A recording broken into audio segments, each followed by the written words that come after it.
Welcome, everybody.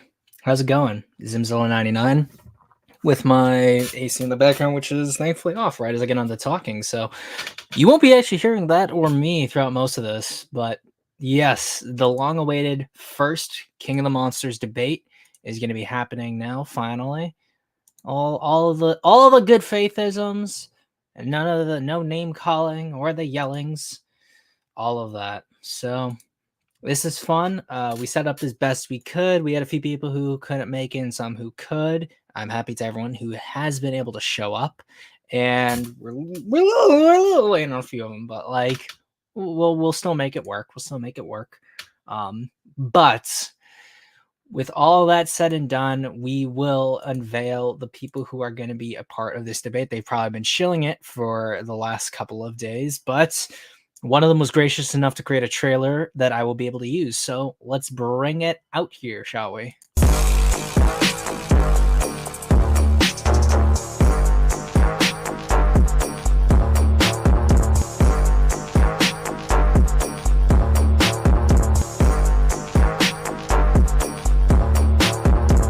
Oh, shit.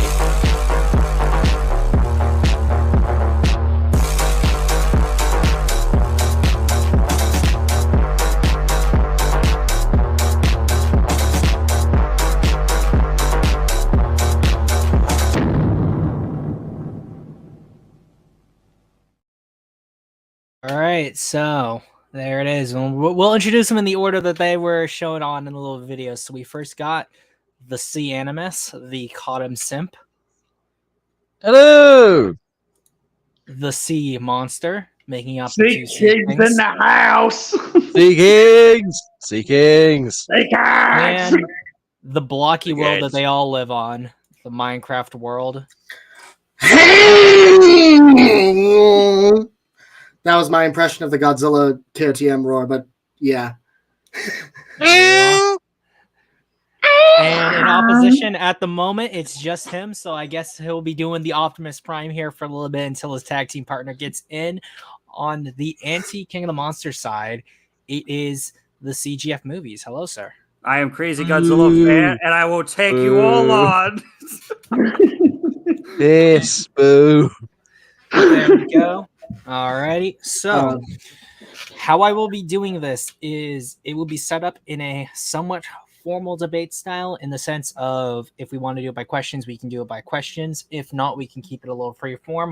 What we will start out with is I will have each of the pro Cottom side sort of explain what they are thinking of when it comes to the merits and values of this film. So each of you will get a little point, and I'm going to have it set for about 3 minutes. Usually it's about like a minute or so if you want to give your opening statements. And since it's just him by himself, I will give CGF the ability to have 3 minutes of his own to explain the merits. And if Black Rooney gets on, we'll give him a few minutes in as well so that he can give his points to essentially get this all shindig started. So I have a timer right here. And I will mute myself so no one hears anything I am saying, but I will pop on and tell you guys to stop right when your opening statements have to stop. So, with all that said and done, you guys can begin now. All right. Who wants to go first? That's a good question. Rock, paper, scissors. I'm going to pass it to, Sea Monster, since I was invited by him. So I'll go by his lead. You can then decide who goes from there. All right. Okay. I'd say rock, paper, scissors then. Rock, paper, scissors, rock, or scissors. Sorry. I missed 1, 2, 3. Rock. Scissors.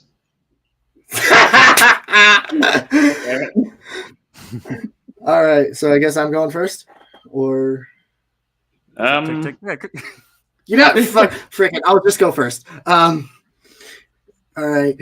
So, why is King of the Monsters a good movie? Well, putting all personal sentiment aside for the film being my personal favorite movie ever made, Godzilla King of the Monsters is not only a visually beautiful and auditorily astonishing love letter to the Godzilla franchise, it also carries that love letter aspect into its thematics, with a surprisingly strong theme of environmentalism and human relationship with both the environment and religion.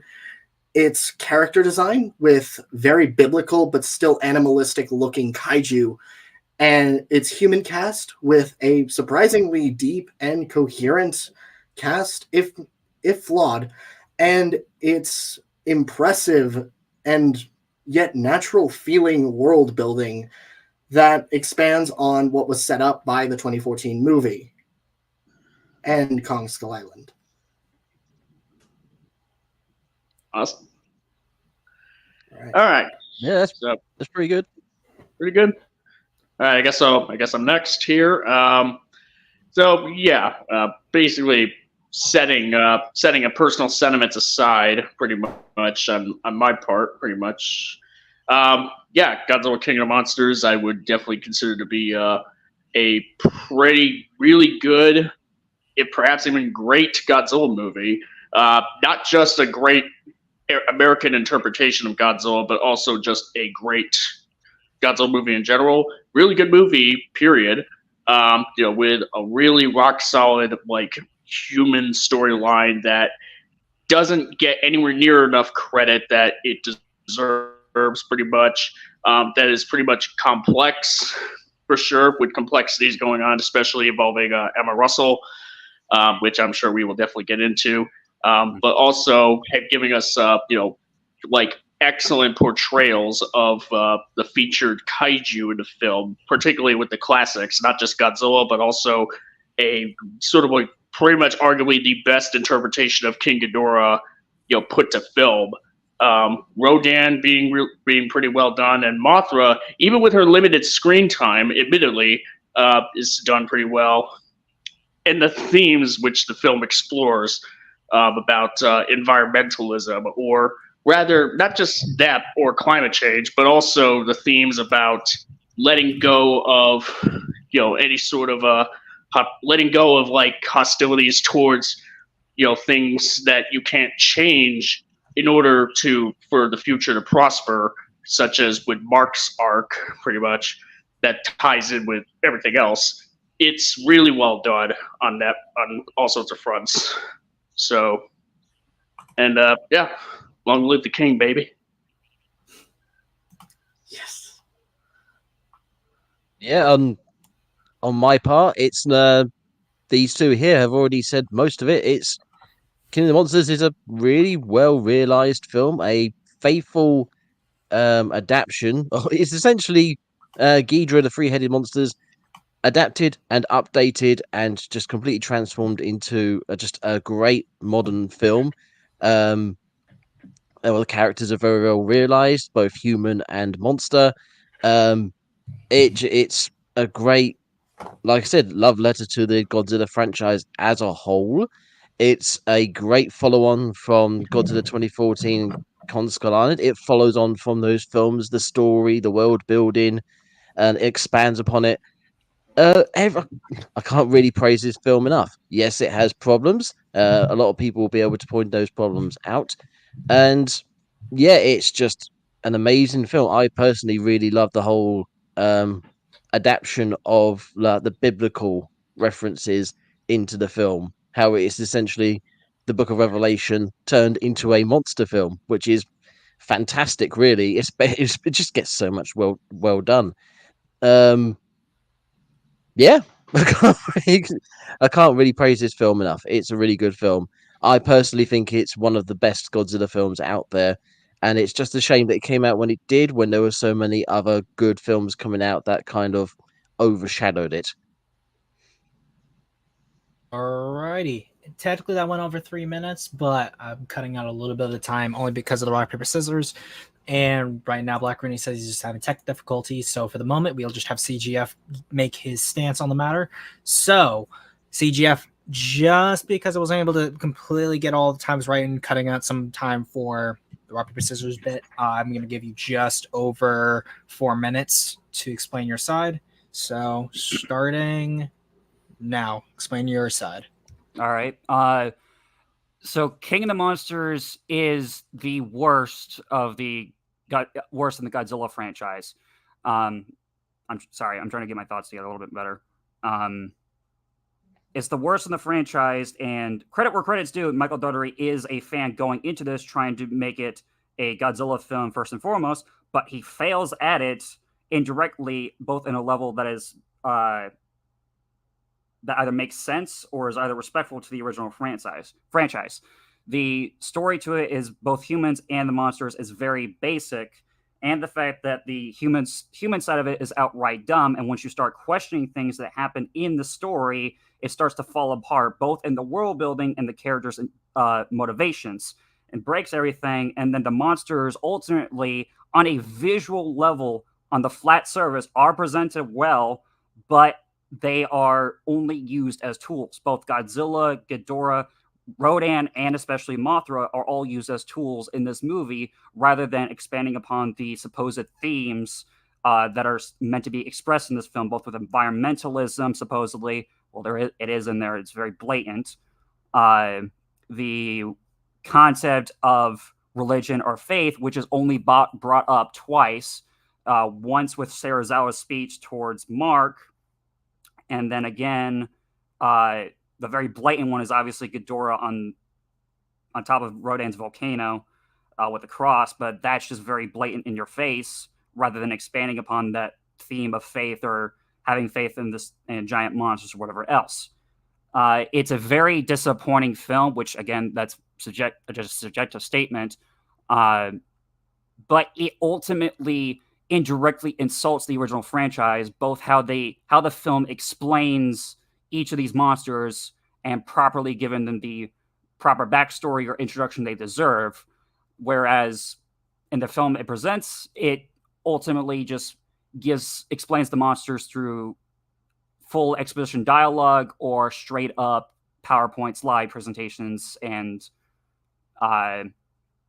slideshows, essentially. Just on a whim, throwaway lines right before the scene starts. And the pacing for a 2-hour film, so much happens within like 20 minutes that it's not hard to keep track, but there's too much going on. There's also too many characters in this film where you can barely keep track of who's who, especially with the this might begin to do too many details, but all in all, King of the Monsters is a terribly paced, terribly written, rushed piece of shit, as I put it in my own video.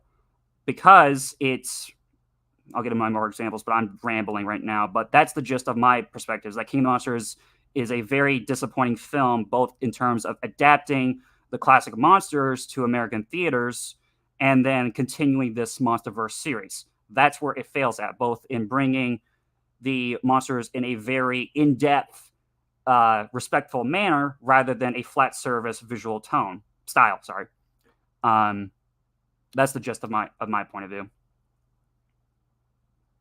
And you just hit under 3.5 minutes. So since he was able to get that almost perfectly, we'll introduce his second best or second person in his side. That is the Blackaroonie. How's it going, my man? Good. I'm a little tired, but I took the time out of my day to get this thing over with. But perfect. So obviously, since you're coming in a little bit late, all I'm gonna do is I'm gonna give you 1 minute to give your opening statements, and then I'm gonna ask everyone here where we want to start in terms of criticisms, or do we just want to do the movie chronologically, so starting at the opening and going all the way to the end and seeing where we end up. So you have 1 minute for your opening statement, starting now. Okay, so when I first watched King of the Monsters, I was really ambivalent towards it, or I didn't really care much about it. I thought it was entertaining, but the more I thought about the movie and the more I watched reviews about it, the more I started to notice these problems in the plot. Now, it got to the point where where I am now, where I've discussed it with CGF, I've discussed it with Braden, and they have given their statements on King of the Monsters, and I have heard hot takes specifically from Braden and CGF that this is probably the worst MonsterVerse movie so far, which I mean, I personally don't really think so. I think Godzilla vs. Kong is worse. However, if I hope this debate really clears things up, but I will say I don't hate this movie as much as someone like CGF does. So I will, you know, I'll do. I'll try and remain as objective as possible with this debate. So yeah, that's all I have to say. All right, so that ends you off essentially just 1 second below a full minute. Alrighty, so that's essentially we've got both sides sort of their points riddled here, so we have a pretty good idea as to where everyone's going into this. So, do we guys want to start from the beginning and sort of debate the opening sequence of the film? Or are there certain big plot points of the film that we want to go over first, or feel that we can get to them when we get to them if we go through the film chronologically? We can go through it chronologically. I'm open to whatever you guys are. I have the film ready here, so I'd prefer chronologically. Yeah, same. Personally, I think chronologically would be interesting to go for. Would be Alrighty, so in that case, we'll just kind of have to be a little back and forth. We'll let the pro-Cottom side explain the merits of the opening scene first, and this isn't going to be a time thing. You guys can explain your things, and anti-side can sort of jump in whenever they feel like it, so there's no sort of back and forth in that aspect. However, if it feels like there's nothing getting done, I will step in to give my stance and be like, no, you guys got to hash things out a little bit better. But with all that said and done, I'm going to mute, and unless you absolutely need me to do something, so if you guys have either clips or links you want me to show on screen to further illustrate your points, you are welcome to do that. Just send it in the private chat and have fun, gentlemen. So, pro-Cottom side, merits of the beginning of the film. Let's go. Alrighty. So before we begin, I would like to just lay out one thing that I think both sides could agree with. The soundtrack is absolutely phenomenal. So just setting that out. Absolutely. So yeah. I'm listening to it right now. Nice. All right. So opening scene.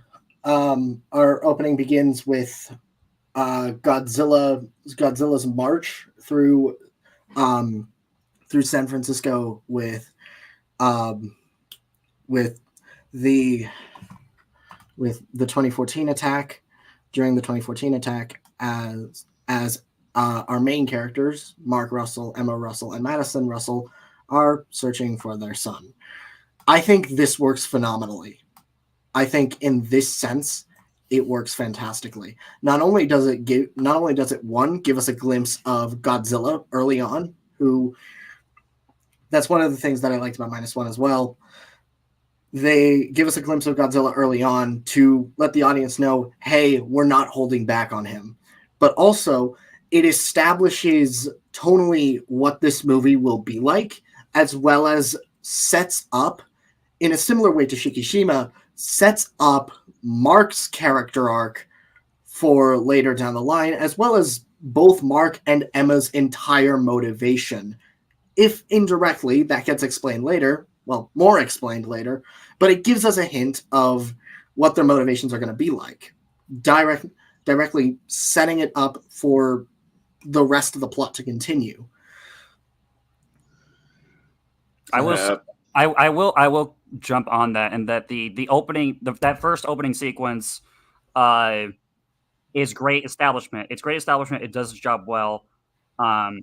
And sets the tone for this film. The only issue I have with it is as Godzilla's walking through, it's not the 2014 design or model. You can tell it's the recent one. So that's one issue. That's really the only issue that I've noticed with the establishing sequence. So there's really not much to comment on with it. And I'm gonna try to keep my own. Well, it is my personal opinion on this film, but like the visuals. Is very subjective, but this film's visuals are so oversaturated with color filters where you can barely see anything, or the colors are off, or you can't tell, for example, I don't want to jump and keep rambling, but like Ghidorah's colors, you can barely tell. We all know he's golden, but you can't tell that through half the film with all the blues and grays and oranges or yellows going on. But yeah, I'll stop there. As far as I could tell about your point of Godzilla's design being like the 2019 design, I'm actually looking at it. It doesn't really seem that this, from what I'm looking at, the spikes pretty much look more or less how they did in 2014. Maybe not 100%, but it's definitely not the 2019 design. Like it doesn't like the spikes aren't as big on what we're seeing of Godzilla in the 2014 flashback as we will see of him later on. I mean, granted, it's hard to it's blatantly hard to see, but just looking at the arrangement of how they're curved and whatnot, it's not the 2014 one. So I mean, that's just a blatant error in terms of continuity. Like it's a visual error. It's not like anything catastrophically major in terms of story or whatever, but it's just a very blatant issue. Yeah, I mean, I can give you it's not 100%. I can certainly say that much. It just seems like. Sorry. I might actually hazard the point that this opening could also be taken from the perspective of Emma remembering the events of San Francisco, since we see her open her eyes immediately thereafter. So it's as if she's reminiscing on it. And we learn immediately after she opens her eyes that she's listening to the news reports discussing what happened in San Francisco and what has happened in the time between films. So it's possible that maybe she misremembered how Godzilla looks and got it confused with how he looks now. It's highly possible that she does know how he looks now, considering what we know later down the line. I mean, canonically, she was a monarch scientist way before the events of 2014, so I'm pretty sure that she would absolutely know the design by heart. Like, is she really? I think so. I think so. I think I have to check the graphic novels, but if I remember correctly, I'm pretty sure that she and Mark were. And this is when, like, before they split up, and Mark. Yeah, they were Monarch the scientists beforehand. Yeah. Okay. Okay. I mean, so this is like all the more reason why she would need, like, it would make a lot more sense, because if this is the case, if this is just her misremembering, I don't really see the reason why she would misremembering, considering that she's a monarch scientist and she would know how these monsters look like the back of her hand. I mean, this is what she studies. This is what this is what she's paid to do. And the recency bias is a thing. Yeah, it's more of an interpretation with that point, but like right there, just looking at that image, it's not 2014. Yeah, it's not ultimately consequential. Yeah, one thing I will say about this scene, number one, I kind of wish it was longer, because the whole idea is that they're looking for their son Andrew, and so you're for an outsider, let's say like a new someone that isn't a fan of these movies, someone watching this for the first time, they're looking for a kid named Andrew. So they're kind of left to wonder, okay, is he dead or did he disappear? We know that he's dead, but it would really help if we got a shot of just a house full of rubble and the family looking mournfully, which would, number one, be really great visual storytelling, and number two, it wouldn't have to be explicit. We wouldn't need to see Andrew's corpse. We just know for a fact that the person that is named Andrew is under all that rubble. But besides isn't it basically represented in the film by the fact that he just doesn't show up when we see them? You have Madison and Emma, then you have Mark on his own. You see the pictures of Andrew, but you never see Andrew himself, and it's only when it's like later on they explicitly say, yeah, he's dead. But it's pretty well visually explained throughout the film. Sorry, it's not a bad thing. Yeah, no, I'm not saying like I'm just saying that it would pretty much confirm, like, instantly, because for all we know, like, I don't believe for a second that he would have survived this, but for the extra confirmation, it wouldn't hurt. Besides that, I heard this I think it was the in EFAP movies talking about this movie in particular, where one of the hosts called this a retcon, and I was a bit confused because there was so little Godzilla screen time by that specific compared to other Godzilla movies. There was not as much Godzilla screen time as you would expect, but this also allows for scenes like this to exist without necessarily contradicting the rest of 2014. This could easily just be one of the scenes where we don't see Godzilla, where he's walking through the city trying to look for the Mutos. I mean, of course, Godzilla's posture and attitude in this scene would indicate that he isn't really in that much of a hurry. But even still, this could easily fit at any point. This could easily have been a deleted scene from 2014. Nobody would tell the difference. I'll just say, as somebody who studied EFAP movies, King of the Monsters, which me and Sea Monster will be doing Saturday, by the way, if you're interested to watch that one. Let me just say that the EFAP movies of King of the Monsters is terrible. Yeah, we're gonna be tearing that thing to fucking It's shreds. not a good video.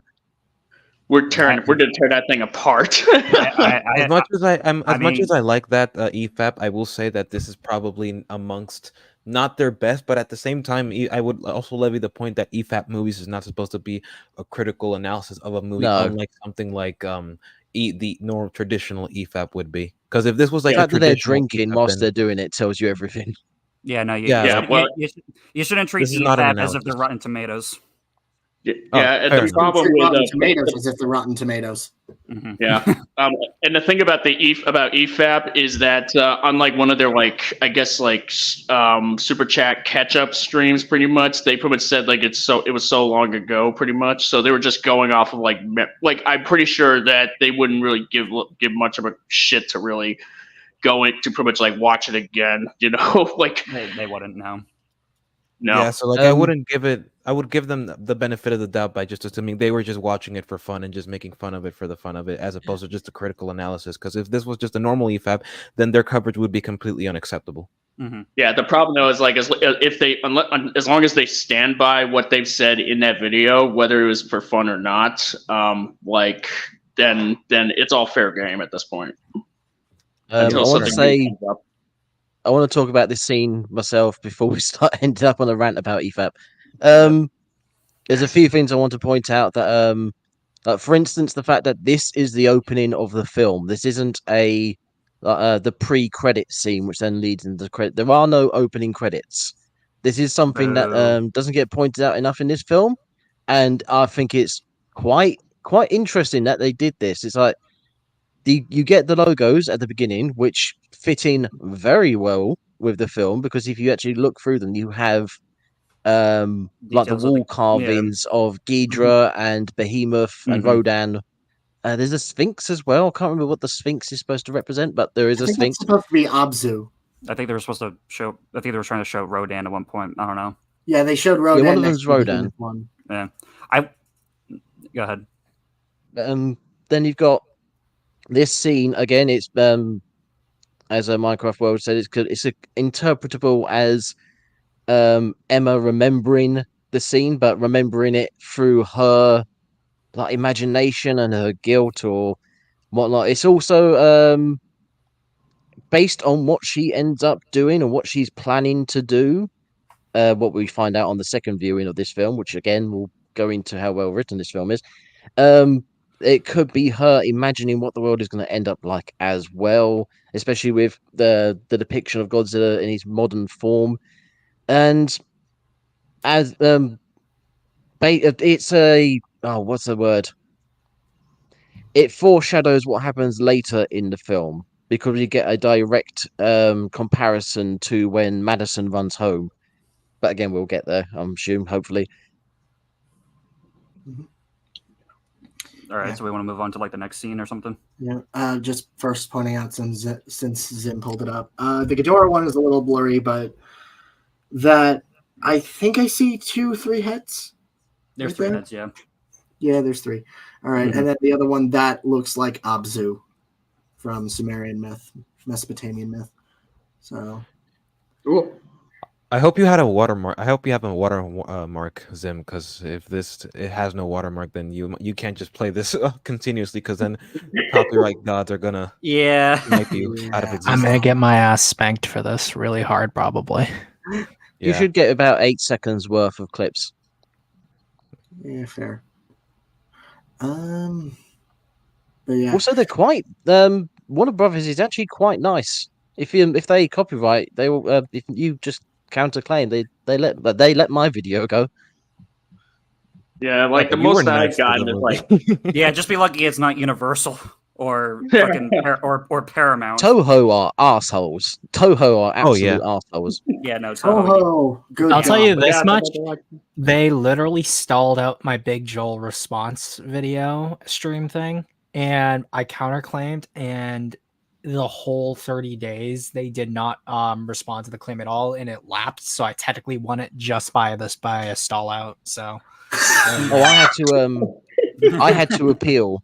I had to appeal Shattered Diamond, and I don't know which one of my arguments won, but they did release it like manually themselves. They didn't let it go. They actually released it.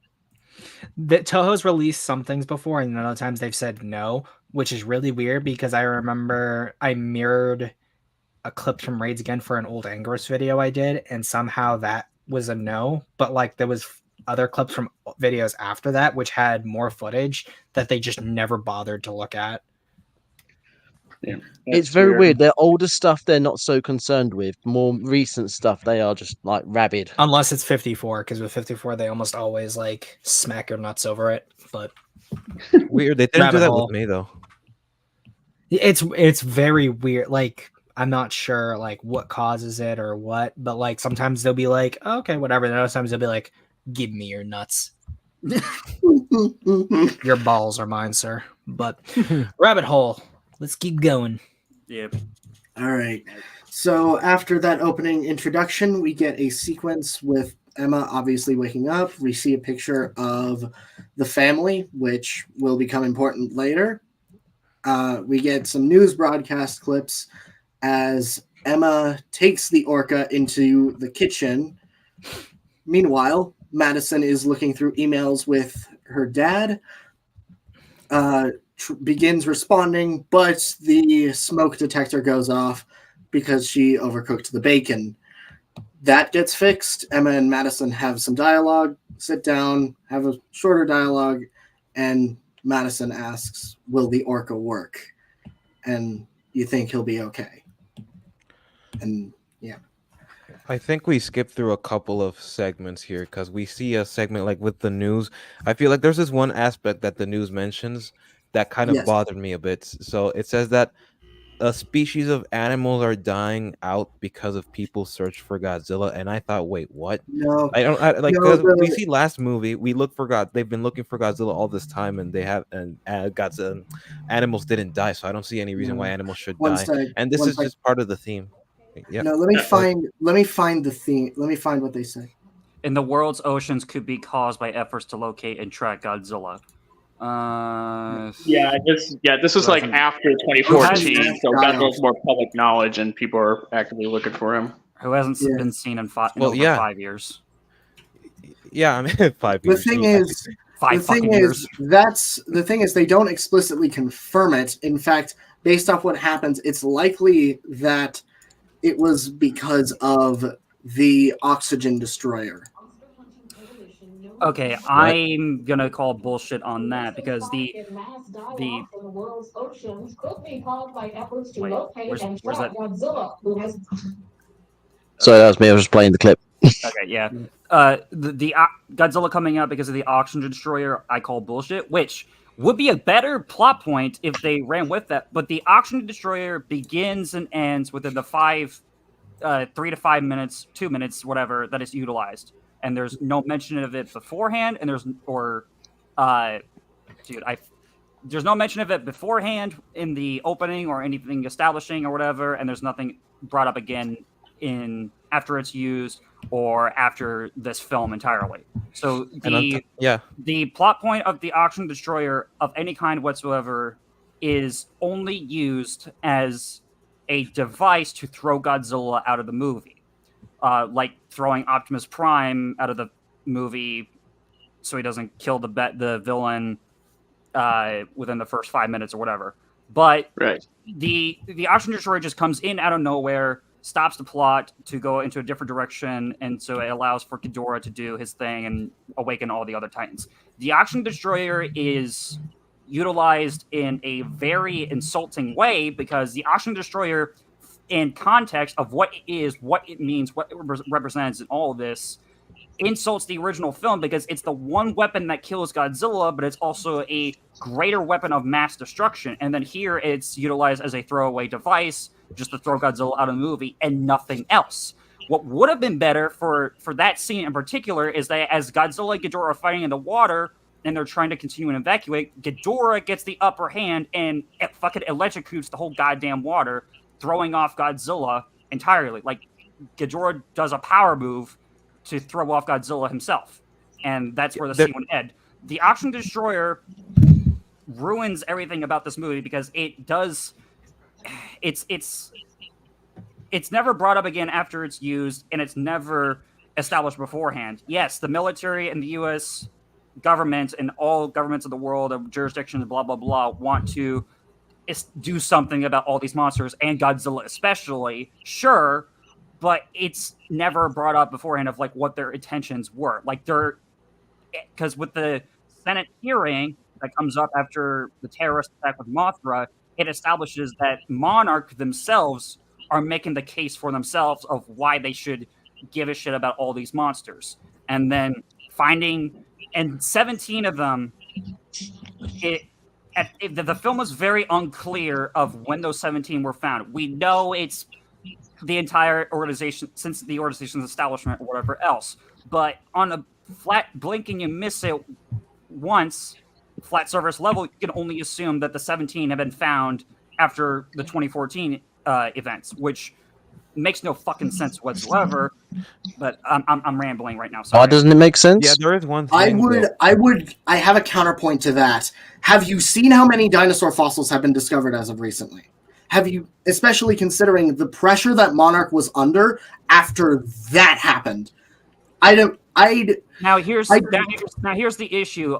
New discoveries, that's not an issue. The issue I have with the 17, and I should have been clear about it actually, is the establishment of all these different outposts. Because as you see throughout the movie, if more of them are discovered, okay, let's go with the scenario that all 17 of these, not including Kong, were discovered after 2014. How in the hell did Monarch establish all these outposts with the technology that they have? Underwater cannons at the Godzilla outpost, a gigantic metal cover for Rodan, and so all these different outposts around the world. How did they get the funding for all this? How did they get the security? How did they get the proper establishment? All these other things. It breaks the world building on that level. No, it doesn't. It really doesn't. Can I say the idea of 2014, the Monarch is fairly small, really, in comparison. They have the Mutos, who are an active threat. Before that, we don't know what else they've got going on. And as we see in 2014, they're using the pre-existing nuclear power plant as a base to monitor the Muto young. And obviously, they haven't done anything with the other Muto, Mama Muto. She's just been shoved in a cave somewhere.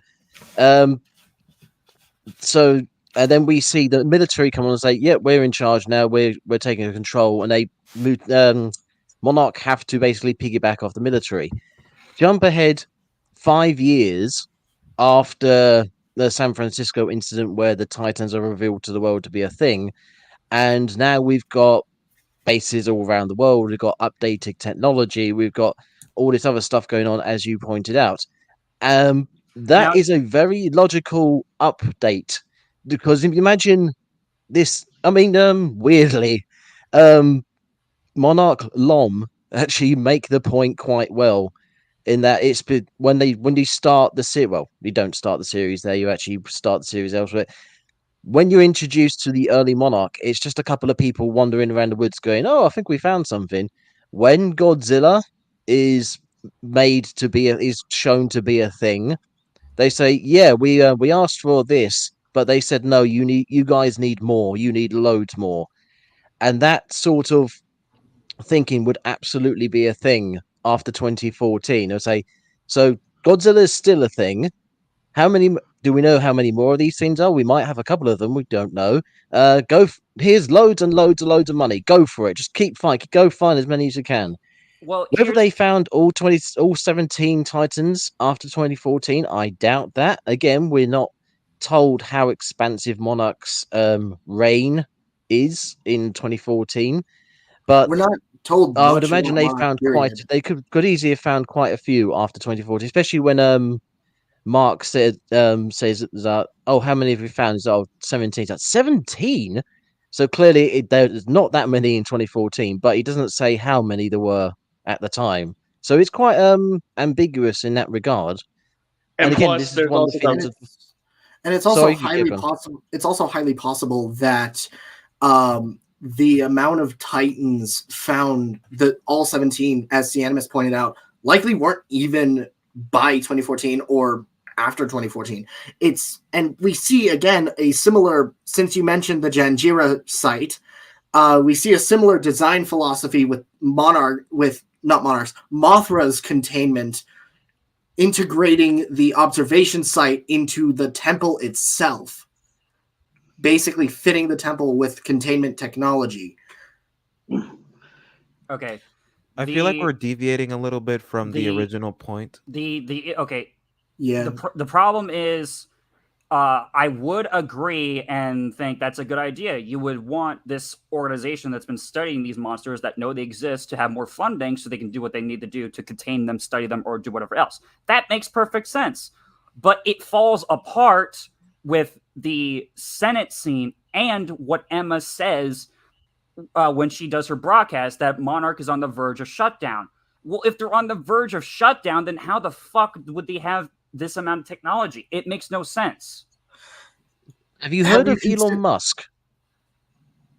Have you considered the fact that not everyone in the U.S. government is either one, fully on board with the existence of Monarch, two, not really aware of what Monarch even does? Like, there is the chance that... How would they not be aware when they talk about it in 2014 that it was Truman?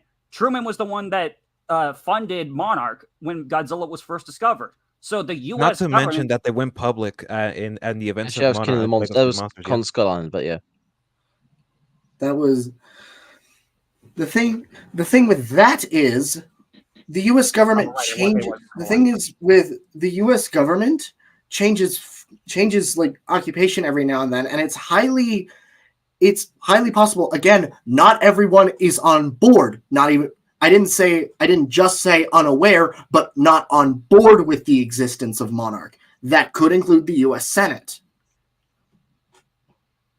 Right. As such, the U.S. Senate is absolutely not in favor. We've seen that in like the movie itself. That's what I mean. Thus, maybe they could be looking for reasons to dispatch Monarch, not knowing what they do, not knowing the full extent, or not even because it's highly unlikely they didn't tell the full story. In fact, it's extremely possible that they didn't tell the full story, because of the opening credits. Well, not opening, end credits. Because of the end credits. The end credits to King of the Monsters establish what happens after those events. It showcases that, and that explains a bit more to my point that I'm making here. Well, no, because at the beginning of King of the Monsters, it's unclear what happened within those 5 years. It establishes that there's a Senate hearing going on 5 years later for whatever reason. Like, why did it take them 5 years to come across this? Has other monster, like, we know that 17 of them have been discovered or total within those 5 years or whatever. I'm making that up, whatever. But has there been other attacks? Clearly not, or whatever else. So, like, why is it being brought up as an issue now when it should have been brought up like no less than 6 months after the events of 2014? It's the timing of the whole thing. It's that I believe the CGF's issue is a whole timing. If this movie took place like a few months later, but of 2014, the events of 2014, I think that's what it means. Sure, but what you're saying is that the end credits explain what exactly? Because I'll explain like what they actually do. What did the end credits? They explained that Monarch goes public a bit more with their findings. They did not fully reveal their findings to the public, only their existence. Okay. Didn't they leak some information as well? Like not Monarch themselves, but information from Monarch was leaked. At least that's what I remember from the credits. To The my credits is recollection, that no. Monarch Stuff like would that. go public. But Monarch I goes public after all these events, and then everything becomes. Which is why Godzilla versus Kong GXK is really bloody annoying, because then you have Bernie saying, "Oh, it's conspiracy theories about this and that." So, that they're public. What the fuck are you talking about? right. But Yeah. with between 2014 and 2019, it's this is why I really like King of the Monsters, because it gives you a lot, but with very little. It tells you a lot with very little information, i.e., it shows you all the expansion of Monarch. They're still using pre existing stuff, like the oil rig, like the volcano, like the temple, etc. They're using pre existing stuff to then put their stuff in. Right. But The at only exception to the rule being Antarctica, where they build that base. But they say that Ghidorah is a more recent discovery, so that would explain why they have this brand new purpose-built base, because it's the new discovery when they have the most funding. The idea of it's taken 5 years for the government to say, right, what have you just for the government to start having a go at Monarch.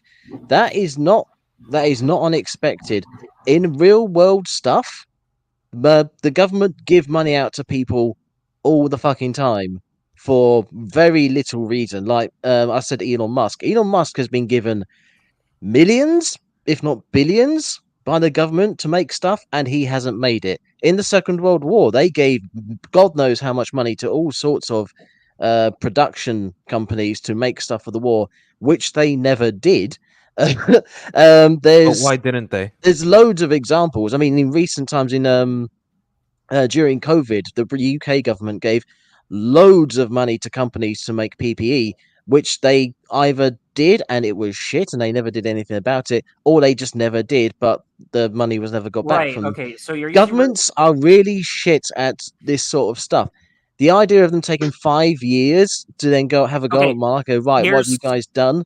right. It's perfectly I think a feasible. more better Well- example would be the response to 9/11, because this is like a natural, well, not a natural, but this is a national crisis where hundreds of thousands of lives are at stake. So I don't think those two things are comparable. Again, because people's lives are at stake. So what we have to look is the Oh yeah, government there was response to a 9/11. a film I watched recently. I think it's on Netflix, or was it Amazon? I can't remember now. Might have been Amazon, where it was they talked about how they had the interrogations, like the illegal interrogations essentially, where they used like waterboarding and whatnot on suspects to find out information. That went on for ages and ages and ages and ages, and they allowed it to happen because the government needed to be shown telling people, hey, look, we're doing something. So they allowed this stuff to happen, even though it wasn't actually achieving anything.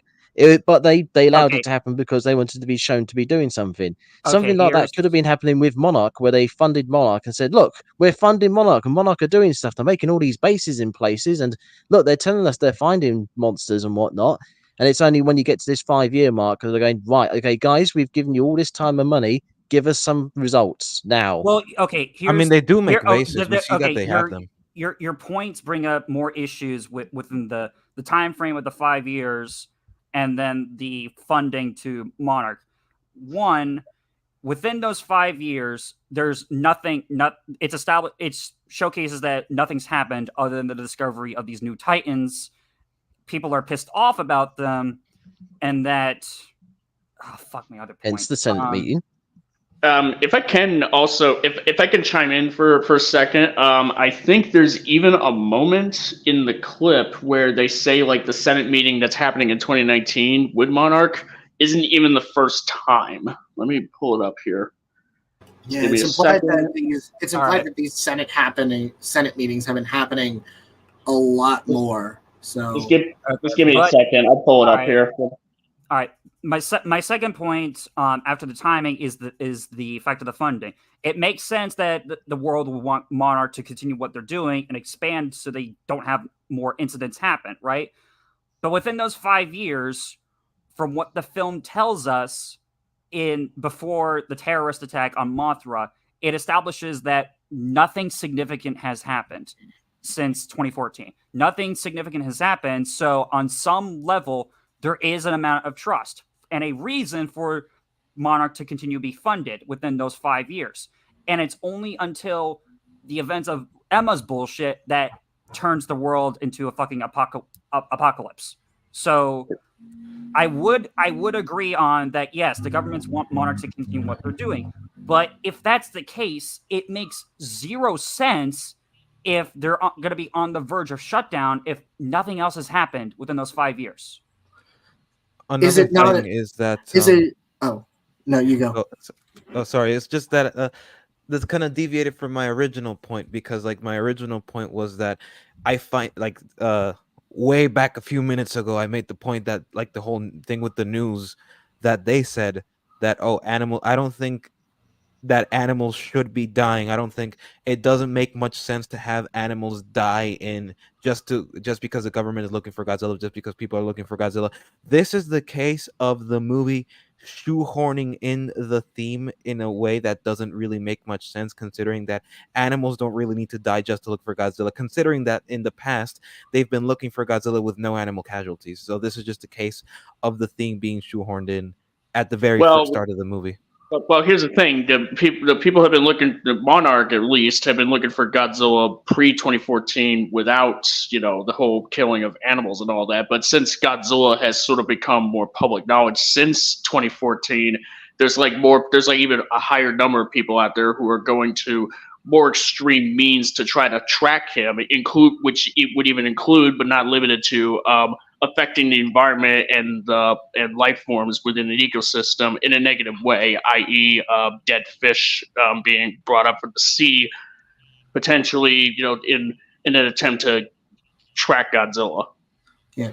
But on top of the fact that this is not like directly explicit from the movie, the only extremist party we see to have any issue with the Titans or have any business with the Titans is Alan Jonah's team. So that sounds like headcanon justification as opposed to just something that is directly shown in the film. We have no extremist parties that want the Titans dead. The only extremist parties we see are the Alan Jonas party, and even then, that party doesn't want Godzilla or the Titans dead. They want them to take over. We also have the Monarch meeting later where they say they entered a new, I can't remember the word, the new market of Titan DNA. Or again, I need to find the right wording. The idea that there's a market for Titan DNA suggests that there are a lot of people involved. If there's a market, there's going to be enough people involved to make a market, which means that Alan Jonah isn't going to be the only person who's mucking around with this stuff. So if there's lots of people trying to get hold of this stuff, do we want to see if we can play the Senate hearing clip to address that point, and then I can go and find the second meeting in regards to Jonah's point? Mm-hmm. Yeah. Okay. I was hoping to do a response and maybe try to get us back a little bit onto the chronological timeline, because I think there are things to discuss with the whole Mothra bit. So in regards to, Cianimus put my point pretty much there. Yeah, it's entirely possible that there are more people like who have a similar viewpoint to Alan Jonah, as in they have a more extremist viewpoint, but against Godzilla. And it's likely that in their efforts they could catch other marine life in the crossfire. Ever heard of dynamite fishing? At least, to my recollection, that's a thing. I know it was. I remember reading something about it. But basically, throwing bombs into the ocean to spook the fish to the surface. Crocodile Dundee too. Hang on, I'll be right back. Yeah. I'm pretty sure people have seen Godzilla have a nuke dropped on him and still survive. So depth charges, I don't think that would have done. Oh, they're not. I'm not saying they're trying to kill him. I'm saying they're trying to lure him out. Lure him out, and this would work. Well, okay. I don't think they could know that this could work or not. But in regards to what Cianimus mentioned about the stuff with the markets and everything, that is explicitly Titans. That is just explicitly Titans, and the fish markets and animal markets, stuff like that. That stuff has existed for several decades. That's not a new thing. That's not That's what I'm saying. The that's not Titan mark is. necessarily a consequence of Godzilla. Well, think about it, the Necessarily. Titans are lured out with nuclear materials. So if someone's just fishing with nuclear materials, let's say, they could be killing all sorts of wildlife. If not that, they could be doing all sorts of other things that could be affecting the wildlife and affecting the environment. I mean, just as an Do we example, and know that though? I really hate this reality. White rhino, I think it's white rhinos, African white rhinos, were made extinct because people just kept killing them for their horns. To the point there was 2 males left. I think there was 1 breeding male left, and it was announced there's 1 left. There are no others. You can't get any more.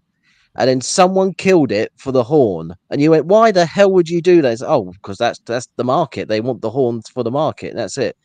So just with reality, I can completely understand if people are killing off huge chunks of the environment and the wildlife just to get hold of like Mothra's left testicle or something. They even know that Mothra. Okay, well, obviously that's hyperbole. I kind of get that specific part, but is that a confirmation? Is that like do we see any confirmation of them? Also, if we think about this, is like this is one line that we're discussing here. It's one line that says that animals are dying off that could be related to people trying to find Godzilla.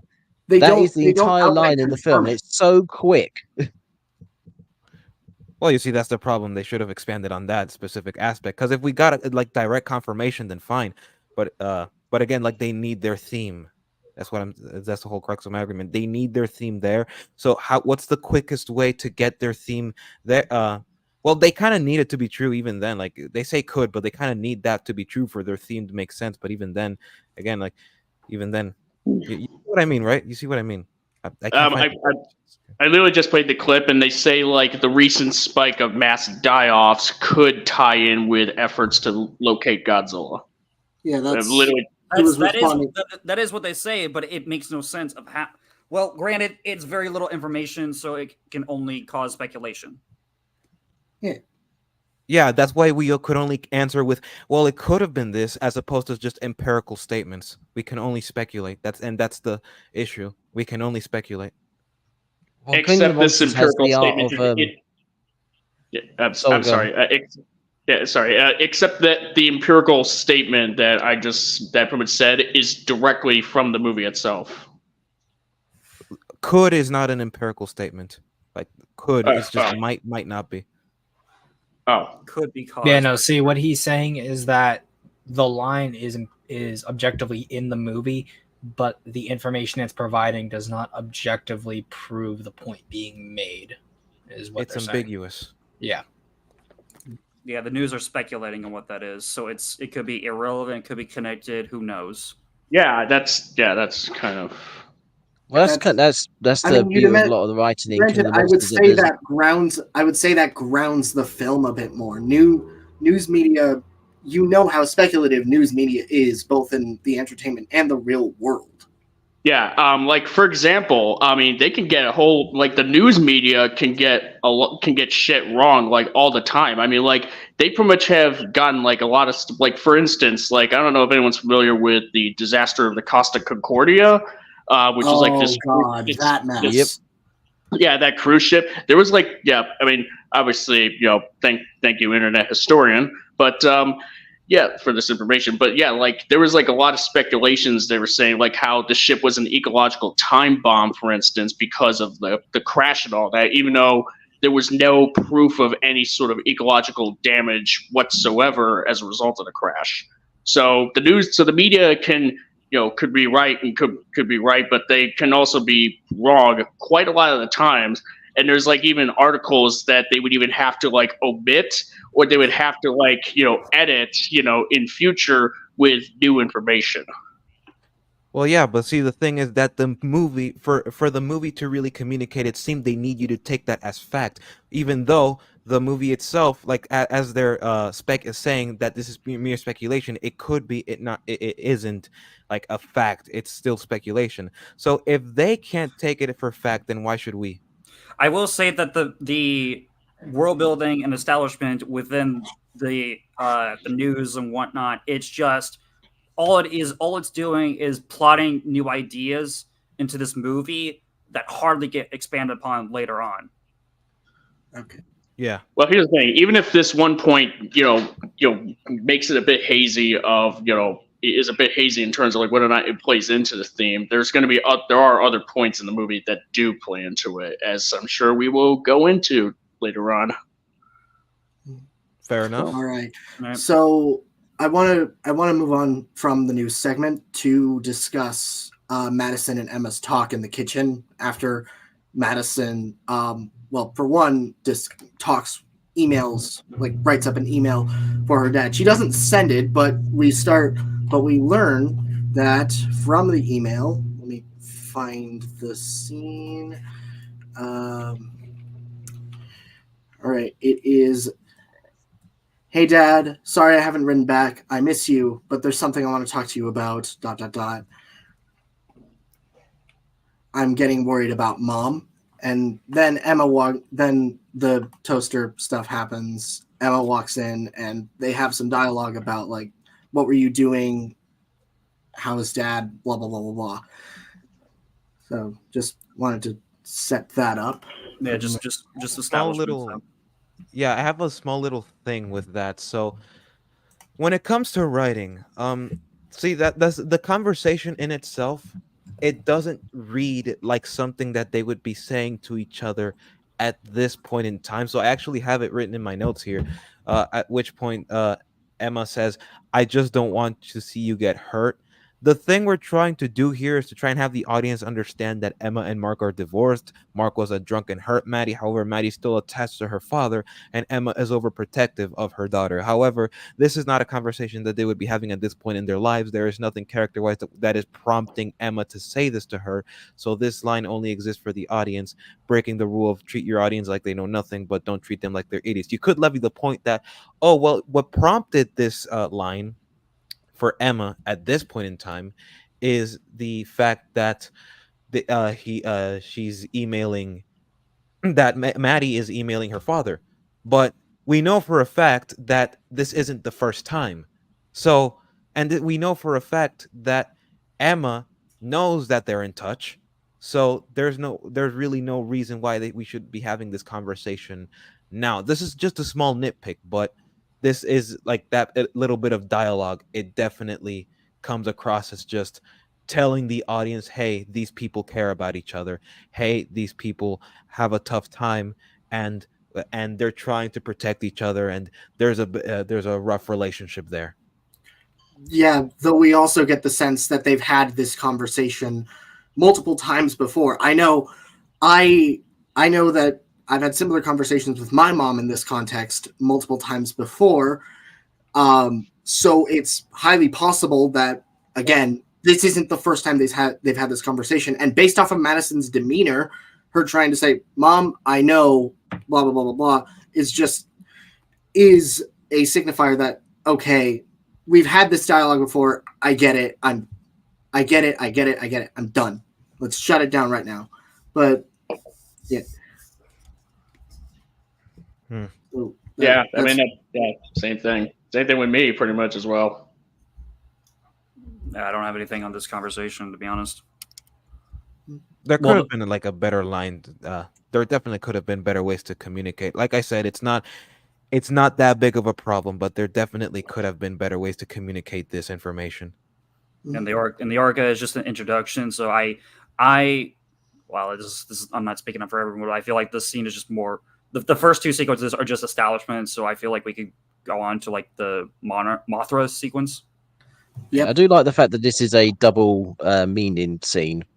Like when you watch it back again, it means something completely different. What do you mean? Yeah. When she so when you watch it through the first time, it looks like the mum. It looks like the daughter's communicating with the dad, and she's like, "Yeah, mum, I think mum's getting a little bit too obsessed with her work," or blah blah blah blah.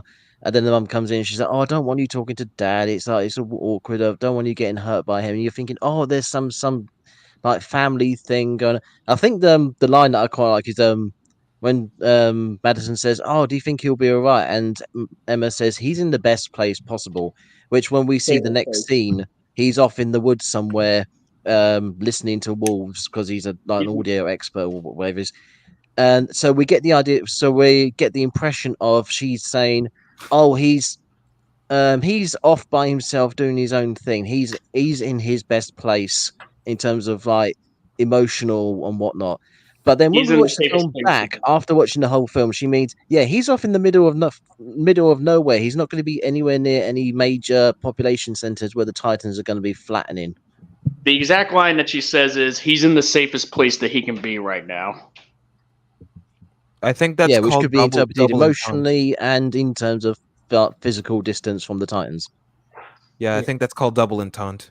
But wait, no, I don't. Is that? I don't think that is. Well, it sounds like it. It's like this, like a narrative device. Yeah, the whole I mean, scene is just double meaning. Yeah. Yeah, it's a thing that's also prominent in I Am Mother, which the new director's doing. So there's that. The more recent example I can Yes, bring that's a up good of film. that is, oh, sorry.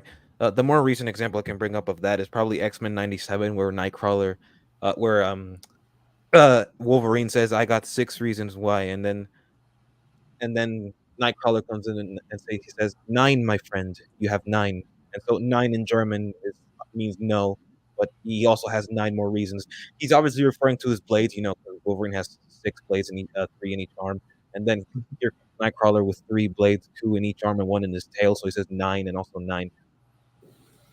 Also, yes, Black is correct. That is a double entendre if we are to take that interpretation there. Double entendre. Double entendre. Did you really not know that? Did you really not know that was a double meaning scene?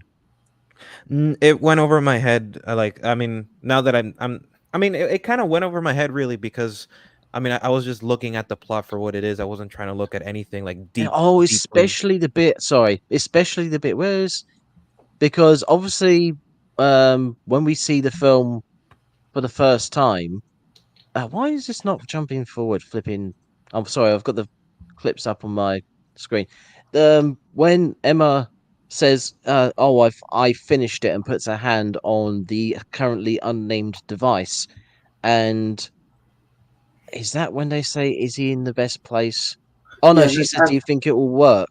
Yeah. Do you think it'll work? It's gonna work.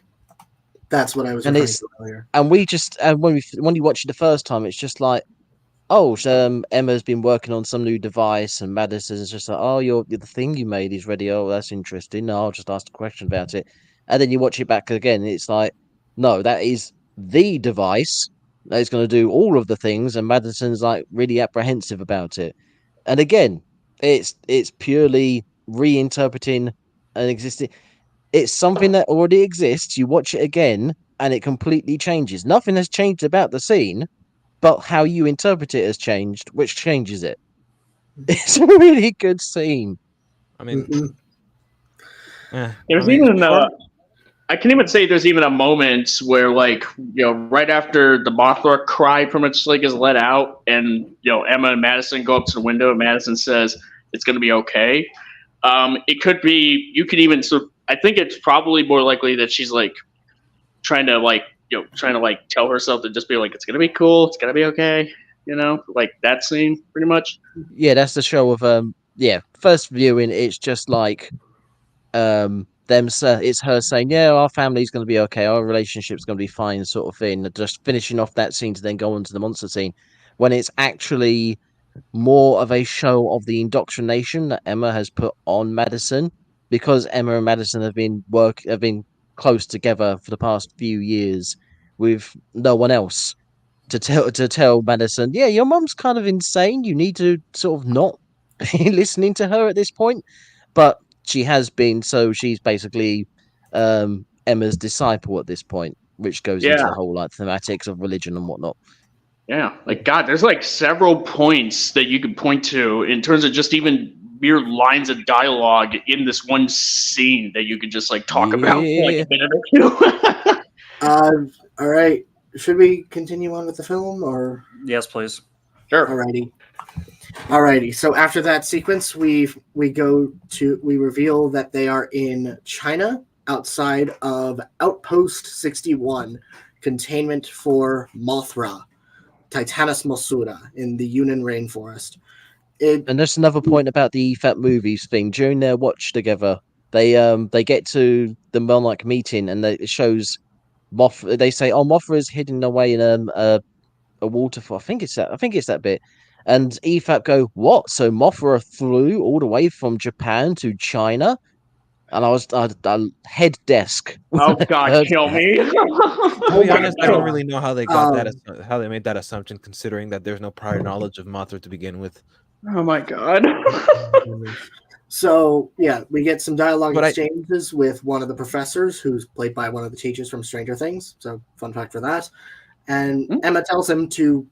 He looks tired. Go home. He responds, "No way. Miss out on this? Absolutely not."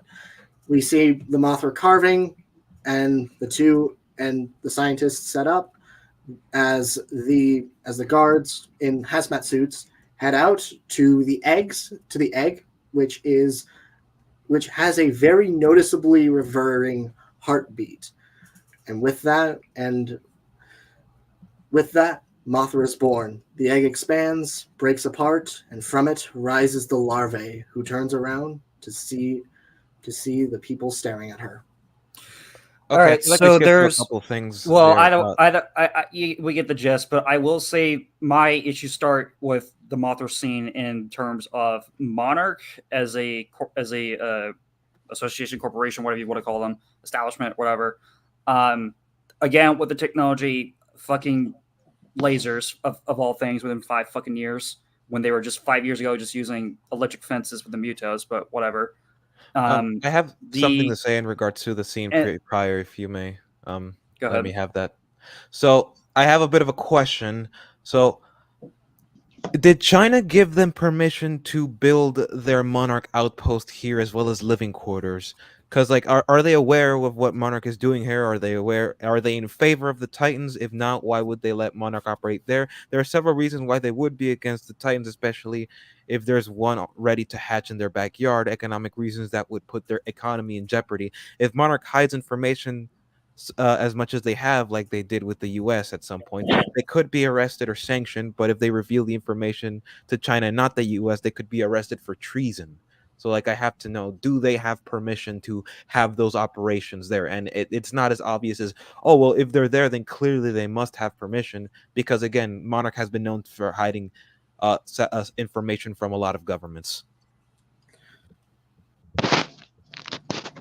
Is it Either not you guys want possible? to take that, or Is it not possible that they could not have permission from other nations? Like, is it not possible that they couldn't have permission? well, Like, maybe. in 2014, they are described as an international conglomerate. So multiple nations are in on Monarch. It's Con Skull Island kind of muddies the waters on that, because they say they were established in 46 by Truman. But in 2014, they say they're established in 54 as an international conglomerate. Monarch Long tries to smooth that over by saying they are started in 46, but with 54, they are expanded massively. So you can say you can say here that China might be part of their international conglomerate, which would make sense based on the international multi-ethnic cast, showing that yeah, there's multiple like countries getting involved with Monarch. So you could easily say that yeah, this outpost is allowed by China, who are also involved with Monarch as an international conglomerate. Yeah, that. Oh, sure. The reason why I ask is because China in particular has several agendas that do not coincide with whatever agenda the US might have or Russia might have. So I think it's a very important question to pose, because if they are completely opposed, because like just because they're an international coalition, just because Monarch is an international coalition, doesn't necessarily automatically give them immunity to the sanctions that would be in place for treason or espionage or stuff like that. So, on top of the fact that there are several reasons why China would not be able to give Monarch permission to snoop around in their countries. Now, I would, this isn't necessarily a problem in itself. It's just a bit of a quite a curious thing that it's been itching at the back of my mind. Because one way I could establish this is to just say that Monarch actually did arrive from any other place to China and nestled there. And so China specifically goes out of its way to ask Monarch to deal with this situation. Like I said, it's not inherently a problem. It's just a curiosity. There's lots of ways to interpret it. Again, we have enough information to make assumptions, but the film doesn't focus on it either, because obviously the film wants to focus on the narrative it's trying to follow. You could interpret it as maybe someone from Monarch found Mothra there, then they contacted China and said, "Hey, can we do this?" And China went, "Yeah, sure." Or you could have it the other way around, where China found Mothra, and then depending on the timeline, they either went, "No, let's get somebody in who knows what they're talking about," or if it's after 2014 and they saw what happened with the Titans, then they went, "We are not touching this with a fucking barge pole. Let's get in the experts." Yeah, because I can easily see this backfiring, especially considering the Senate scene that happens later down the line with Serizawa and Yeah. the yeah. I could easily see this backfiring because we could have like a similar scene, but instead of the U.S. Congress, it's just China. The CC, the CCP. Yeah. CCP. Thank you. Mhm. Yeah. So yeah. Anything else to say on that scene? Because I know. I mean, I really do like the fact that Emma does try to get rid of the scientist before everything goes down. She's trying to save lives where she can, but not necessarily well. Yeah. And this is also. Oh no, you go.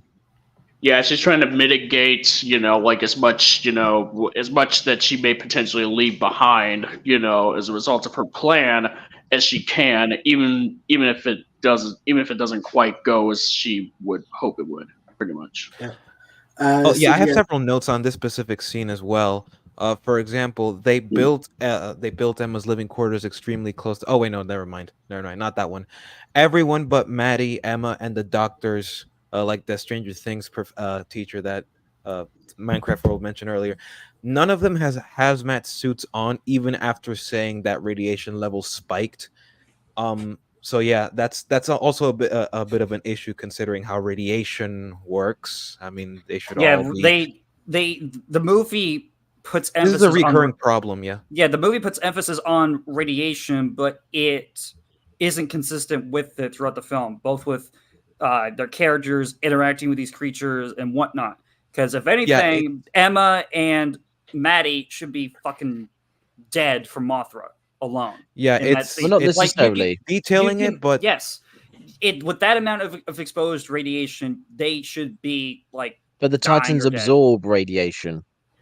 Okay, so how did the radiation spike then, and why are they not wearing the necessary protection to account for that? Because you have spiked because Mothra was shifting it around, and then she awoke. But you have the guards outside, outside the fucking the defense system with the proper, I would assume the proper hazmats on, and then Emma and Maddie come out wearing nothing. And so how are they not boiling alive or anything, or having no reaction whatsoever, even touching Mothra? I don't think they would be boiling alive necessarily, but whether they absorb radiation or not is not necessary. Well, exactly. I'll admit I'm it's hyperbole. I get it. Yeah. Yeah, I mean hyperbole.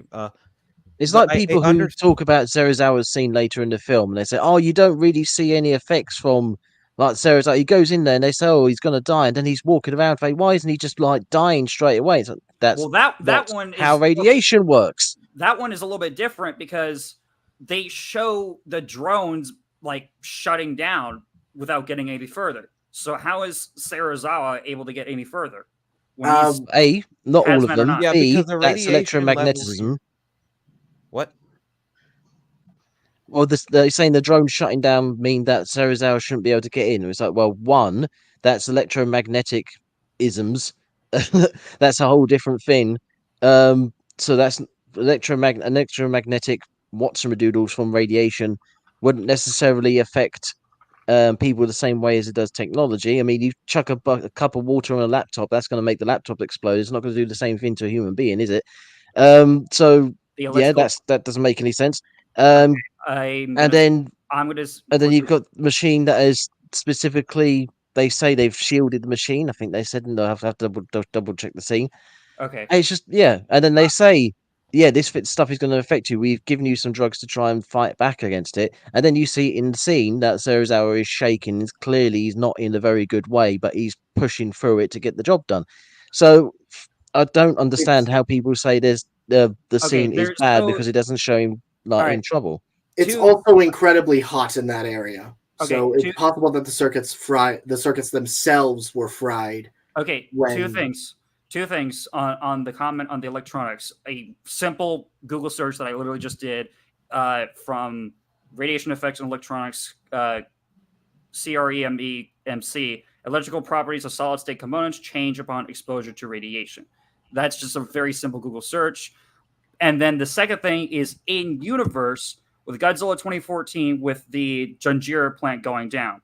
Now, I would expect the radiation on Mothra and Godzilla's home to be way more potent than the Junjira plant. Reason being I bring that up is because when Joe's wife is, running for their lives from the power plant leaks and everything and the cloud of radiation chasing them, Joe explicitly says, Sandra, you will not survive 3 minutes with or without the suits.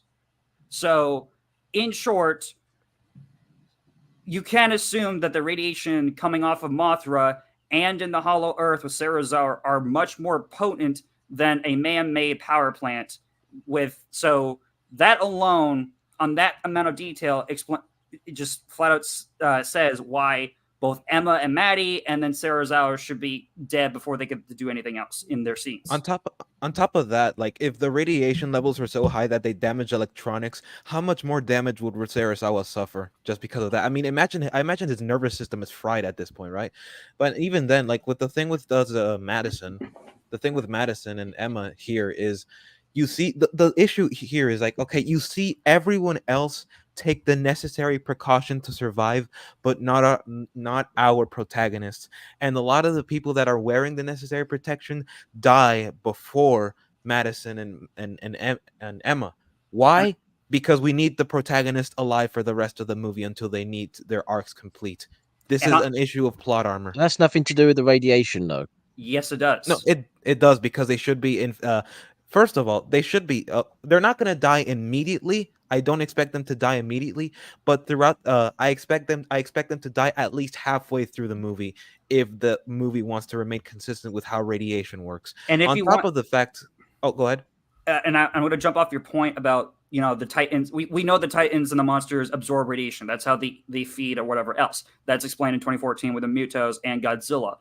But with Mothra, it's different because they for one, they say the radiation spike. So there's clearly radiation coming from Mothra. Period. Enough to require protection. Spike. Right. Now, yes. And then it's not a simple fix would be the radiation's dying down because Mothra is absorbing it again rather than it coming off of her. That would be a simple fix for that scene. A simple fix for Serizawa's situation is to showcase that as he's taking his glove off and his mask off, you can see the effects of like something going on with his skin or his face or his hand. But you can see the effects. His hand is shaking and he's sweating his ass off. More than that, sweating doesn't always have to be. Sweating just means it's hot. I mean, it is. How long did it take the boat, the crew of the Lucky Dragon, to start suffering radiation effects from a what was it, 15 megaton bomb? Right. So that's weeks. Granted, I'll give you credit where that's a real world example, but that's the case of early nuclear testings when we just started with radiation and whatnot. But with radiation doesn't change though, and I would assume that the dosages of the Lucky Dragon incident would have been less than something like Godzilla or Mothra. Although I will grant you this: the radiation levels with Mothra, I have to be less than that of Godzilla based off of how the environment is affected. So I will give you that. But there is definitely enough radiation present to warrant them requiring protective gear because they need... Keep going, I'll be back in a second. Yeah, so if the people around them need protective gear for the radiation, then all the more reason why our protagonist should require said protective gear as well. There's no reason why they shouldn't have it.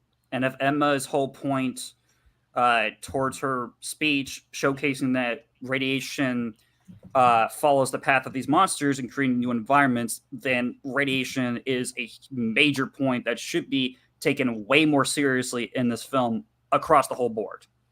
Doesn't that just prove as well that not only do they absorb radiation, but they also leave some radiation behind? Because if they use radiation to, create all these forests and whatnot and what have you, to create all these new environments, then surely they must leave some radiation behind.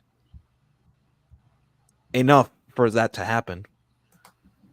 That is a fair point.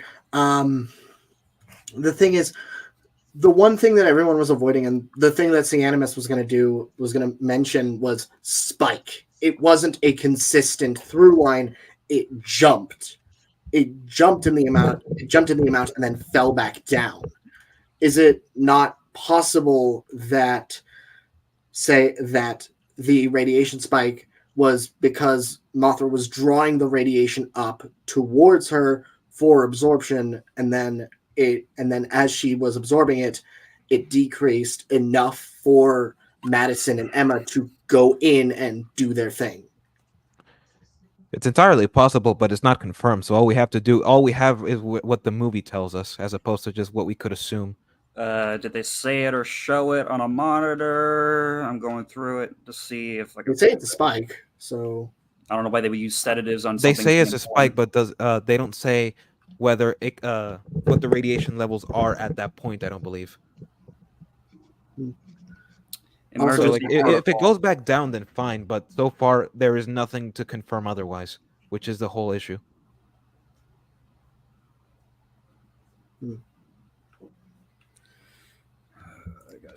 So I looked through the scene again. They don't say spiked. They say the radiation levels went through the roof. So the whole spiked conversation even worse at that point. Oh. That's even worse, actually. Now that I think about it. Again, we don't know how high this is through the roof. We don't know how high that is or what levels we're talking about. Also, we have seen to know how high in the that is, 'cause through the 2014 roof would imply it's a lot, right? potentially.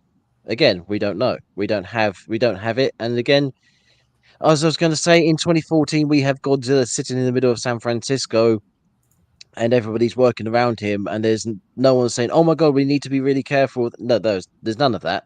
And also in Well, I would Janjira, argue there's an issue the there, whole then. point is the Muto is absorbing the radiation from the area, hence why there's no radiation in the area.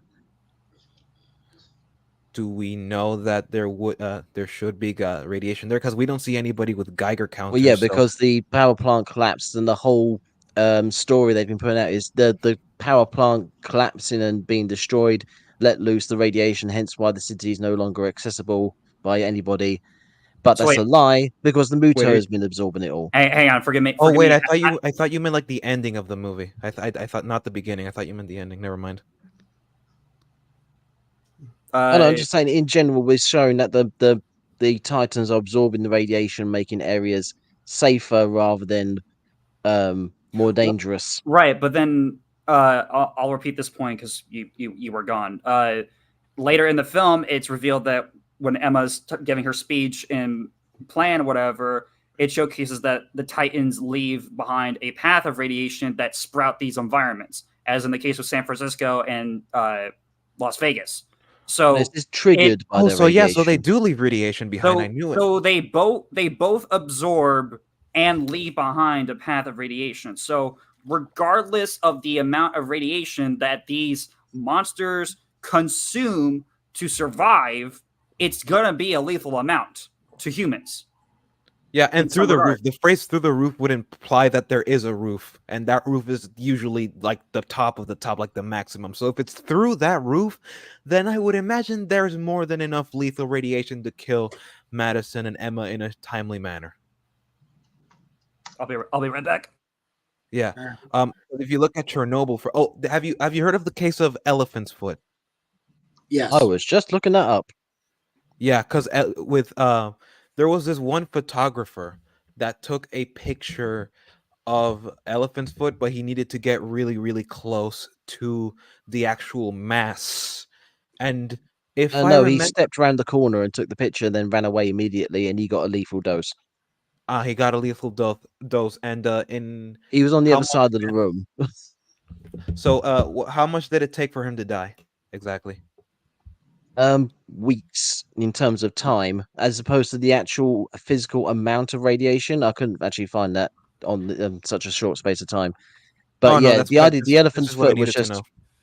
the elephant's foot was just a ridiculous amount of radiation, and basically everybody in Chernobyl who died weeks later, including people who were in the helicopters who got hit by the direct radiation steam jet that came out of the reactor core. Okay, So what yeah, were their even the most symptoms in the meantime? probably sickness, I imagine, and I think the worst ones had the slowing of the skin, but that takes a while. Even like I said, even the Lucky Dragon people who had to brush off radioactive ash from the nuclear bomb, um, even they had to wait weeks for the radiation to properly kick in. Mm, I think it would be possible to quantify how much radiation would be present in this room. So, if we're looking at what they're saying, they say through the roof. What I'm is trying to think the what maximum? who is the scientist who was mucking around with the demon core? I'm going to look that up actually because Oh, the demon he core is a physically pretty touched good. it. The demon core is actually a pretty good example now that I think about it. How much? What is the maximum amount of radiation a human can take? Wait, no. Okay, so Okay, how much I just radiation? looked up the symptoms of radiation sickness: weakness, fatigue, fainting, confusion, bleeding from the nose, mouth, gums, and rectum. Okay, total body And vomiting. exposures of 50 to 100 I don't know how to pronounce rads to total body exposure to 400 rads causes radiation sickness and death in half of the individuals who are exposed. Okay, so we're assuming that like from 100 to 400 is the roof, at least to in comparison to how much a human can take. So if radiation is through said roof, then just how long would they have to die? Probably less than the amount of time it would have taken for the person that interacted with the demon core. So how many rads was the demon core? Many rads. 1,000 apparently. I do like talking about this. 1,000. I do like talking about this detail and the radiation and the world building, but I do think we maybe move on. I don't know. Yeah, the whole emphasis is that Emma and Madison are dead. They're dead men walking. Well, dead women walking. I like that phrase, by the way. It's very haunting. Dead man walking. Yeah. Yeah. Is anyone looking it up, or do we want to? No, we just No, move we on. can move on. All right, I guess. So yeah, we have the whole Mothra sequence with the laser fence, and the fence is shut down. Mothra goes on a rampage, kills pretty much everyone in the room. Emma hurries in with the orca, does the thing with the orca. Madison hurries in response, and Emma manages to calm Mothra down. We have the sequence with that. Then Alan Jonah shows up and kills everyone else in the room except for Emma and Madison. Oh, wait, hold on. I remembered something. So they said something about Mothra wants to be born Yep. as a I don't know if they said it as a way to explain why sedatives don't work, because I do remember that they said that they injected it with sedatives to try and calm it down, but apparently it doesn't work.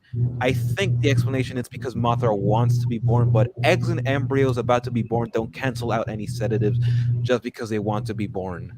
Um, and I think someone says they might kill if they sedated it though. I don't know I remember who said this. I don't think maybe it's in the movie. I don't remember if it's in the movie. But that would be a possibility definitely. But that's something that they should have thought of before sedating it as well. What they should have done is just not sedate it at all, not sedate Mothra at all. But yeah, no, saying that the sedative doesn't work because it wants to be born, I don't think that's a really smart justification. At that point, I just don't don't think use that's sedative. meant to be a literal thing. Like it's consciously like fighting again. I think it's just saying the fact that it's being born. It is birthing at that point, and it's such a strong reaction. It's such a strong like urge or whatever going on with it. That Like, it's Do just urges canceling out the outdo the sedatives. effects of sedation, though? Okay. Like- So this becomes an issue of Mothra is just simply just trying to be is just trying to hatch. That's it.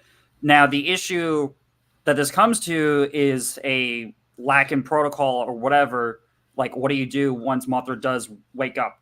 Well, I just answered my own question with the fucking lasers and shit.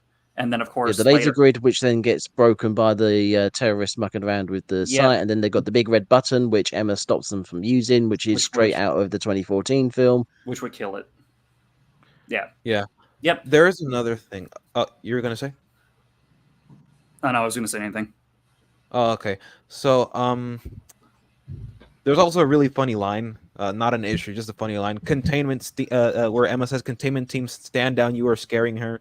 It's funny. It's funny to me because the containment team is there to contain, and that's what they've been trying to do, contain Mothra there. So, that line I thought that was funny, but nothing too bad. So, the Emma and hazmat protection already said this.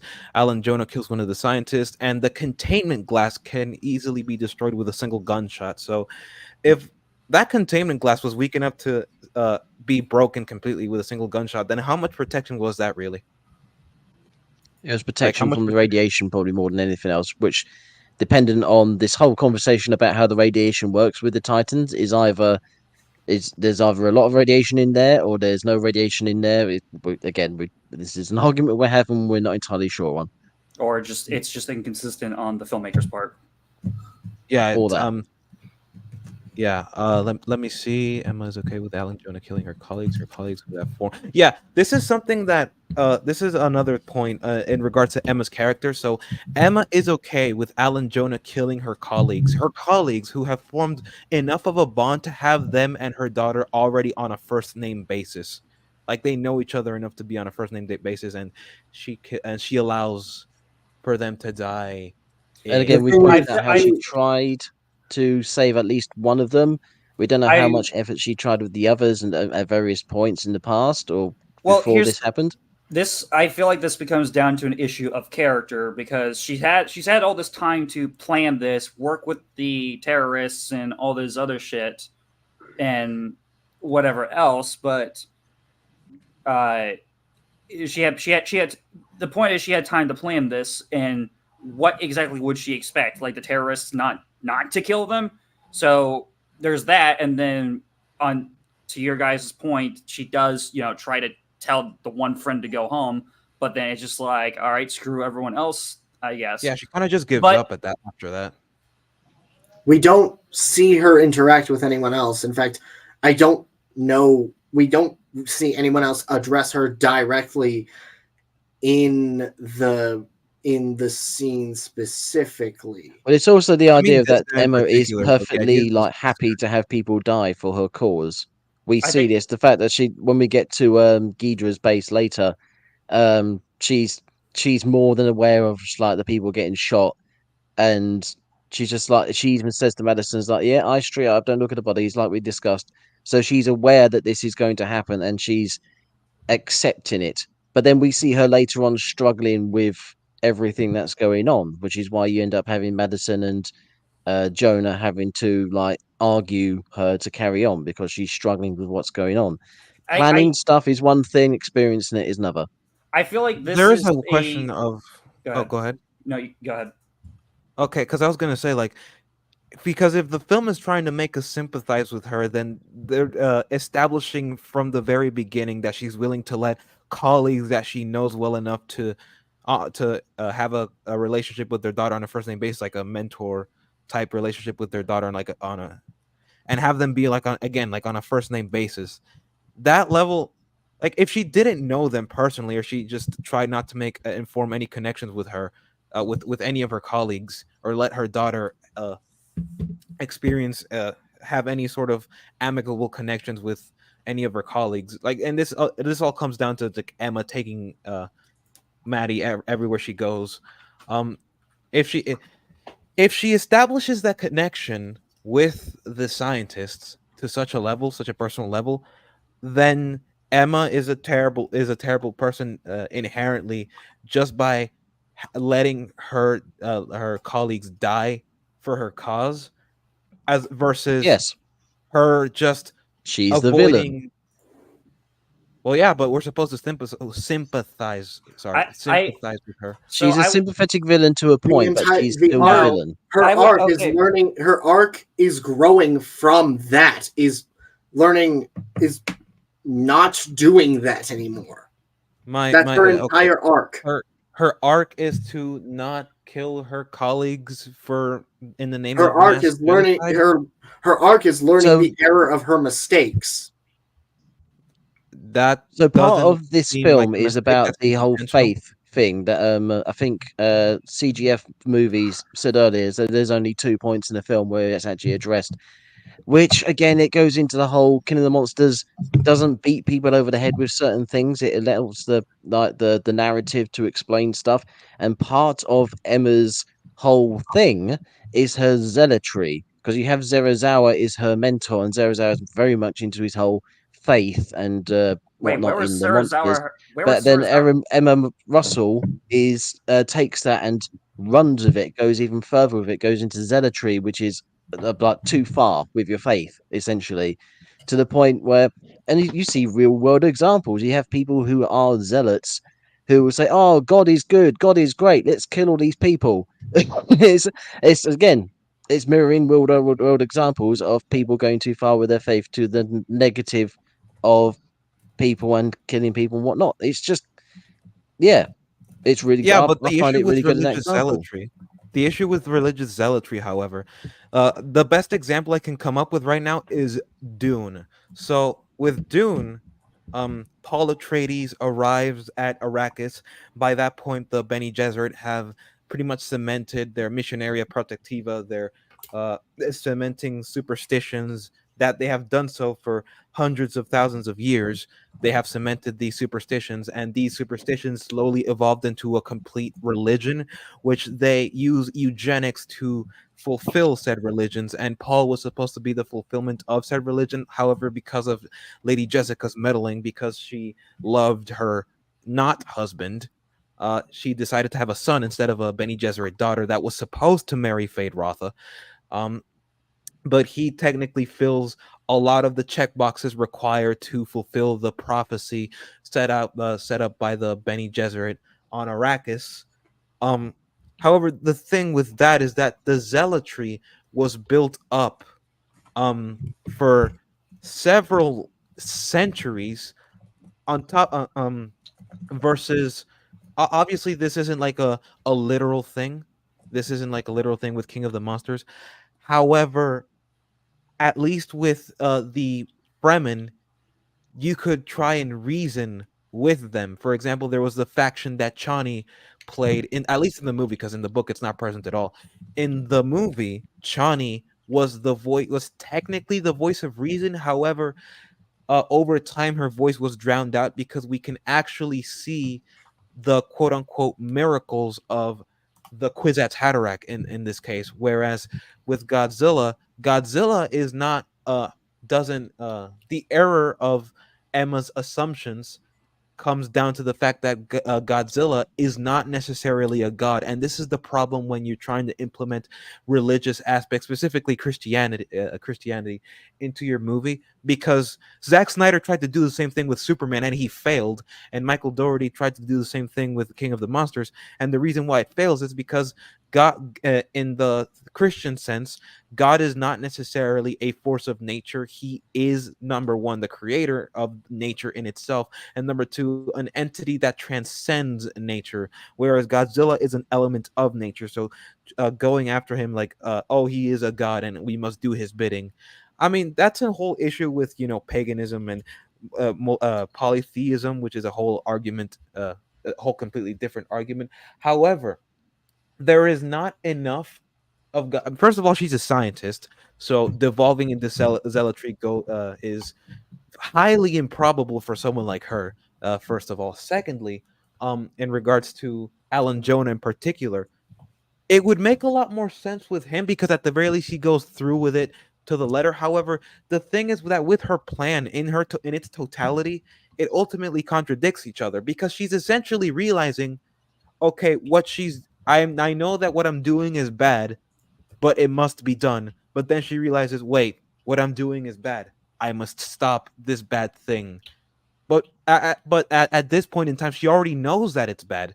So I don't know why she would be having that realization anyways, considering that she would need to have that realization to acknowledge that what she's doing is bad but must be done in the first place.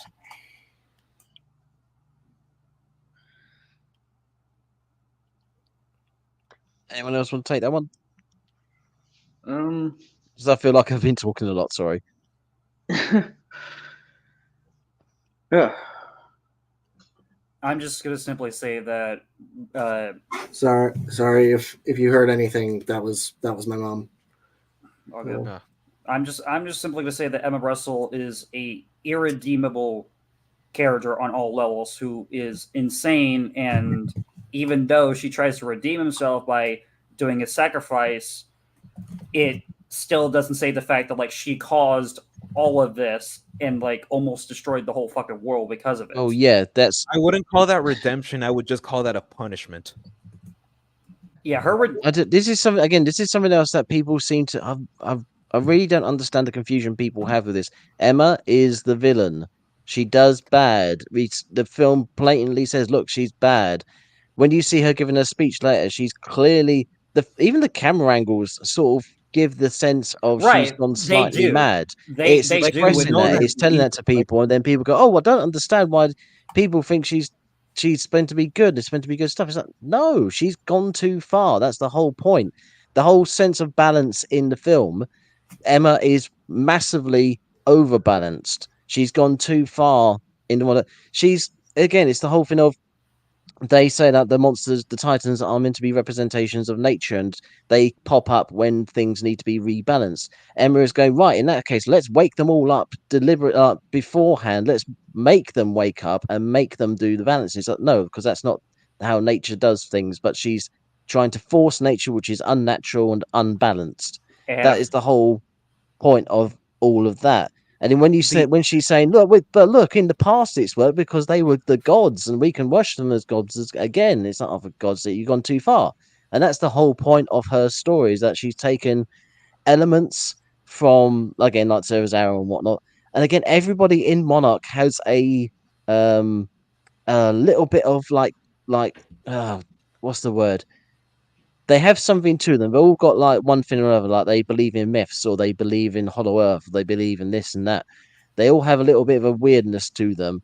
Emma's is that she's clearly gone too far with hers and gone into this whole hereditary thing about believing in the Titans as like the original gods who should be in charge of the world, which is exacerbated by the fact that she spent 5 years like working like sitting at home working on this potentially. Well, yeah, I mean, like the whole issue, however, isn't that she is evil. We know that she is evil. The issue is that, okay, once again, she knows that what she's doing is bad, but she feels Yes. like she needs to do it. Obviously, she's in the wrong. Yes. But again, she realized she must have realized that what she was doing is bad in the first place to warrant her trying to justify her actions are a necessary evil. But however, the realization is that the thing that she did was evil, and even then, the resulting world that she wanted would have been achieved by Ghidorah nonetheless. Because at the very end of the day, Ghidorah was going to create a world full of monsters, and the world that she wanted to No, create was that's a not world where what Godzilla she was. wanted. She really explicitly states that this is not what they wanted. They state that quite No, I badly know at that the she end of the says film. that Say she's Ghidorah wrong is for going to saying it. destroy the world. This isn't. I think she says this isn't coexistence. This is extinction. They quite And how specifically would that say be that different? later in the film. How would that be different from what Godzilla's reign Because would have been? coexistence with the Titans is something that happened in the past, and it's where the Titans are basically keeping the world in balance. By having them all woken up, they will stop people from doing the stupid things that cause the world to be like destroyed in her eyes. Again, this Yeah, is I was hoping to. specifically from her point of view. Ghidra isn't there to like stop bad things from happening. He is the bad thing happening. Yeah, they literally say that Ghidorah, like Alan Jonah, is like, I'm sorry that Monster Zero wasn't exactly what we were hoping it would be, or something along those lines. Like they pretty much, the film literally it has the characters pretty much like flat out say like they did not expect Ghidorah to pretty much be the way that what he is. Pretty much, they just thought, with with as limited information as they had, they pretty much figure, oh, he's pretty much just another Titan, or even just another Alpha Titan. They weren't expecting him to pretty much be like essentially like Lucifer incarnate, pretty much, but as an alien. Yeah, I know what the film is trying to say, but here, and this is a point that I was hoping to save for later. But you mentioned earlier that people in the past, quote unquote, successfully coexisted with the Titans. Now, let me ask you this: where is that civilization now? Buried underground and covered in lava. What does that? I will get to that. I will get to that point because I have plenty of problems with the Titans. We cannot coexist with the Titans because of the ancient civilization. Oh my god, I have so many problems with that. Okay, well, think about this for a second. How do you know the people didn't end the civilization? What? How do you know the people didn't? How do you know it was Godzilla's fault specifically, or some other Titan's fault specifically? How do you know it wasn't geological activity, geothermal activity? It wasn't a plague. It wasn't a war. It wasn't a disaster. How do you know it wasn't the Titan? It wasn't Ghidra. How do you know it was? I could easily just reverse that question. There are multiple pieces of evidence in there that showcase it wasn't the Titans doing. It was geological activity or specifically volcanic activity. Specifically volcanic activity. Volcanic activity. That makes and sense. Is there a Titan responsible for volcanoes? Rodan wasn't there. Rodan isn't described in the carving. And from what we see in the film, he shows no control over mountains, volcanoes, or anything like that. And even then, we see fissures in the ground. Okay, the coexistence argument falls apart in Emma's own speech when she flat out pulls the fucking "we are the virus" cliche in every other fucking movie with the extinction of humanity. So full-fledged out, she is still indirectly wanting to unleash the Titans to quote-unquote restore that balance while also getting rid of humanity. So irregardless if Ghidorah still... Getting rid of it, no. Yes. She says we can coexist. She says it in her speech. Just because the character says something doesn't make it true. I know, that's why she's the villain. Yeah, she's a villain. Again, this is what people keep doing. They say, oh, but she keeps asking for these things. It's like, yes, Thanos wanted to kill half the universe. He didn't have to, but that's what he believed to be the thing to do. Emma believes the thing to do is to wake up the Titans to kill off a certain amount of humanity and then sort out all the problems that humanity has caused, and then humanity and monsters can coexist together. That's her mindset. That's what she thinks will happen. Whether she's correct or not doesn't matter, because this is a line I actually used from it was Captain America. So when Dr. What's-His-Face is talking to the Americans, and they say, Red Skull's plan is insane. And the doctor says, the sanity of the plan doesn't matter because he can do it. And that's exactly the same with Emma. Her sanity and whether what she thinks is going to happen is actually going to happen doesn't really matter because she can cause it to happen. She can cause an extinction level event comparable to that of the Cretaceous Tertiary extinction and the Permian extinction. That's the threat. And it's explicit that the way she's going about the way she's trying to establish the coexistence between man and Titans, her way, and by extension, the ego terrorist way is wrong. It is explicit. Okay.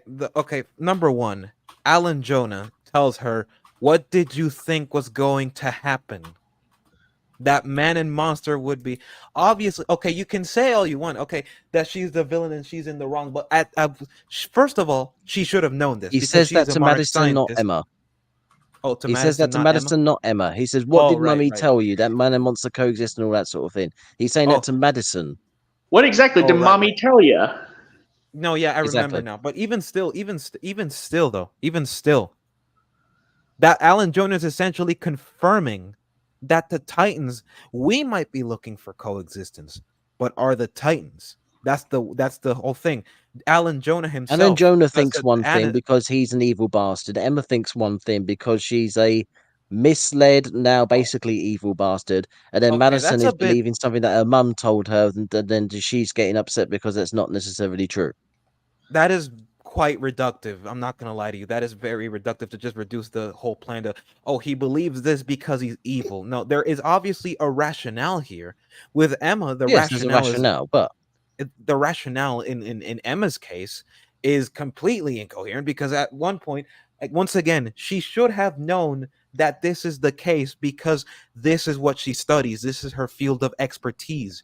And Alan Jonah, at the very least, is saved from the whole contrivance issue because because he doubles down on it. He doubles down, like, yes, he knows that man and monster are not going to hold hands together with humans in harmony. He knows that, but Emma should have known that from the very beginning because we know for a fact that Alan Jonah and Emma Russell have met in the past and have discussed this plan and what it's going to achieve. So surely she must have known. So the realization that she makes when Ghidorah does the alpha call makes absolutely no sense in the context of what the planet was going to achieve, because at the end of the day, Ghidorah was transforming the Earth in his own image. He is only killing the Titans. We only see him kill the Titans that, well, actually, no, we don't actually see him kill other Titans. He is using the other Titans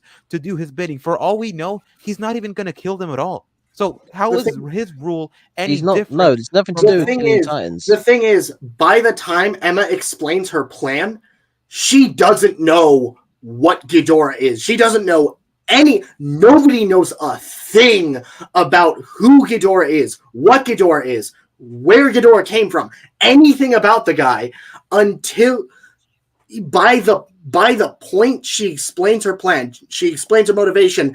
It is after that we realize, she misunderstood. But that wouldn't really matter all that much anyway, because again, the results are there. Ghidorah isn't killing the Titans. Godzilla, well, I mean, he killed arbitrarily, depending on whether both like in graphic novels and in the movies and whatnot and what have you. But again, the world that Ghidorah was going to, the world that Ghidorah was trying to bring forth is exactly the same world that Godzilla and the Titans would have lived in when humanity was still a Moonite type civilization. Because what do you mean? No, Ghidorah is trying to wreck the world. He's destroying it and messing up and doing it in his. He's terraforming his form. You see, Washington DC is an absolute clusterfuck, and that's caused by Ghidorah and his storms. That's not the world that Godzilla. The world that Godzilla and the Titans want is the world that we currently live in. It's only when humans are mucking around too far, digging too deep and whatnot, doing the old Lord of the Rings dwarf bit, that they start waking up and doing things.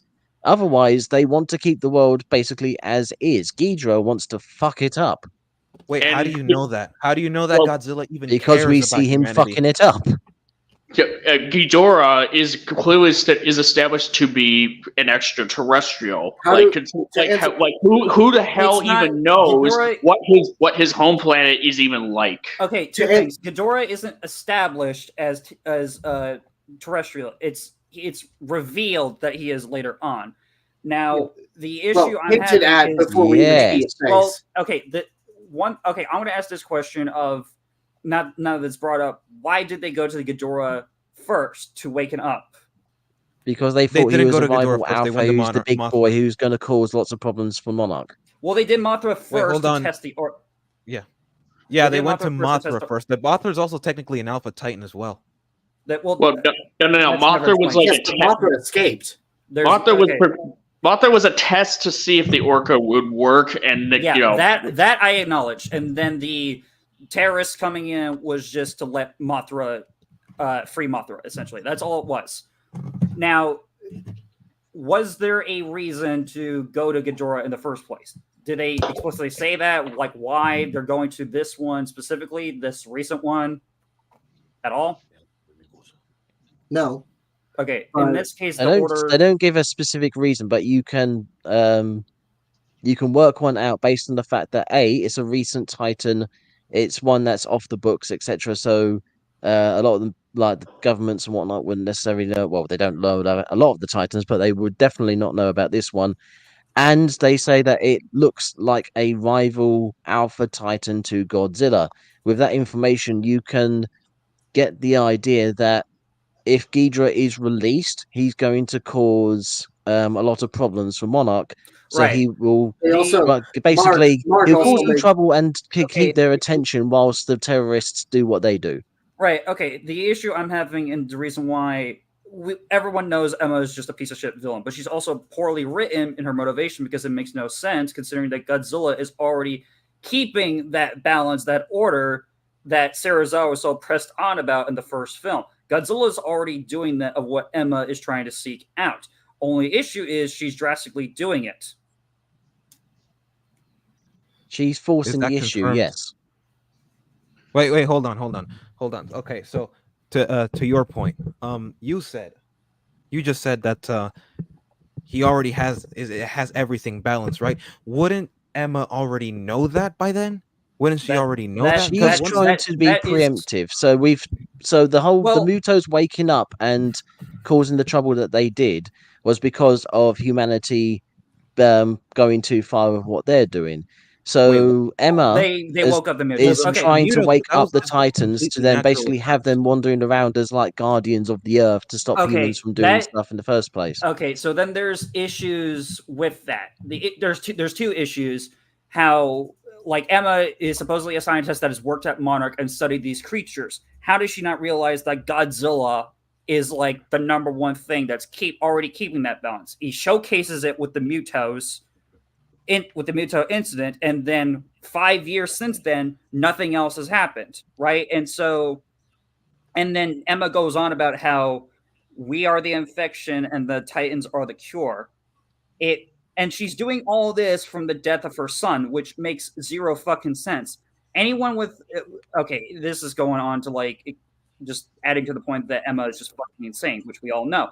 But how do you go from the death of your son causing you to kill the rest of the world with the release of all these monsters going haywire when there's been no issues since Godzilla's incident, and that Godzilla has been established to keep this order? It makes because she has seen what people are doing and decided that she knows better. Okay, that's hold on. That's the film saying that she thinks she knows better. Okay, you mentioned earlier that like the events of 2014, that was not man-made necessarily. Yes, we had the nuclear power plants. We had the nuclear power plants. They dug down. They were searching for nuclear material. They dug too far, and they unearthed the Mutos, who then woke up and started eating the power plant, and it went from there. It was strip mining in the 99, was it? Yeah, it was 1999. Strip mining in the Philippines in 1999 woke up a larvae Muto, which would be the male Muto, Hawk Muto to be exact, to go all the way to Genjira to kind of right. But to do that. So wait a minute. Okay, they were digging. Were they exclusively looking for radiation? They were nuclear material. Yes, we can simply say they were mining. That's they were mining. They were mining. They didn't say it was specifically radiation, but they were mining. They were mining, and they said they found a radiation spot, and they started digging down, and that's when the ground collapsed. Yep, that was. Okay. Scratch that then. Yes. Okay. So in regards to Emma, going back to Emma, okay. I'm trying to gather my thoughts here. So with Emma, she already saw like the aftermath of 2014. She knows what the aftermath was. Now, in between the time of 2014 and 2019, I really couldn't tell you because I haven't read the graphic novels. But You don't need one, to. You shouldn't have to. oh yeah, one. That's true. That's true. They're I'm debatably going off non-canon. just the film here. I'm They going off themselves are purely the debatably film. non-canon. I'm only going off of the movies. I'm not going off of Yeah, Mana. I shouldn't have to buy a book to understand the plot. Yeah. I'm not going off of Yeah. GVK or GXK either. I'm only Yeah, going off of also Black. The graphic novels are debatably non-canon, so they're pretty much just like extra side stories that you can any enjoy. external material. I'm ignoring. So Yeah, just Oh, stick okay. with the canon of the movies between 2014 and Cotton for this particular debate. Yeah, I would Alright. say check. I would still say check them out anyways because they're pretty decent. They're pretty well done. I love Aftershock. But yeah, just stick Okay. with the canon for the movies. Okay, so we know several things. Number one, we know that she's a Monarch employee. We know for a fact that she knows enough about the Titans to know how to control them with the Orc. She studies their bioacoustics. We know that by the end of 2014, everything is already balanced. All right, we have everything is already balanced. However, what prompts her change into quote unquote zealotry is what I want. Like what prompts her, what made her take the decision that, you know what, I'm gonna take matters into my own hands. She makes the claim that they were going to shut down Monarch. I had to do what I had to, and then she also discusses that we've seen what this world could do, and all of that. She makes multiple examples of what this world could do. It's possible that post 2014. Well, okay, yeah. well, here's the issue Post that I have. 2014. Post 2014, we see riots on the streets. We see this kind of thing. We see how this world has Not riots, reacted to protests, something like the because Titans. protests is like something completely different. Riots are Right, random. okay, Protest is so organized. The issue I have is that she's seen the events of 2014, and she knows, and she goes on in her speech about the effects of what humanity is capable of doing to the point where we cause our own self-extinction or whatever else. But she's seen, despite and knowing Godzilla, or she should know Godzilla keeping the balance, that the events of Hawaii and San Francisco were absolutely catastrophic and were the cause of that Titan activity. Granted, yes, it did start in 1999 when they dug up the mines for material and awoken the Mutas. But still, the 2014 events were were caused by the fight between Godzilla and the Mutas. So theoretically, she should see that if any Titan is woken up, it would be much worse. Granted, she does go into the fact of the half-assed environmental theme of how what they leave behind recreate stuff, but at the same time, it also destroys human civilization. So her points contradict each other between awakening the Titans to revive Earth and environmentalism and whatever else, but at the same time, it destroys humanity, which, causing economic struggles and all of that, because San Francisco's gone, and so is fucking Las Vegas. That entire West Coast is like gone, and you can't live in it anymore. So that's causing an economic shift. So there's consequences that she doesn't realize whatsoever, and her point of awakening the Titans to restore balance makes zero sense when Godzilla's already keeping that. But then she continues with it anyway after witnessing it firsthand and it killing her son. So why in the world would she want to continue that further where it causes more of this catastrophic destruction from radiation alone, which we've established is very fucking potent and dangerous and creates new environments, but also destroys cities? Even then, like she says, the mentions that, oh, we are overpopulated. There are less people now, thanks to 2014, than there would have been in 2019, than there would have been before the events of 2014. So now there are less people now. So now we don't know how many people died. We don't know how many people are like around the world, because a lot of the deaths would have been concentrated in the US alone. But clearly enough people are dying to where she could probably begin to reconsider that, hey, you know what? Maybe okay, since the population like went down, and thanks to radiation being spread out at random, because again, these titans do leave behind some level of radiation. They don't just absorb it. There would be enough radiation to spread, because like the rotation of the planet can sometimes spread radiation, because radiation usually, that usually happens with radiation. With the subsequent deaths, thanks to the radiation, as more and more people die, then I am pretty certain that the whole issue with overpopulation, at least within her, how she arguments it, isn't that really that big of a problem? And I mean, IRL, even now, like, I would. It's a bit of a hot take, but I will say that But- everyone here can agree Emma's a terrible character and a terrible mother and a terrible person and all this stuff.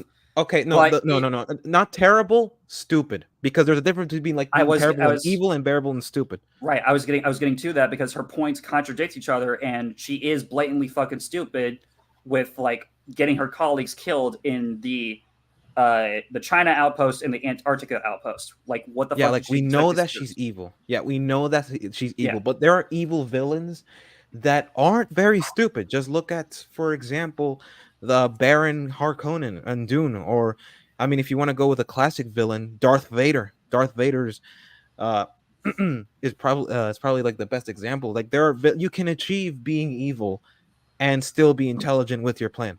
Those are not mutually exclusive things. The villain's plan should not be stupid just to prove that he is evil. Is what I'm saying. And Emma is just fucking stupid with her plan entirely. I would lobby that in a similar situation to Thanos. It's more so. It's not that do you believe her plan could work. It's do you believe that she believes her plan could work. Granted, since you bring up the stupidity, that is an understandable point. It's a problem. If it's a problem with Infinity War, then if it's a problem here, then it's also a problem with Infinity War, because like from a plot, structurally speaking, from a plot perspective, Thanos is even from a realistic sense, Thanos' plan would never work realistically, because he's not just eliminating. He's not eliminating. The question is not. Do you think the plan would work? It's do you believe that they believe the plan would work? That's not really in question, though, is it? We're arguing whether it makes sense. To an extent, yes, it works for Thanos, but it doesn't work for Emma. It works for Thanos because his solution is cut the population in half so resources aren't depleted and whatever else and all these other issues. I'm just summarizing. I don't remember Infinity War that much since the theater and one. At the beginning of King of the Monsters, we see Emma watching a news report where she's seen protests as people want Monarch shut down, and news reports of animals being killed off, as the news says, possibly in connection with people trying to find Godzilla. So, then later on in the film, she says about, this is what I was going to say. She watches those, and then she says later, well, Monarch's going to be shut down, and look at all the terrible things that humanity is doing. From her perspective, humanity is doing stuff that is going to harm the world. So in her mind, she thinks the Titans should be sorting that out. So she has the capability of waking them up and waking them up and forcing them to do stuff. Right. Now, whether that is logical, whether that makes sense, whether she should be doing that or not, that's sort of immaterial to her belief in what she thinks should be done. Sure. Granted, that in that regard, it makes sense, but it falls apart when you go under the context of 2014 and that she her son died because of human action. That's her. That's her logic. Wait, what? No, her son died because Godzilla. Her son died because of the consequences of human action. No, exactly. No, wait, Godzilla was people in San Francisco die because of Godzilla and the Mutos fighting. Period. And why are the Mutos awake? Why are the Mutos even here? Point of view. That's Mark Russell's point of view. This is the flip side of the coin. Mark Russell is one side of the coin. Emma Russell is the other. Mark Russell's is very straightforward, i.e., I blame Godzilla for the death of my son because he killed my son. Emma's flip side is I blame people for the death of my son because of all of the connecting all the connections and causalities that led to the destruction of San Francisco. In her mind, Let it's me ask people you that need to something. be stopped. In Mark Russell, it's Godzilla needs to be stopped. Let me ask you something. So, why were they mining down there exactly? Was it for resources that could In help '99, just humanity? uranium, Maybe. as far as I remember. Uranium. Oh, uranium. Uranium, a very useful element that could be used for the betterment of mankind. So it's almost as if it was Yes, but not they're strip intentional. mining and harming the environment to do it. That was the sort of implication of all that. Harming the environment, that specific part of environment, an environment which, by the way, there are laws set in place where if you uproot a tree, you have to replant it. So even on top of the fact that there are multiple protocols set in place to replenish lost soil. So even if they harm the environment, they have protocols to restore it. We have that in real life. That is In a every real thing that country, we do. In every does it? Okay, what do you mean every country? Should I'm pretty Is it sure. in Yeah. the Philippines? Is it in the Philippines in this particular? If we're going off the example of 2014, What is in the film? the Philippines, is that a law in the where the Philippines? mining takes place. All right, let's look it up. Let's look it up. All right, let's do it. I'll be right back. Yeah, hold on. I gotta take a bathroom break. Hold on a second.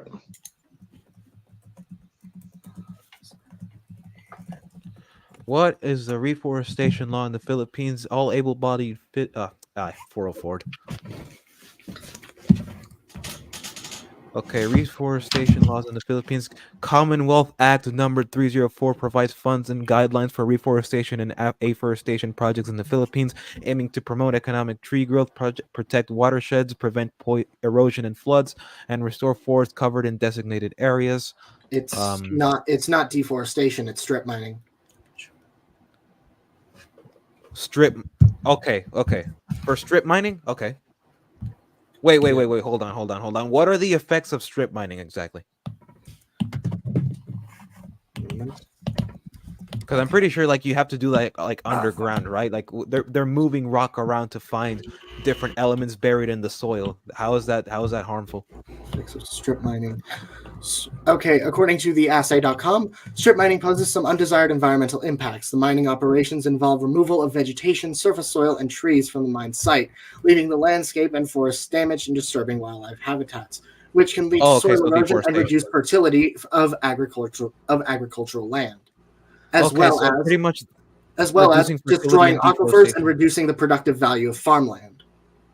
Okay, so like it's like what I said: vegetation, trees, surface soil, pretty much reducing fertility. Yeah, so that is covered by this. It's covered by this.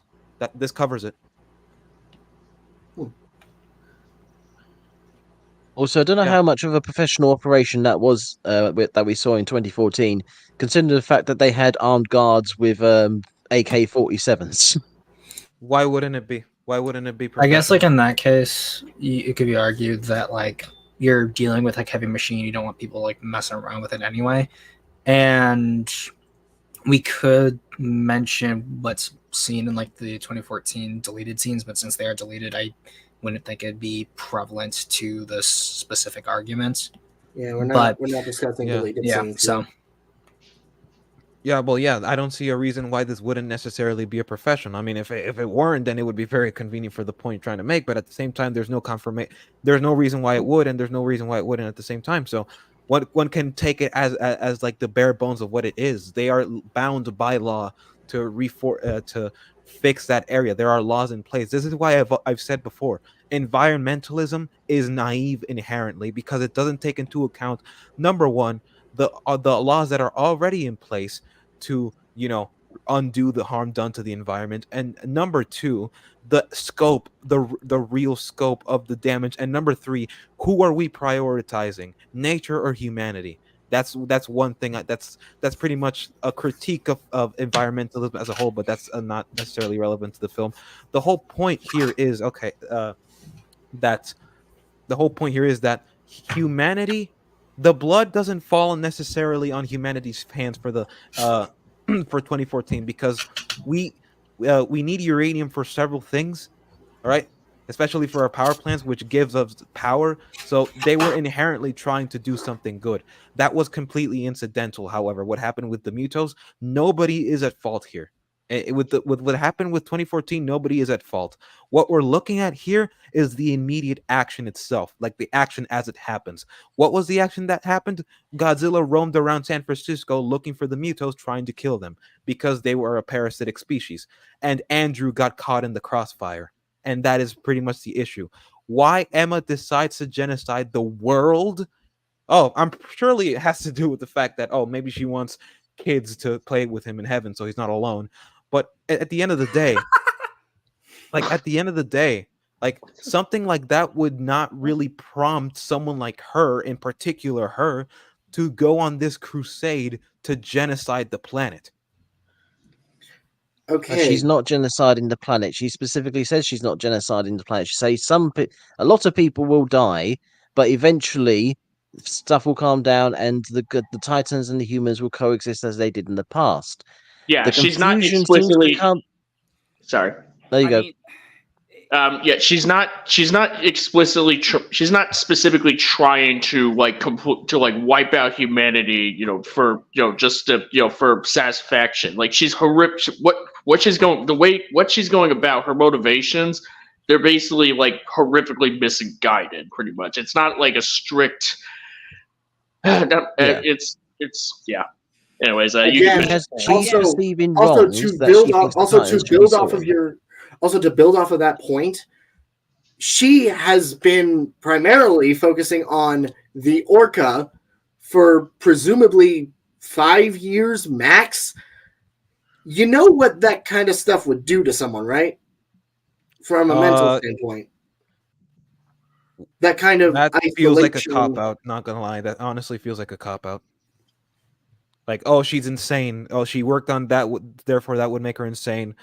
No, it's not that. No, It's not insane. she's working with. Sorry. She's working with Zozawa, who's very like into his whole faith thing. So she's listening to him. She's also then working like secretly on the Orca from her husband, and then when he buggers off, she works on it more openly. Then she's also working with the terrorists who are also influencing her. So she's getting a lot of influences on sort of like belief on belief, and from both positive and negative. She's basically a very confused woman who's suffering through her grief over the death of her son, and she's trying to focus it, and it ends up going very badly. I was going to say for her, it goes very badly for everybody. Okay. So, and that's the explanation of King of the Monsters is the explanation of grief, in terms of like I said, Mark Russell self despises. He despises himself, which he then projects onto other people. He projects it onto Emma, which ends up breaking up their marriage. He projects it onto Godzilla, which makes him want to, like, he just hates Godzilla, which he expresses wants to kill him. quite a lot. And he projects it onto Monarch, which he hates Monarch a lot, which he expresses quite a lot. okay, He hates projects Monarch his because hatred they're of himself ineffective onto at their other job. people.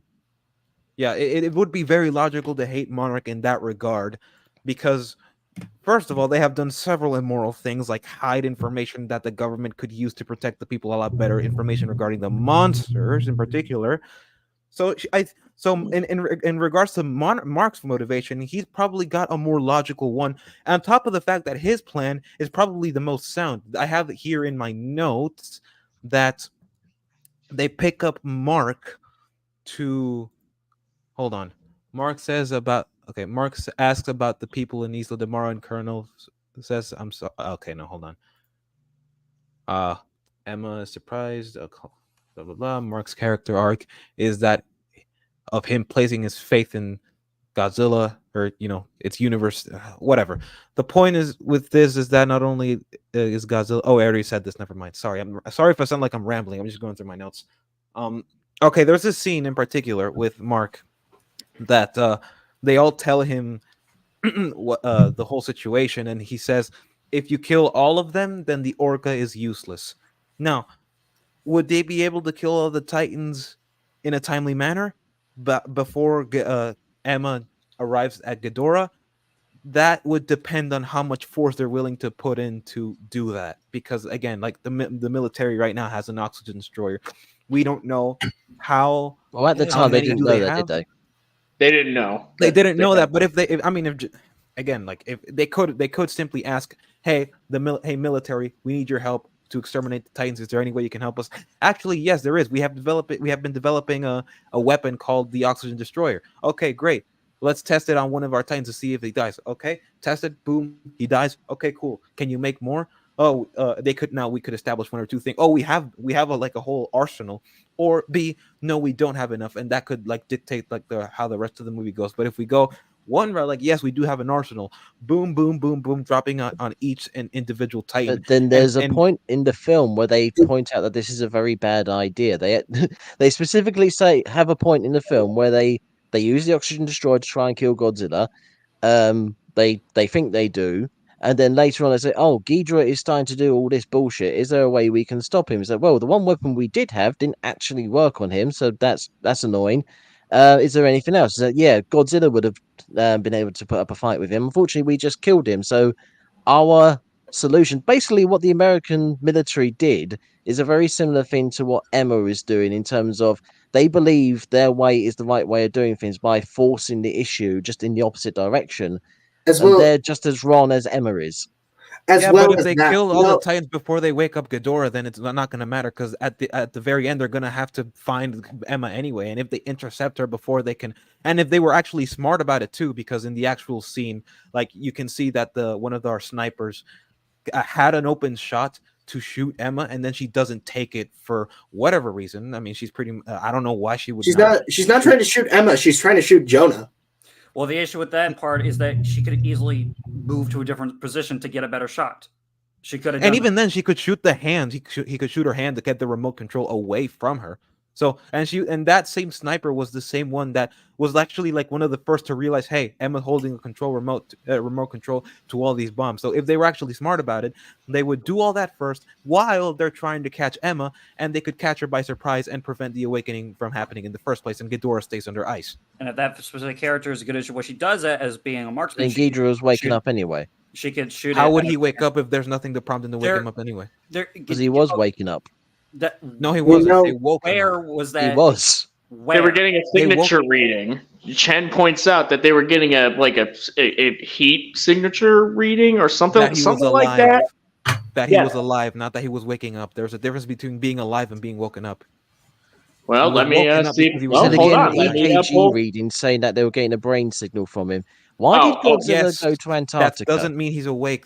Just because there's a brain. Why did Godzilla go to Antarctica? Because Ghidorah awoke from the ice. No, Ghidorah hadn't quote unquote been woken up then. Why did Godzilla go to Antarctica? Why did Godzilla? Yeah, why did he go? If he wasn't, if he was asleep, then why did he go? Okay, there is a huge issue with Godzilla's patterns. I won't say character because his character as a keeping the peace and balance or whatever is still intact in this film. The issue with Godzilla is that he's been gone for 5 years, so nothing else has been happening. And you would think if Ghidorah was supposedly quote unquote waking up, Godzilla would do something about it before. Yeah, like travel to Antarctica. Right. So now you're bringing up. So if Ghidorah's waking up and Godzilla senses it because Titans can communicate over massive distances, then Godzilla would have gone to Antarctica to stop Ghidorah from waking up. Right. Okay.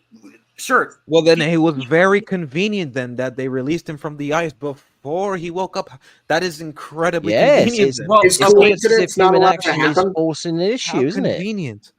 Okay. How convenient. So convenient that I almost think it's complete BS because, again, EKG readings and brain activity does not constitute enough evidence that a creature is awake. It just indicates that they're alive. Yes, Ghidorah is alive there. That does not mean he is about to wake up. So why Ghidorah goes there to begin with, I don't know. Now, okay, this brings a bigger issue to the film, both in the terms of the characters of Godzilla and Ghidorah, and also the world building. If Ghidorah's been here this entire time and is an invasive species, why that and Godzilla can sense all these different kinds of things, geolocation, traveling, and blah blah blah.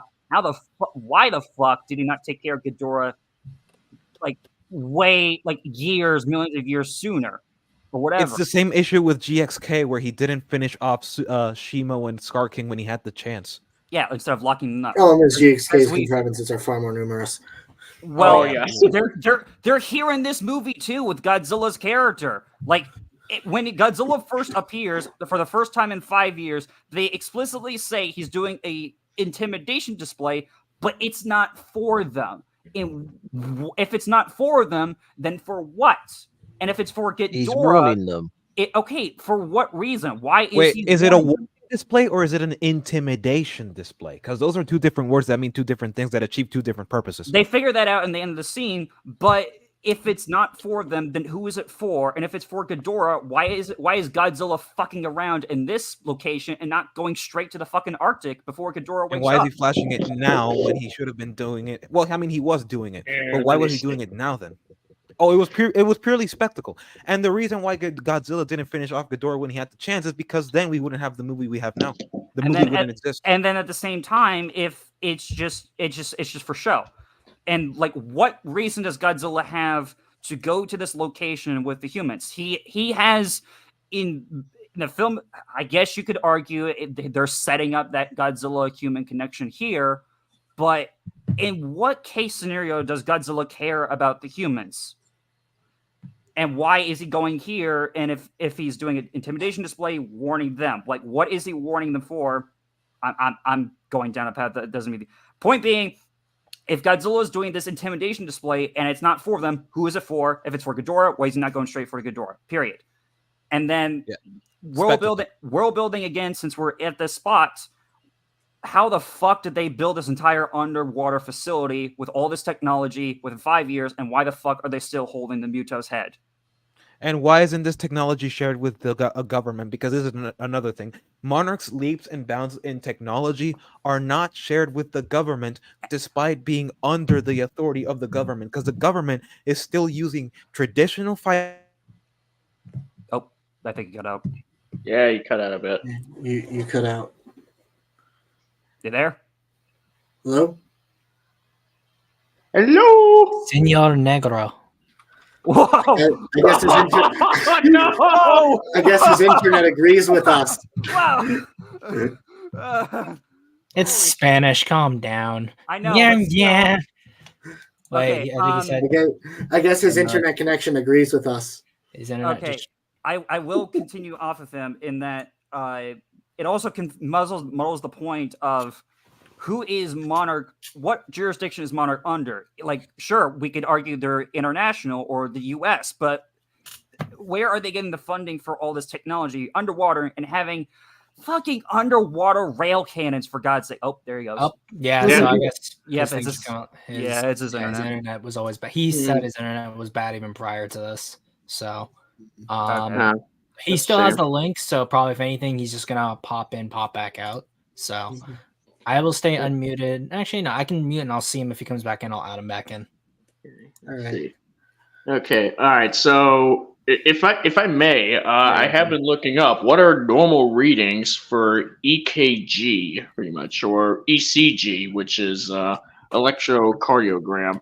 Heart is beating at a regular rate of 60 to 100 beats per minute, which means Ghidorah would start waking up, and and basically like the readings even show like it rising, the EKG readings like rising, pretty much, which would indicate that Ghidorah is waking up. I had an internet to them. Sorry, I just wanted to finish my point. So, in regards to Rodan, so instead of leading him around the island to the actual storm, they lead him through the island and cause collateral damage anyway. So that goal is completely out of the window, and all those people are dead, by the way. Wait, when did I Well, think not everyone's dead, but still. I think you We I think- also Monarch's technology is like, okay, yeah, they have a flying fortress, but that's really all we see, as well as some updated like computer graphics and computer charts. So there's That's still useful technology. That is still useful. Okay, but yes, they have the fucking Argo, but it's like this. It's this massive fucking this. Ship facility. It's a helicarrier, basically, like the MCU It's a comparison. gigantic helicarrier, for God's sake. It's like the Not MCU Not the biggest equivalent. plane Well, that the must- US have ever made. Okay, here's the okay. I'm all What's the It's biggest? not the biggest plane they've ever made. okay. Here's the suspension of disbelief. Yes, but They made a plane that could carry like an army of tanks. that's Uh, different. Okay, that's different than a plane carrying tanks. The Argo is a gigantic command. It can ship carry like gyrocopters. that It can carry ca- gyrocopters. that carries Ospreys? other and all this other. Yeah, remember when equipment. Ghidorah was about to attack it and then Oh, Godzilla yeah, rose that- from the ocean? Yeah, that. Yeah. I mean, it can Yeah. carry I was ospreys. saying, yeah, that's what they're called. That's Yeah, I there's think like two they were ospreys that talking about- literally. There's literally two ospreys that come out of it when they're like approaching Outpost 32. Right, but Yeah. once again, it just questions the world building of what Monarch is exactly, who they're under, how the hell they get all this funding, how the fuck they have this level of advanced technology within 5 fucking years when one San Francisco. What is the advancements you think they have? So a big plane. That's not an advancement of technology. It's a big plane. If you're complaining about the fact that it hovers, Harrier jump jets are a thing. So have- it's Okay, number one, just the expand holographic that for a technology. larger They thing. have a Number fucking, one, the holographic technology, the holographic displays. Number two, the Orca in itself. Holographic- however, you what can argue holographic that- displays? What holographic display? What do you What do you mean by mean that? what holographic It's, We mean the displays? flat Yeah, where are screen. the holographic displays? they're called flat. They're flat screens. They're basically modified TVs. They're basically giant. There's like Wait, they are? they have a table that's pretty They much. don't They have have a a table. physical. okay, They okay, don't have a physical image of the object coming from the screen to okay, hold on, showing it hold move on. around They have like a- something like they Oh, a wait, have no, a- hold cat. on, no. It's not. Hold on. Hold on, I'm thinking of GVK. I'm sorry. I was thinking of GVK, not King of the Monsters. Oh, GVK is okay. terrible. Okay. Hold on. You're There's talking- okay, in no- that context, okay, fine. In that Okay, context, sure.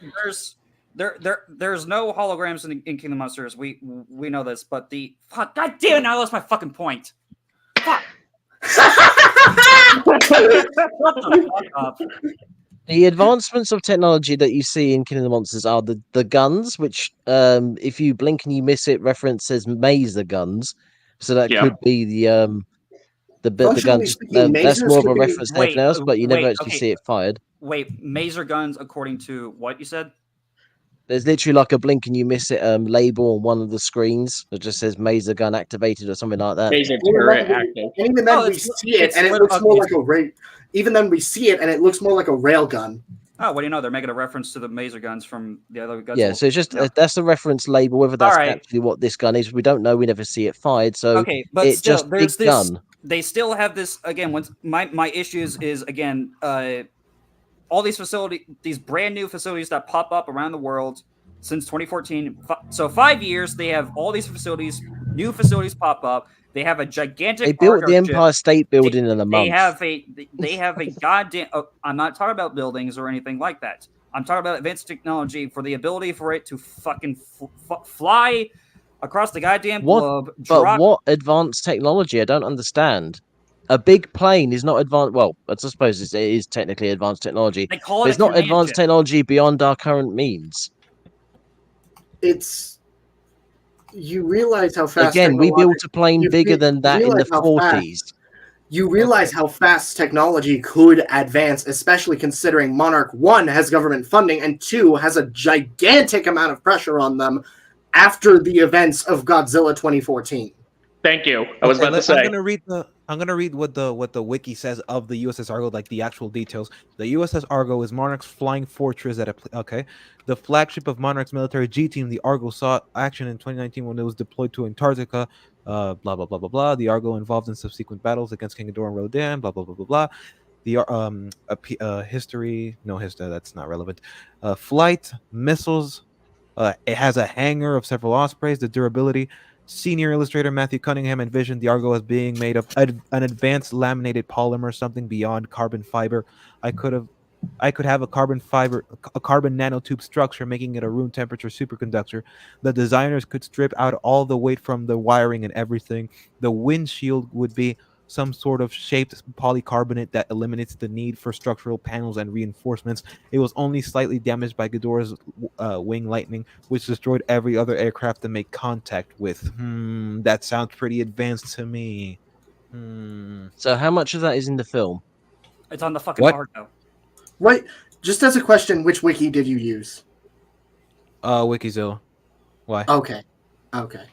I just needed to make I sure. mean, I prefer Gojipedia, but I just picked the first one. Gojipedia copies Wikizilla. Yeah, but Wikizilla kicked me out, so I have a bias. They kicked me out of the server. Oh, they have a server? I didn't even know that. Wow. Lamau. Yeah, I do. Why? I guess. because I was being correct and they didn't like it. What the heck were they? Okay, apologies for the derailing, but what the heck did they kick you out over? Once again, I was just being correct, and they didn't like that. I pissed off one of the mods which was supposedly a writing guy, but like a guy that a professional writer and whatnot and what have you, but he clearly didn't know what he was talking about. So, what the heck was he being wrong about? Regarding the lore of well, specifically GVK, because we were arguing about GVK. So, oh, okay, yeah, Huh. I will not tolerate GVK praising in this house. GVK deserves all the hatred. GVK is a mess. Yeah, it's a mess. GVK is entertaining, but it is a bit of a mess. Not as much of a mess as GXK, but that's. It was the downward spiral into the shit pool that is GXK. Hey, GXK isn't even trying hard, and it comes off as better than King of the Monsters. Ooh. Fuck you. Fuck you. GXK is appalling. It's absolutely appalling. King of the Monsters tries too fucking hard, and it fails at what it's trying to do. With all due reason to go back on So topic. far, you ain't proved it. I think he's done a pretty reasonable job. We very much have with Back on topic, gentlemen. Yeah, sorry. Yeah, Yes. we're trying to get back on topic. Seamless transition. So, all right. So we're on Godzilla and the Arctic, right? No, Yes. we were having the discussion about the advanced technology. Yeah. Right before. Yeah, you're saying they have advanced technology, but you haven't actually proved that they have advanced technology yet. You have a Wikipedia, I just read a it. Wikizilla Wikizilla entry, which isn't actually in the film. So as far What as do you mean we it's can not in tell the from the film? It's a film, it's description just from the big actual plane, design. big guns. It's a description. Oh, and non-existent of how the holographic plane displays, which are actually functions. 2D displays. No, the okay, I was wrong about that, but the actual thing, it is there. We see the lightning thing. The lightning thing did not do that much damage, and we see it. That's what It doesn't do that much damage to actual planes. Like actual planes in real life get hit by massive then, lightning bolts, and they don't get destroyed by them. and even That then, we happens in do real see life. Argo. act that all the other the planes are completely destroyed. We see All that. right, I'm Yes, taking- because that's more concentrated lightning. That is a far more powerful lightning blast coming from a direct source, aimed in a basically straight line. I say basically because lightning doesn't function like a straight line, but still, Okay, well, it's a what far more happened to the concentrated Argo? lightning. And the Argo from is a direct- larger, and not all the planes get destroyed by Ghidra. If you're talking about the final battle where Ghidra goes like fully Where mental, Ghidra goes massive, power up. and Also, explodes the we sky. do see some effect from the Argo as the power from the Argo does short circuit slightly temporarily. Yeah, the Argo gets when, damaged. when lightning hits it. Yeah. Hang on, I'm taking screenshots. The Argo does not. Okay, the Argo clear. Okay, first of all, the Argo has not taken any damage whatsoever in this movie. I'm sorry, what? It does. It does. There's Where? They flames run away coming out of because it they're when it getting leaves. damaged. There's literally flames coming out of it when it leaves. Flames? Where? At what point? On the wings. It's No. still At what point? This Tell is me the time wait, stamp. Sea Monster. This was from the final battle, right? Yes, I'm trying to find the the sequence. Boston battle. Oh, the Right final after battle. The final right battle. after Okay. right after Ghidorah does his whole Palpatine thing. I'm trying to find the sequence. So I just have All right, the hold on. ramming.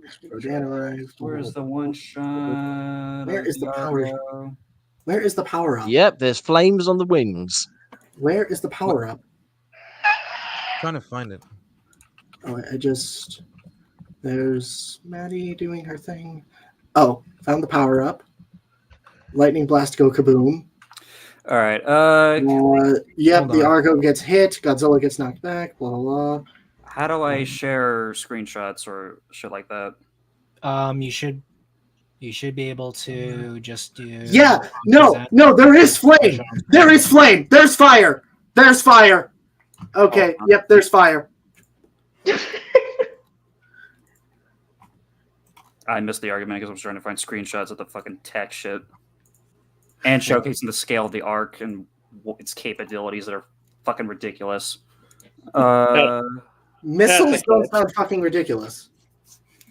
I'll show you in a so second. Hovering's not ridiculous right next either. to settings is where it should go present. And So, I think you don't percent then share screen, or it should be share screen, and then it should pop up on my feed, and I should be able to just put that onto the screen. Slides. Okay, I don't want that. Okay, present. Share your screen. And then it should give you the option for tab and then window where you can share your entire screen. I assume probably you just need the window because we don't need the audio, I assume. Yeah, I'm trying to get that. Hold up. Wait, Black never mind. I thought that was in a bottom parent screen, but nope, Black just died again. Oh, oh my god. Oh no, we lost the Black. Share screen. Oh no, the Black is back. Here we go. Okay. Also, Zim, sorry to derail, but I made an art piece earlier that I'd want for you to show later. That's not the Argo. Hold on. I'm going through. I'm gonna try it. Can I flip through them? Fuck. Yeah, you should be able to. Hold on. You should be able to sharing. cross out edit. Wait, if you shared it as just the one picture, you want to do a share screen because then you're not limited to just one tab. All right, I'm doing my entire screen. Yeah. They're gonna see their back end. Okay, so. Yep. Streamception. Yep. Yep. There we go. All right, so this is the facility going down into the fucking Godzilla base. This whole goddamn channel going. I guess it doesn't really matter, but like the pipes and everything, the lighting and whatnot. This is the entire fucking facility. Look at the design of the buildings back there. This looks like straight from fucking Blade Runner 2049. And why? And again, once again, why are they keeping the Muto head? So that's one example for that facility alone. There's the outside of it with the lights and everything, and then there's the fucking rail cannon. It's a rail cannon. Maser. Yeah, the maser. The maser looks like a rail gun. I'm a fire in my maser. Whatever the fuck you want to call it. Underwater. All this shit is underwater. This massive fucking facility, 5 fucking years, looks like an underground city. And they have all this and the fucking rail guns at the front of it. So that's that facility. You mean to tell me that's been built within 5 fucking years? How did they get the Muta head down there? How did they build all this? That's my question. That's my issue with this whole damn thing. Here's the Argo. And then this is a terrible quality of it, granted. But those are, what, F-12 fighter jets or whatever you want to call them? I don't know the specifics. Killia, where are you at? Okay, I will give you this. If I wasn't able to find the actual clip of the Argo catching flames, but if that is the case, then fine, I will give you that. However, I would also argue that that's just a testament to how durable it is because it managed to last this long into the movie as opposed to other aircraft that did not make it that long. If it's able to survive Doris blast, then it's advanced technology. That's still technically advanced enough for the military. It being durable doesn't mean it's advanced technology. It's a mobile base. That is a mobile base. It's going to be built far more heavy duty than something. It's going to be built far more heavy duty than a normal fighter plane. The issue of it being or a helicopter. It's not the issue of its purpose. It's the issue of how the fuck this highly advanced thing at this scale, at this size, with all this weaponry and all the materials that it took to build it within 5 years got established within this pre-existing world where 2014 they were using electrical fences to fend off the fucking Mutahawk. And then they were using modern day technology. Also, as I've already pointed out, they built bigger planes in the 40s. Did planes in the 40s look to be this fucking big with fucking engines like that? No. They were bigger. I just sent you a screenshot. A screenshot of the thing. If size is the issue, size is non-void because they built them bigger. If it's because they're carrying stuff, again, the ones they built in the 40s, they were made to carry tanks, so they can still carry So big plane carrying What big kind of- fins. what kind of Nothing. tanks did If they it's because carry? it's hovering, they build little planes itty that can bitty thing? hover. That's still fire. That little itty bitty thing? That's It's still fire?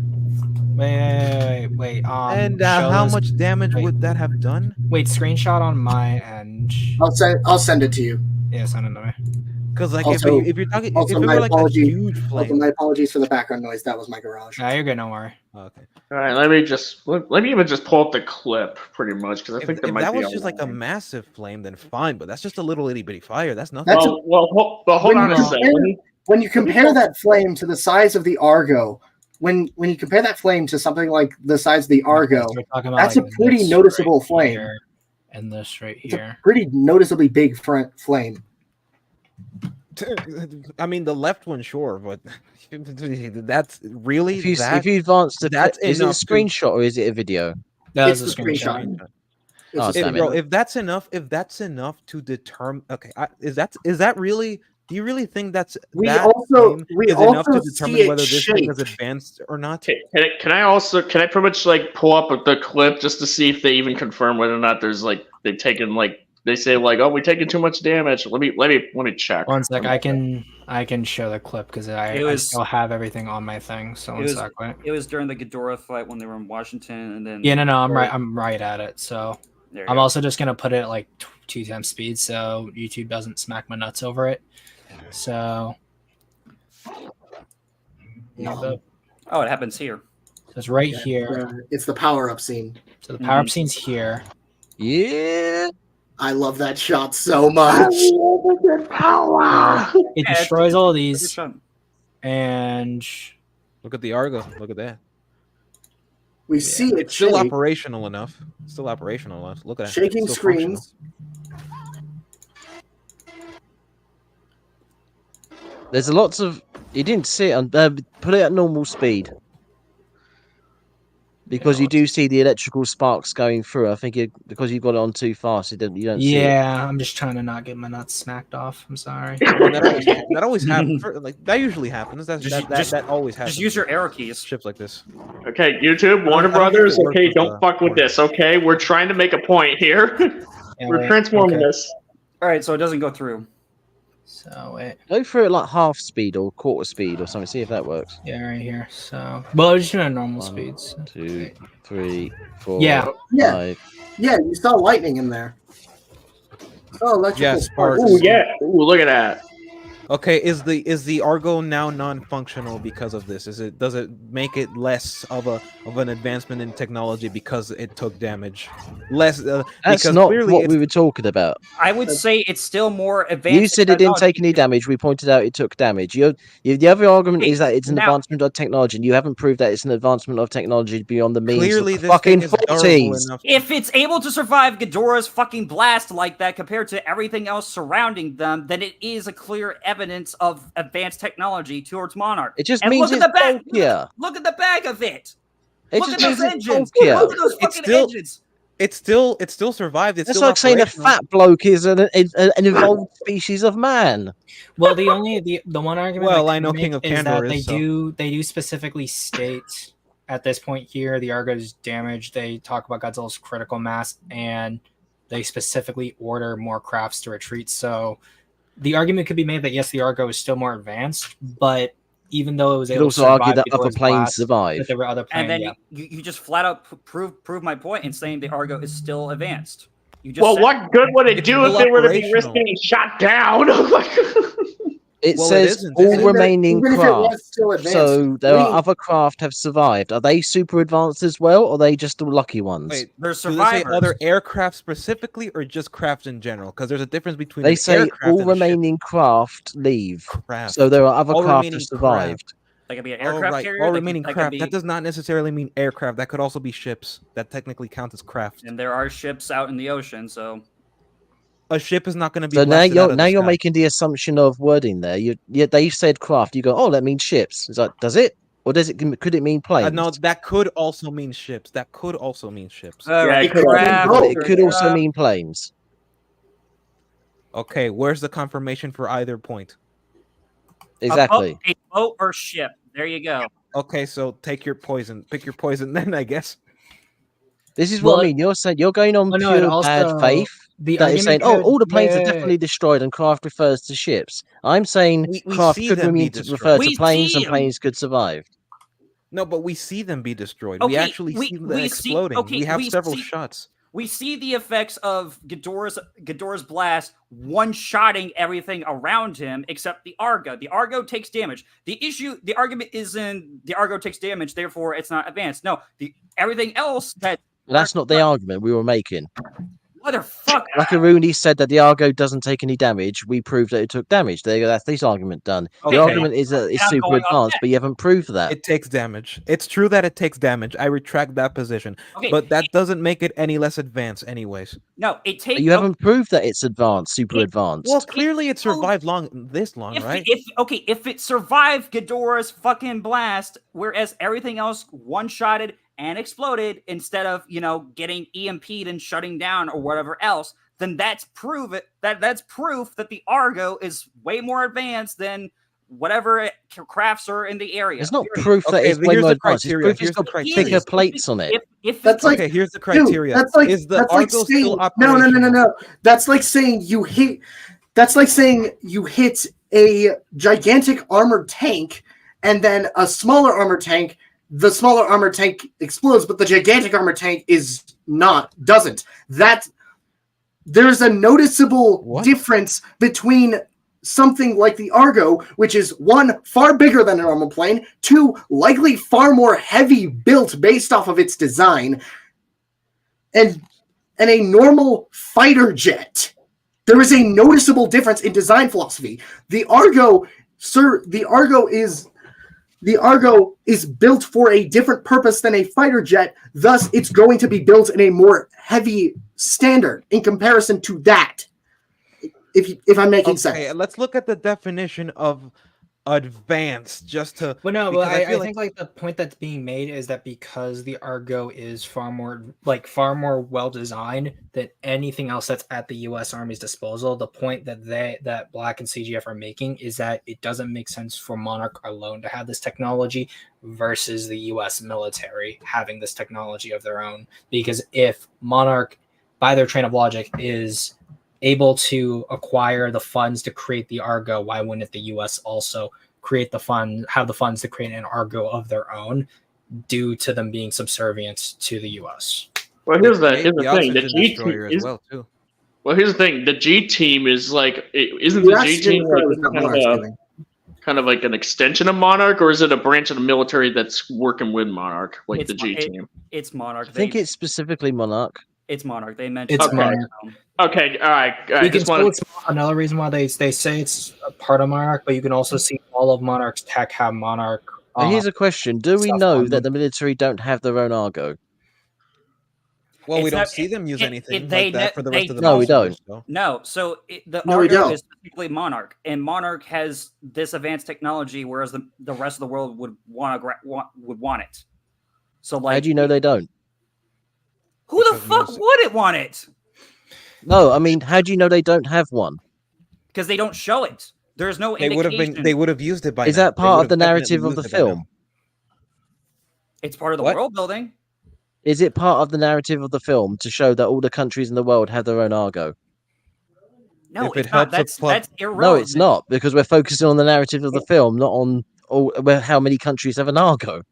But Well, it's hold part of on, the- because it's- if this helps achieve their goals a lot quicker, then it definitely would benefit the narrative of the film itself. And clearly, Argo is durable enough to withstand these kinds of attacks, so it would definitely be useful for the different militaries of the world to have technology like this, especially if you're trying to rid themselves of the Titans, which is a major plot point. So technically, yes, it's part of the narrative.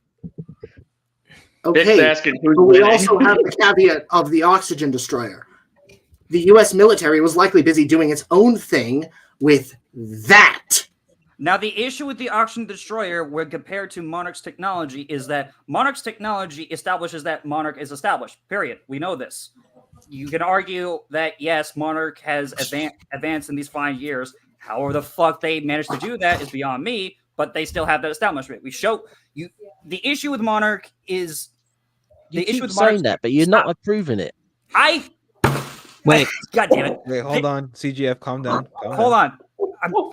on. Now I'm losing my point, motherfucker. No, You keep saying they got all this advanced technology. It's like, this is just modern technology to an extent. The most advanced stuff we see is the underwater cannons, and I'll give you that Argo is quite the thing. We don't have that in the real world, but it's not beyond like super. It's not like flipping MCU style silly it's not. technology. It's not. It's not very the It's nowhere Even near if that. it's not a leap, hold on. I think okay. Even if it's not like a massive leap, like something we see in GVK or GXK, it's still a significant enough of an advancement for the military to be interested in investing in making such technologies. That is the point here. It doesn't matter if it's not futuristic tech. An advancement is an advancement, no matter how massive or minuscule it is. It's still warranted for the military to invest in this kind of technology, especially if it's as durable as we see in the movie. And again, we doesn't don't know really- if they have or One not moment, because 'cause we the do film actually- isn't focused one on the moment, we military do- because technology. We do see the inside abandoned it. of. We do see the inside of a military vessel during the oxygen destroyer sequence, specifically during the call with Admiral Stans. That's inside. Oh, hold on. I think I know. Yeah, during the call with Admiral Stans. Right, behind him. Yeah, behind him, we see stuff. We Hold see on. some stuff like that. I'm gonna pull that up too. I found it right there. I got it. Don't worry. Yeah, we'll see what it looks like because it might just be like a standard submarine or whatever, that type of thing. Yeah, it's just a monitor in this frame. We've got the monitors here. Let's. I mean, they're if it just gets closer. they're just monitors and whatnot. There are monitors and various instruments. Yeah, There's not enough for that to really say that it looks fundamentally less advanced than what Monarch has. Okay, so the point was brought up with the Auction and Destroyer, where the bigger issue with the Auction and Destroyer is that it's brought up out of nowhere at this point in time that the military supposedly has this technology, right? The problem with the Auction and Destroyer, it just comes in and goes away. Monarch is that, yes, it establishes Monarch has this advanced technology. My problem isn't that they have it. My problem is how the fuck they got it within those 5 years after the events of 2014 and all these money. other Sure, but this level of advancement where the Argo is able to survive Ghidorah's blasts and still damaged but able to walk away, and then the underwater railguns. So yeah, they never We use don't know that, if they're do they? railguns. no, they don't. But They never use it because they don't need to. right, that's not the issue. The issue is that the problem with Monarch's technology is how the fuck did they get there within 5 years, even with government funding, because it's never established, especially when Emma says that that Monarch is on the verge of shutdown. If they're on the verge of shutdown, then they're fucking up in some regards. And you can argue very obviously that it's because the world wants to kill these Titans, sure. But once again, it doesn't explain how they have this level of advanced technology within that 5-year gap since 2014, when all they were using was electrical fences for defense against the Hawk Mutos. The argument is showcasing a visual example of what's already established and showcased in these films. Auction Destroyer is something out of the blue the military supposedly has all of a sudden, and then just comes in and out and never brought up again. The Auction Destroyer is the worst fucking case of the writers writing themselves into a corner. It's like, how do we get how do we move the scene on? Oh, throw in the fucking Auction Destroyer. Yeah, it would be a lot. It would be a lot less. I think probably we should. You could If log it anything, we through should as- go. Wait. I think we should probably go through what is specifically said in the hearing scene, because it at least what we do here sets the stage better for this argument, because they specifically talk about Monarch being put under the jurisdiction of the military. So Yeah. let me. Yeah, they don't talk about disbanding it entirely. They just say military jurisdiction. Also, to the point of the Oxygen Destroyer coming out of the blue, you know how secretive the military is, right? Again, there's no. Let's Okay. just I should have it here. I'm just gonna let's do it here. I'll be right back. And Okay. okay. All In right. that case, just tell me if you can't hear it, and if we can't hear it, then I'll switch over to specifically sharing my screen because I'm sharing the tab instead. So You just put captions on. can you guys hear that or no? Yeah, we can hear it, and we can read the captions. So that's Okay. fine. Yeah, we got captions. So Also, what we're witnessing is a cameraman taking footage of this fight in creative mode. To quote someone. Once again, stock footage. Fucking hell. Return of an ancient and forgotten 1, super 2, 3, Godzilla, 4, Naruto's. 5. So Well, okay. The Mutos one, we saw that on camera. The Kong one, that was taken on a camera. So, Yep. Yeah. well, that Go shot on. specifically. Go on. You know it. Which one? We believe I was just gonna point out like how they're using footage from the films and not like footage from another angle of someone else recording it or whatever. Okay, Like the footage of Kong is recorded from John Goodman's character from we explicitly see him recording that specific footage. The Muto footage, not the one of Godzilla tackling the Muto or the atomic breath, but the one where it's like the Muto destroying Vegas, that we've already seen on a screen in the 2014 movie. 2014. Yeah, those are all good. The rest of it is just straight up shots from the film. Like how the fuck did they get, that footage? That is a fair point. I mean, I agree with that. They could have come up with a little more creative ways to do that. If it was the Honolulu fight, then okay, yeah, that makes more sense. That would make more sense. I have a point to make in regards to this scene in particular, because there's something that really, really bothers me about this scene in particular. So let me see if I can. Okay, let me look through my notes. I actually had to ask a lawyer in regards to this, like an actual lawyer, when making the notes here, because there is a legal case to be against monarchs to be made. Containment team, Emma Russell, Monarch.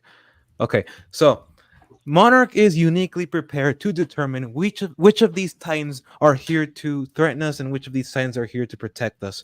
That is how the scene opens.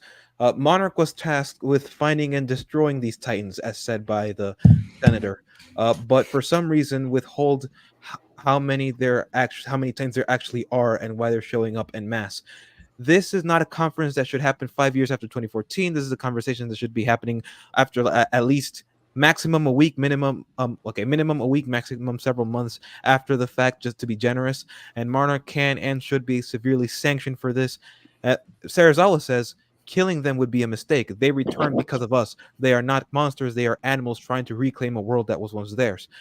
And that is not a reason why they shouldn't be exterminated. If they were pushed into the outskirts of the food chain, it was natural selection.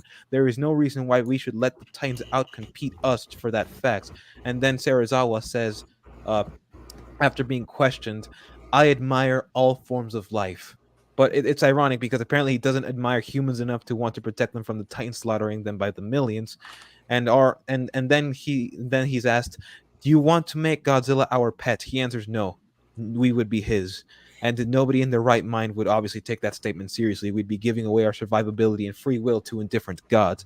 Sarazawa is framed as being in the right in this scene, but there is absolutely nothing he said so far that cannot be debunked with common sense. However, the senators don't bring up the point, and then the scientists at Monarch leave without the meeting being adjourned, which would land them in prison, considering this is Washington, D.C. You can't just leave whenever you want. So technically speaking, Sarazawa and I forgot her name, Vivian Graham, and Sam Coleman, they are all technically fugitives of the law. So yeah, they should be arrested. They basically turned Monarch into a joke with this film. Yeah. Monarch became a joke with GDK. I have to confirm with a They lawyer. turned Monarch into the SCP Foundation with this one. Yeah. Which is a cool concept, admittedly, but this film fucks it up. Yeah. I had I to would like to confirm point this out that specific Sam aspect with Coleman the lawyer. says that when after Serizawa and Graham leave, Coleman says, "Let me just confer with my colleagues. Here, watch this video whilst I go do that." And then there's a time That's gap because of then the next thing we see is Mark Russell being visited by Serizawa and Graham and Coleman. So there is a Yeah, potential there the of meeting is still they not go adjourned. outside, have a chat, come back in, and then whatever happens there. That sounds like an assumption as The opposed to impl- something the that happened within the film. That's what the Like I said, film they have implies. not. The meeting has not been adjourned.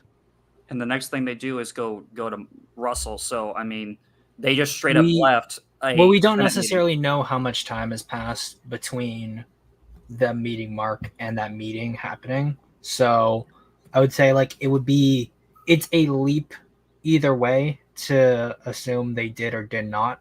But I would say it is safer to assume that they came back in and all they did was leave due to relevant information. And it could be logical to assume that they aren't just gonna jump the gun and prosecute them on that, given the nature of what Monarch does, even if they are being questioned for certain things.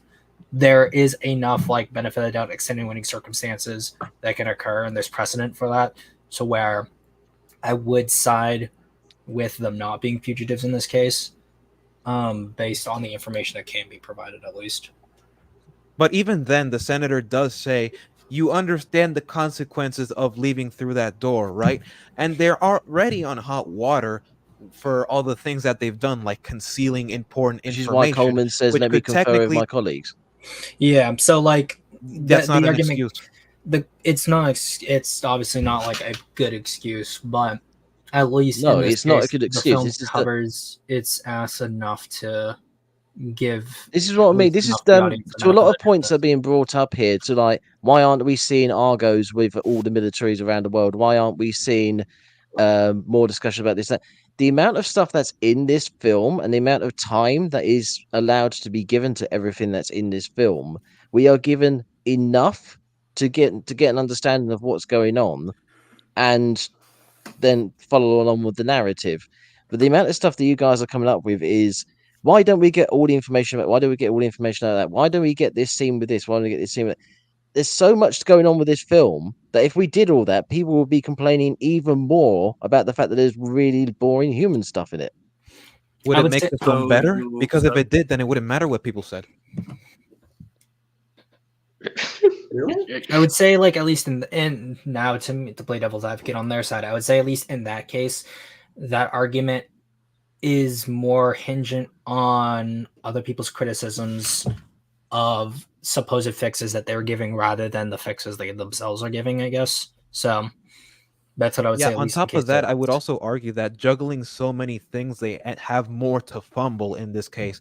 And I could also refer to the fact that, okay, well, we have so many things being juggled at the same time. Why don't we just juggle with a few things and expand on what we're already juggling with, as opposed to keep juggling things more and more and more, instead of just falling apart and leaving gaps where we can just fill it with either headcanon or just assumptions. I could reverse that and just say that. That, or it leaves it open for future stories to address. Something that the Wingard movies absolutely failed to do, but that's a completely different topic on its own. Mhm. Oh yeah, no, absolutely.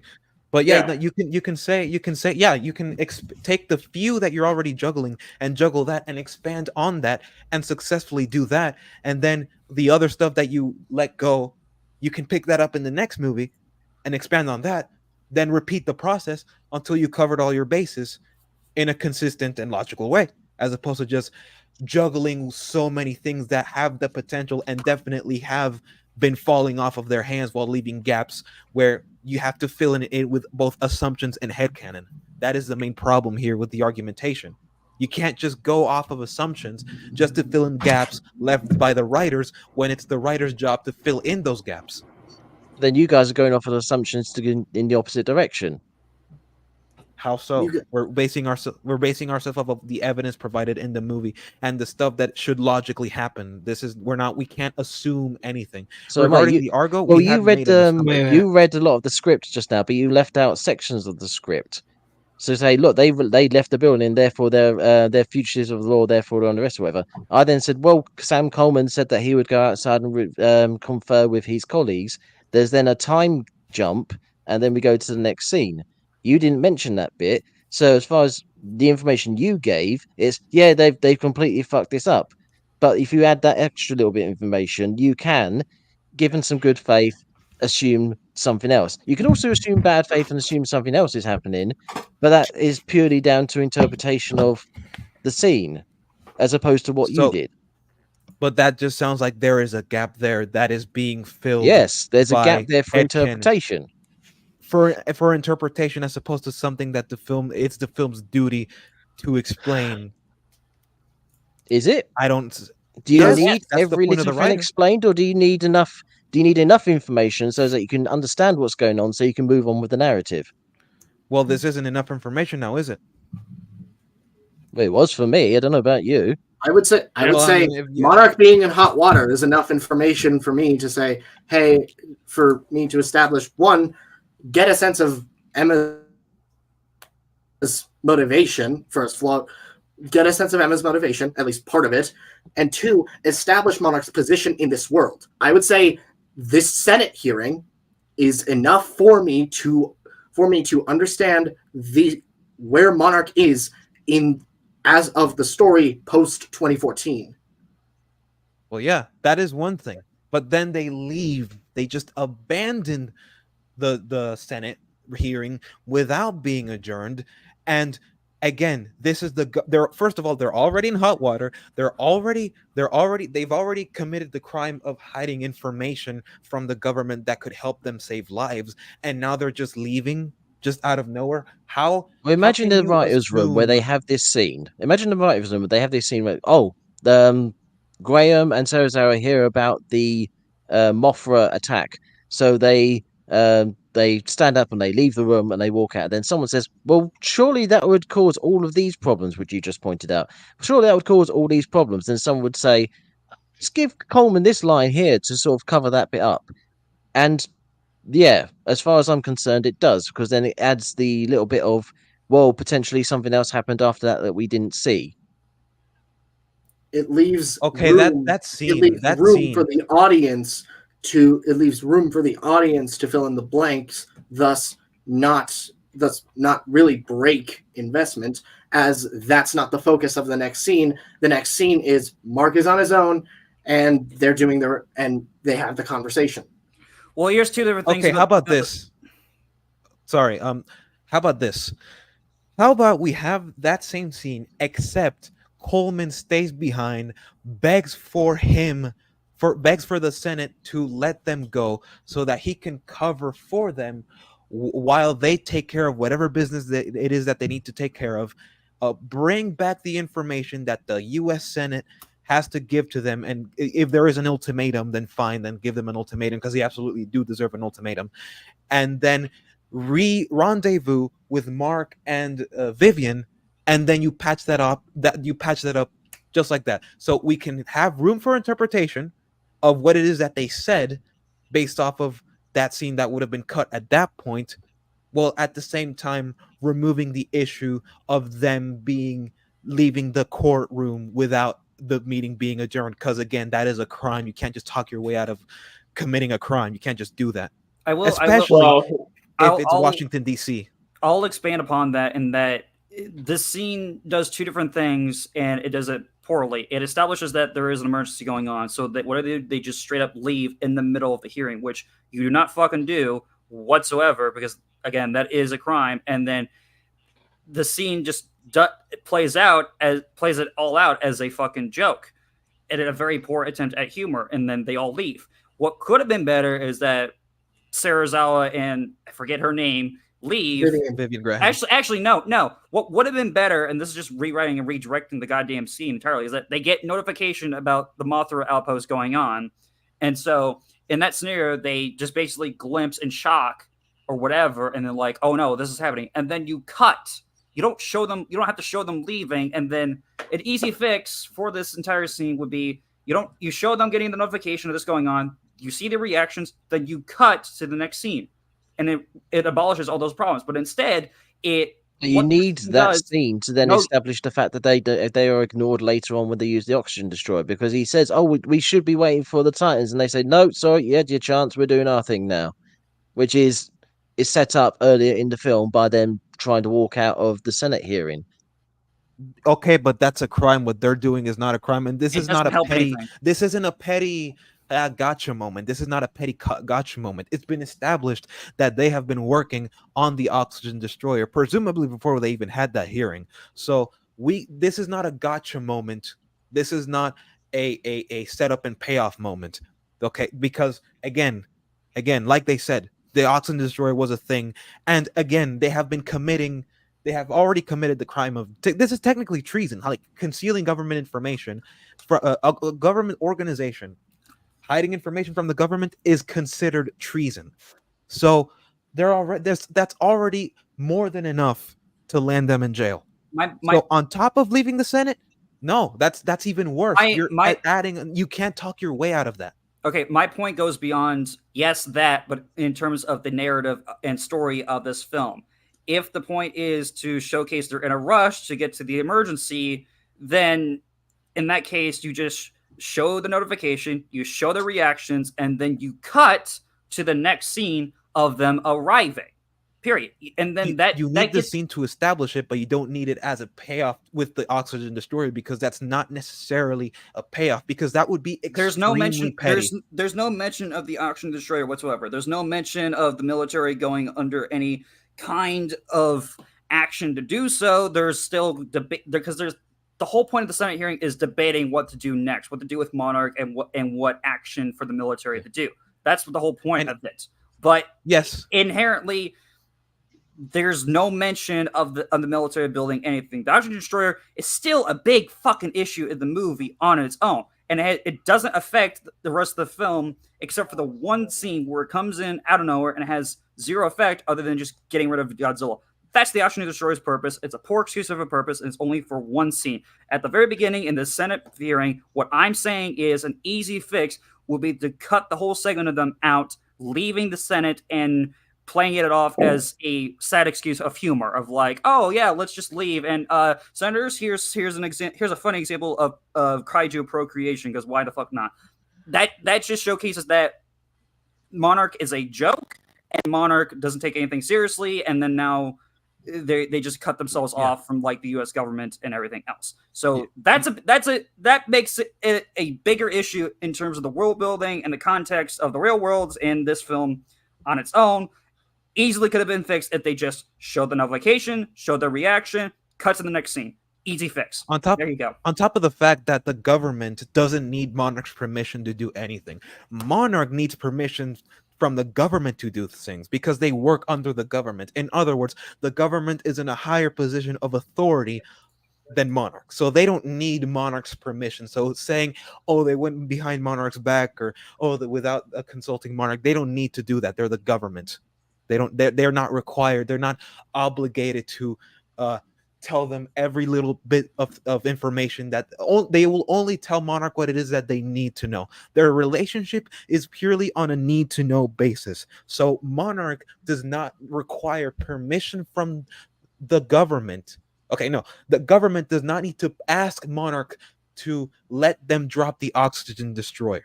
They do not need to ask that, because on top of the fact that they have said that they've set up Monarch to be the ones in charge of looking at the experts on the Titans. So if they were going to do something, they would go to Monarch to get their opinion. But because of the Senate meeting where they tried to walk out and potentially did completely walk out and cause all sorts of problems, or maybe something else happened, I don't know. That's left up to the audience to get the impression of it because they put that little bit of information in there.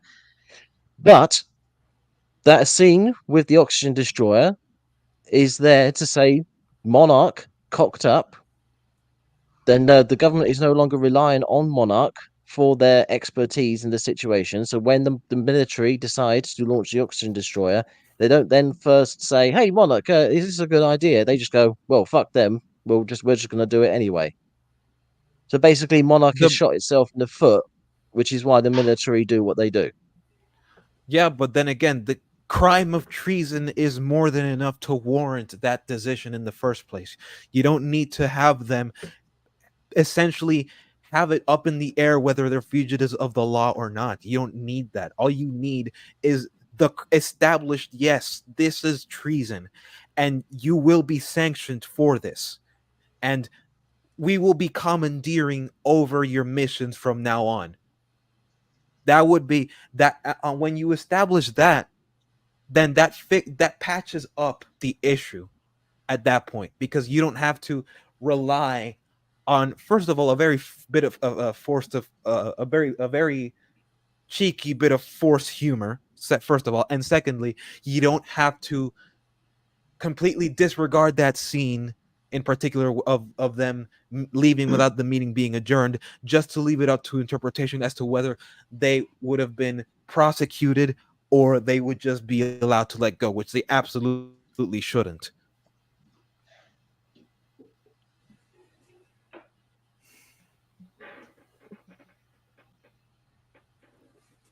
The problem is, a lot of this information you brought. You said you had to go to, what was it, a lawyer to get a lot of this information? Yes, I went to a lawyer to verify if something like this could happen, and he said no. They would be either fined or arrested. But because this is because they have already committed the crime. Hang on. So they could just be fined. Wait, you didn't let me finish. Yes, you could be arrested or fined, but on top of the fact that you've already committed treason, then being arrested is already pretty much a guarantee. So it wouldn't even matter if they leave. You see what I'm getting annoyed with this part? Because earlier you left out a whole section of the script which would have covered certain bases. It doesn't completely seal off and patch it all completely over, but it offers an escape for information. And now you've just added in a piece of information which you didn't give, which would also cover a lot of the issues that you just brought up. Do you see what I'm getting annoyed about now? You're just leaving out information to make this film worse than it actually is, which is a lot of what a lot of film critics are doing. They just make up shit and take the completely worst bad faith possible. Stop. I'm sorry. Calm down. Okay, Black. The problem with this is that you're not looking at it from a structural standpoint. You're looking at it from a realistic standpoint. Structurally speaking, Sam Coleman's dialogue, while yes, it would not realistically be feasible, while yes, it would not realistically work, it is feasible enough for the audience to accept the fact that, okay, Sam's going to talk to his colleagues, next scene, Monarch leaves, he talked to his colleagues, they got permission to leave. It is not meant, it is from a structural standpoint meant to patch that, meant to close that gap. If Serizawa and Graham and Coleman left without any of that dialogue, then fine, okay. But from a structural standpoint, from a story and narrative standpoint, that scene is meant to cover it up, is meant to close the gap and have the audience accept, okay, they have things to attend. Sam's going to talk to his colleagues. Let's just go. Let's just continue. Sam's gonna okay. So he said that he was gonna talk to his colleagues and then leave. He said that, and can he do that? Does he have the authority to do that? I don't know. I don't know. You don't. I don't know. But the story doesn't need to tell us if he does. The story doesn't need to show us if he does. From a structural standpoint, I'm going to confer with my colleagues. Could mean either I'll talk to my colleagues and we'll figure. Means in translation, I'll talk to my colleagues. We'll figure out what happens now. We'll figure out what happens now. Okay, and here's the thing. I've looked here. Hold on. I've looked over this. I've literally looked over the scene. Serizawa and Graham. They look at the phone first. Sam doesn't even look at what's on the phone. So he basically doesn't even have much. He pretty much has less context to work with, at that moment than Serizawa and Graham. So he's pretty much asking permission to confer with his colleagues to know what is even going on with that phone of what they just saw. Okay, why did he put on that little documentary then? Could it be the implication that he's not coming back to the actual thing, to the actual reunion then? Because why would he put that on then? It's like a please stand by sort of thing. It was it's like at worst it's them not coming back. At best, it's him stalling for time. based on what the rest of the film does, and it doesn't. There could be more in the film that could make light of the fact that that chance that Stenz refers to later on, where it concerns the oxygen destroyer, is the result of their further actions post that Senate hearing.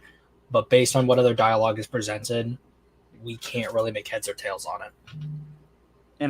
And this whole argument just goes to show that that whole scene, beyond my points, is just showcases a poor writing and like and showcasing this whole scenario and how it goes about.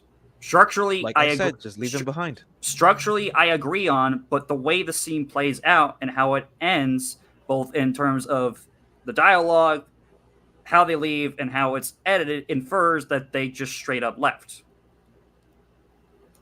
That's, from a structural editing and writing standpoint, that's how it plays out. Okay. Just chill out. All right, so I just want to apologize if I went a bit overboard. That was no, you're all good. I've slammed my desk that's a couple fine. times. That's fine. Yeah, I'm not. Y'all are doing fine. that was, The little bit of the enthusiasm is good, so I haven't really had to break up you guys too much. So I'll be right that's back. total. One moment. As long as we're not making your mama jokes on here, then we're good. We're pretty much good. or insulting or going after each other's throats and insulting anything. It's just Yeah, no ad homs. Yeah, I'm a versus debater, and those things can get really, really heated really fast. Jesus. So, yeah. But I think y'all can find solace in the fact that I don't despise this film as much as CGF does. So I'm. Oh no. And hey, you at I least don't even hate it at all. I don't hate it. I really don't. I'm completely ambivalent towards it. Like it exists. I'll watch it. Yeah. Whereas me and the two C's, we enjoy the film for what it is, and I Sea Monster. I think you said it. You have some personal thematic connection to it. I don't know if you do see Animus, but I do. So there's that. I think this is a very, very good film. It's the fact that so far I've not been convinced by any arguments.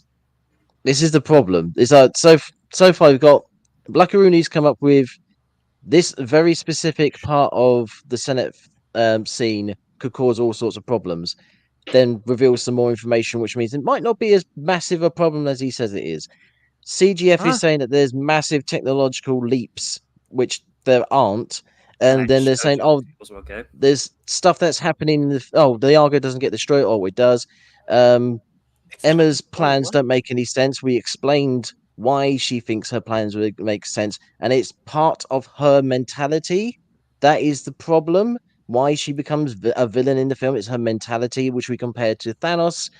We explained that, and you still say she's stupid and doesn't make any sense. Which is it's all about the mentality. And then I think one of the biggest problems in the film, one of the biggest problems with the film that people seem to have, and I have heard sort of hinted at so far with some of these arguments, is that humanity is getting destroyed. Humanity is getting killed when it's not about humanity with the Titans and all that. It's about the state of the world. Humanity is part of the state of the world, but yeah, it's the world that is being saved, not humanity, which is something people seem to struggle with the concept of, to the point where GXK specifically separates out nature and humanity, which is not what the whole MonsterVerse thematics are supposed to be about. And the Wingard movies are a gigantic can of worms in themselves. That's part of They do. One of the things that I address. That's one of the biggest things that I wanted to address with my pitch for that. But it's just those movies are. In regards to the Thanos comparison, I would also argue that structurally speaking, his plan doesn't necessarily work because it is established. Even the director said it himself. Like he is not eliminating half of all sentient life, he is eliminating half of all life. That includes plants, algae, bacteria, things that we need. Yeah. So on top of the fact that he's eliminating, called the Insane Titan for a reason. Wait, hold on. On top of the fact that he's cutting, he's eliminating half of all life that could be responsible for the production of more resources. He's also cutting the amount of resources there are in half. So no, there wouldn't be more resources than people. And That's there's that, but there's also the whole point of the plan is it's not whether or not the plan could work, it's do you believe that he believes because the plan at the end of the day, it just feels like whataboutism. Because what about Thanos? He did this. Well, yeah, Thanos' plan was not that good either. I mean, the character That's the writing in point. itself. Yes, but that's not the full point of the plan. Again, it's do you believe that he thinks the plan would work? It's not That's does the plan characterization. itself. That's a question of That's characterization. Yes, that's characterization. Yeah, it's but that's also the point of the plan. That's also the Do I point of what it is. Why? Do I believe Emma Russell's plan? Do I believe that Emma Russell believes her plan makes sense? You know what? Because of how she played it, her character in the movie, I'm inclined to say yes. But I'm mainly focusing on the structure of the plan. Okay. The plan, granted, I would also make the case that the plan not structurally working, works for their character, works for both Emma and Thanos' character, and for what the story's going for, because they're trying to force a benefit. They're trying to force a benefit on a world that, frankly, from their perspective, does need it, but from what we can see, doesn't fully need it. Well, then that would be characterization. Yeah, I could levy that point at Emma Russell in regards to her characterization. I could definitely see that. I'm a little bit iffy as to whether that is good or not, but I can definitely see that as just being exclusively a characterization thing as opposed to just like a plot thing. Because like on a plot level, no, no, not at all. But if I were given more evidence in regards to like the characterization aspect, I might be convinced that this is technically effective characterization ? But like again, like the plot, yeah, I'm always going to be focusing on the plot in this scenario, and like fair enough. Fair enough. I guess it's something that you pointed out with the back in the GXK discussion stream on Sea Monsters channel with the whole Rick the Squirrel situation with the different standards and all that. Oh no! Character writing is absolutely a part of like or the like plot different viewpoint. No, not standards. I apologize. No, not standards. That's a miswording. Viewpoints, like how we view different aspects of the story. I get if you get what I mean. If you, I mean that kind of sounds like standards, but yeah, I do get what you mean. Yeah. But yeah, also don't remind me of that rodent. Please. Oh no! I apologize. I sincerely apologize. I watched the stream. I watched your stream earlier last week. What the fuck? What? Yeah, I know. I had a stream like yesterday, with someone that was I watched that he one. did a much better job. I watched that one. He did a much better job. Yeah. Yeah, I watched that one as well. I didn't pay attention to that one mostly because I was writing, but still. Yeah. I would want to have a conversation with him as opposed to with Rick, because with Rick it's like arguing with a brick wall. But let's not deviate all that much. Rick be like, all right, that's enough yapping without any fucking effort. Yeah, let's not derail too much. Yeah. Where do we want to jump to next, or do we still want to go on to this point right here still? I think with this point we've had a gigantic amount of discussion. I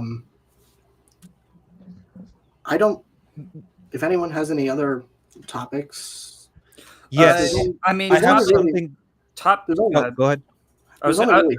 There's only really one that I could think of, that being the kaiju, the Titans themselves. Yeah, That was what I was going to bring up next. What was the one thing you were to bring up, like Rooney? This is pretty short. So there's this scene where Mark asks about the people in Isla de Mara, and Colonel Foster's first reaction is like, "I'm sorry." Like, "Oh yeah, there's people down there. Wait, what? I'm supposed to worry about the people?" Like, it's not an error or anything, but I just thought it was funny, just because it almost demonstrate how little care the humans are. Like the human lives are being played. Like it shows how little, and it's demonstrated too with the plan to lure out Rodan as well. I thought it was extremely funny. Like I don't think it's an error or anything. I just think it's really, really funny. Okay.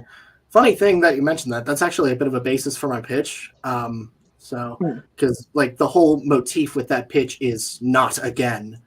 They're trying to prevent something like Ghidorah coming back. They're trying to prevent that many human lives from dying, that kind of thing. So yeah, that's an issue. That is a definite issue that I have with the movie. But now that you mentioned it. Yeah. So one thing, I guess we want to talk about the kaiju then. Yeah, sure. All right. Sure. I find it interesting how people say that King of the Monsters is the best in terms of how the kaiju are presented, which I will say out the gate visually is pretty damn good. I'll give it credit where credit's due. How King of the Monsters presents the kaiju and how they're utilized and how it's the best in the series, and it's a great adaptation of the classic monsters and what else. It's just I'm trailing off like Joe Biden, for God's sake, but it's I highly disagree with that. That and was I do huge. think it's I highly disagree with it in the sense that like I find it very basic. They either treat the monsters the way they do the monsters in this film, both how they explain their origins, how they present them, more than just visually, and how they present them in the story and how they use them, is rather basic and even insulting. That being, they're all explained through, at least with Ghidorah, Rodan, and Mothra, they're all explained through basic exposition in quiet moments or with PowerPoint presentations, presentations, but like slideshows and photos, cave paintings and drawings that they just pull up right before they go into the monster reveal or reveal something about the monster. Which they want to say that they treat the monsters like characters, but what kind of characterization is it to build them up through those? I'm just going to call them slideshows for the time being, like slideshows and photos. It's rather insulting because it's just here they are. Here's this backstory. Here's this religion. Here's this cultural significance to them, what they mean, and blah blah blah. And then here's the monster reveal. I'm just going to quickly go over each of them, like very quickly, like my main points of them. Godzilla is used as a tool throughout this whole film just to get the plot going. Like, we already talked about the intimidation display meaning nothing and why he doesn't just go straight to Ghidorah. And then he's just used as a tool to, get rid of Ghidorah. And the only characterization we do get of Godzilla as a character alone is just between his first interaction with Ghidorah, snarling and whatnot, getting ready to fight. There's that one. And then the incident with Mothra dying, of him reacting, absorbing her essence and everything else. I have a gigantic counterpoint to that. Actually, no, I have several counterpoints to that and multiple other examples. First off, yes, the Antarctica fight scene, that absolutely is a characterization. We also see curiosity to a slight degree, and also slight fear. We don't see it on screen, but we hear it with the heartbeat and all that. During the Castle Bravo sequence, the Antarctica fight, obviously, we see anger and frustration. We see during the Serizawa sacrifice sequence, we see recognition, a gigantic amount of recognition, and to a lesser extent relief. During the rebirth sequence, we see anger like very noticeable anger and then relief. I did forget that scene. Okay, I did forget that And moment. then relief. During the Battle of Boston, we see like also more anger, like more frustration and rage, and then some satisfaction as he's shoving Ghidorah into the building, and confusion when Ghidorah bites down, and then exhaustion, fear when Ghidorah is lifting him up. It's difficult to notice, but it's there. We see him scratching at the neck. Right. And then distraught. He's distraught when Mothra dies, obviously. And then we get immense satisfaction during the burning Godzilla sequence. I've seen that entire scene twice in a row. He smiles. Godzilla physically smiles during the front-facing shot when Ghidorah's shooting his lightning and he's walking towards him. Godzilla grows a smile. He's satisfied during that sequence. He's just laying it into Ghidorah, and that smile persists until he lets out that final explosion. And then there's a slight smile at the end, and then some intimidation at the end with Rodan.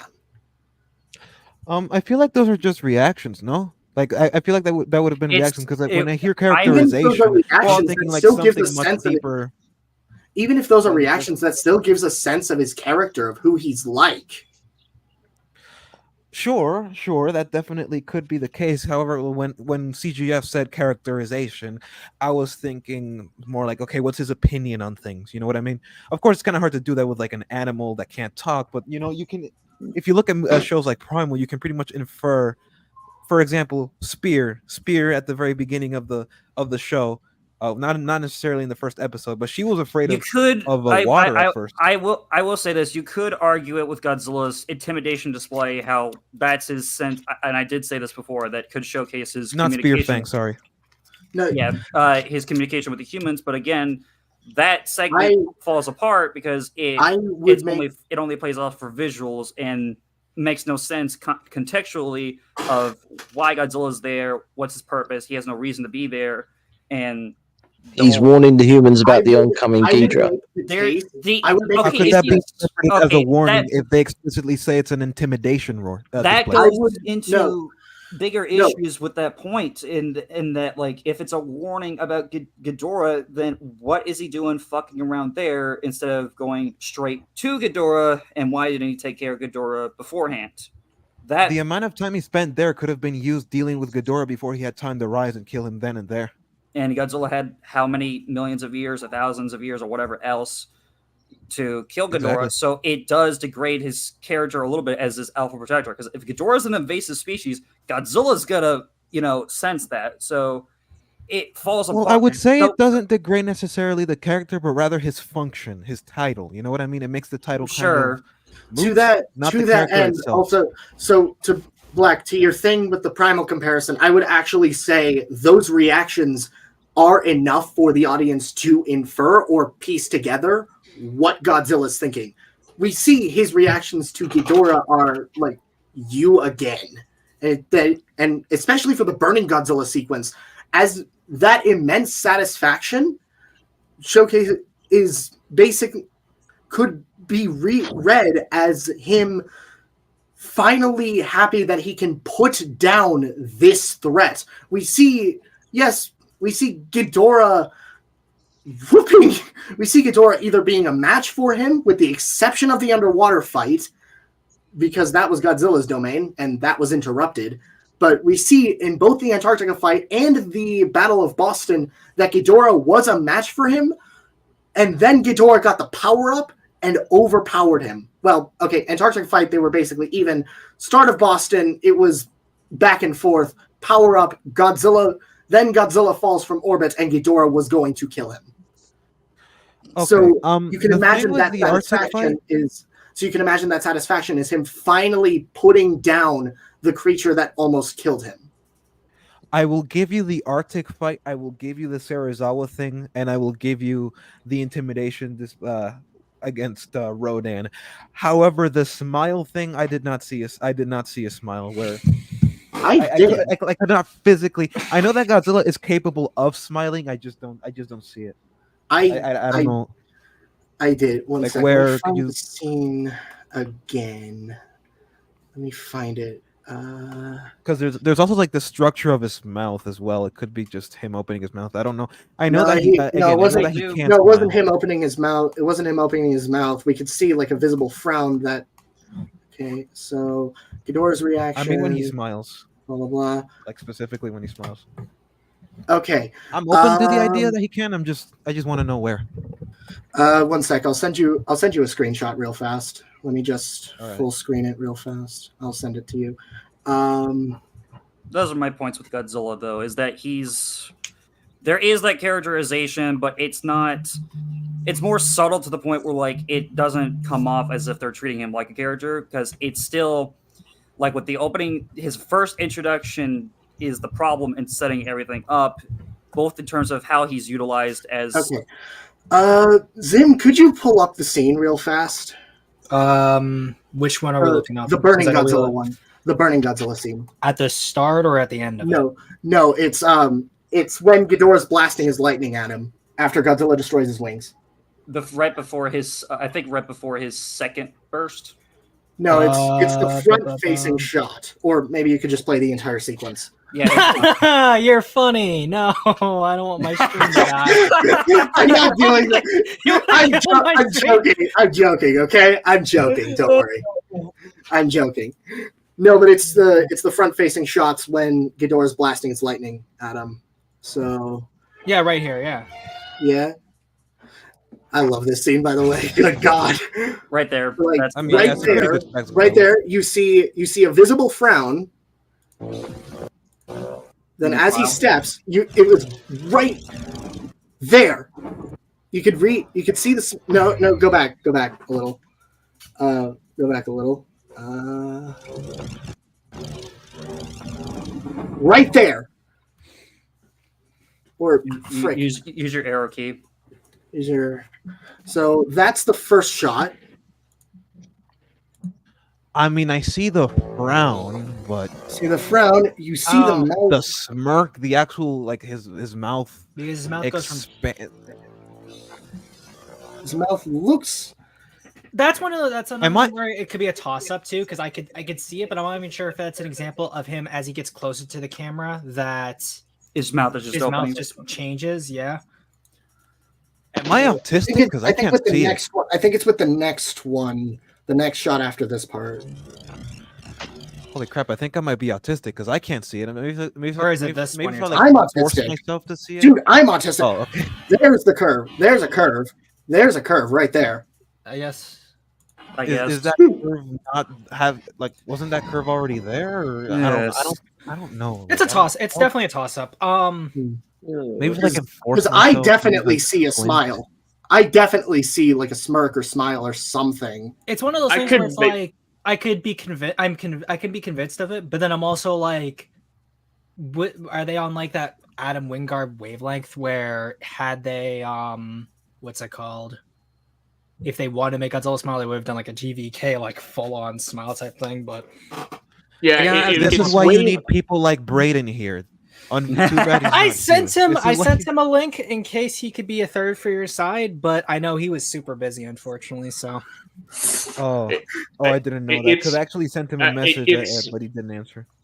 Yeah, I mean, like if there is a smile there, it's way less obvious than in something like GBK. But I definitely see one.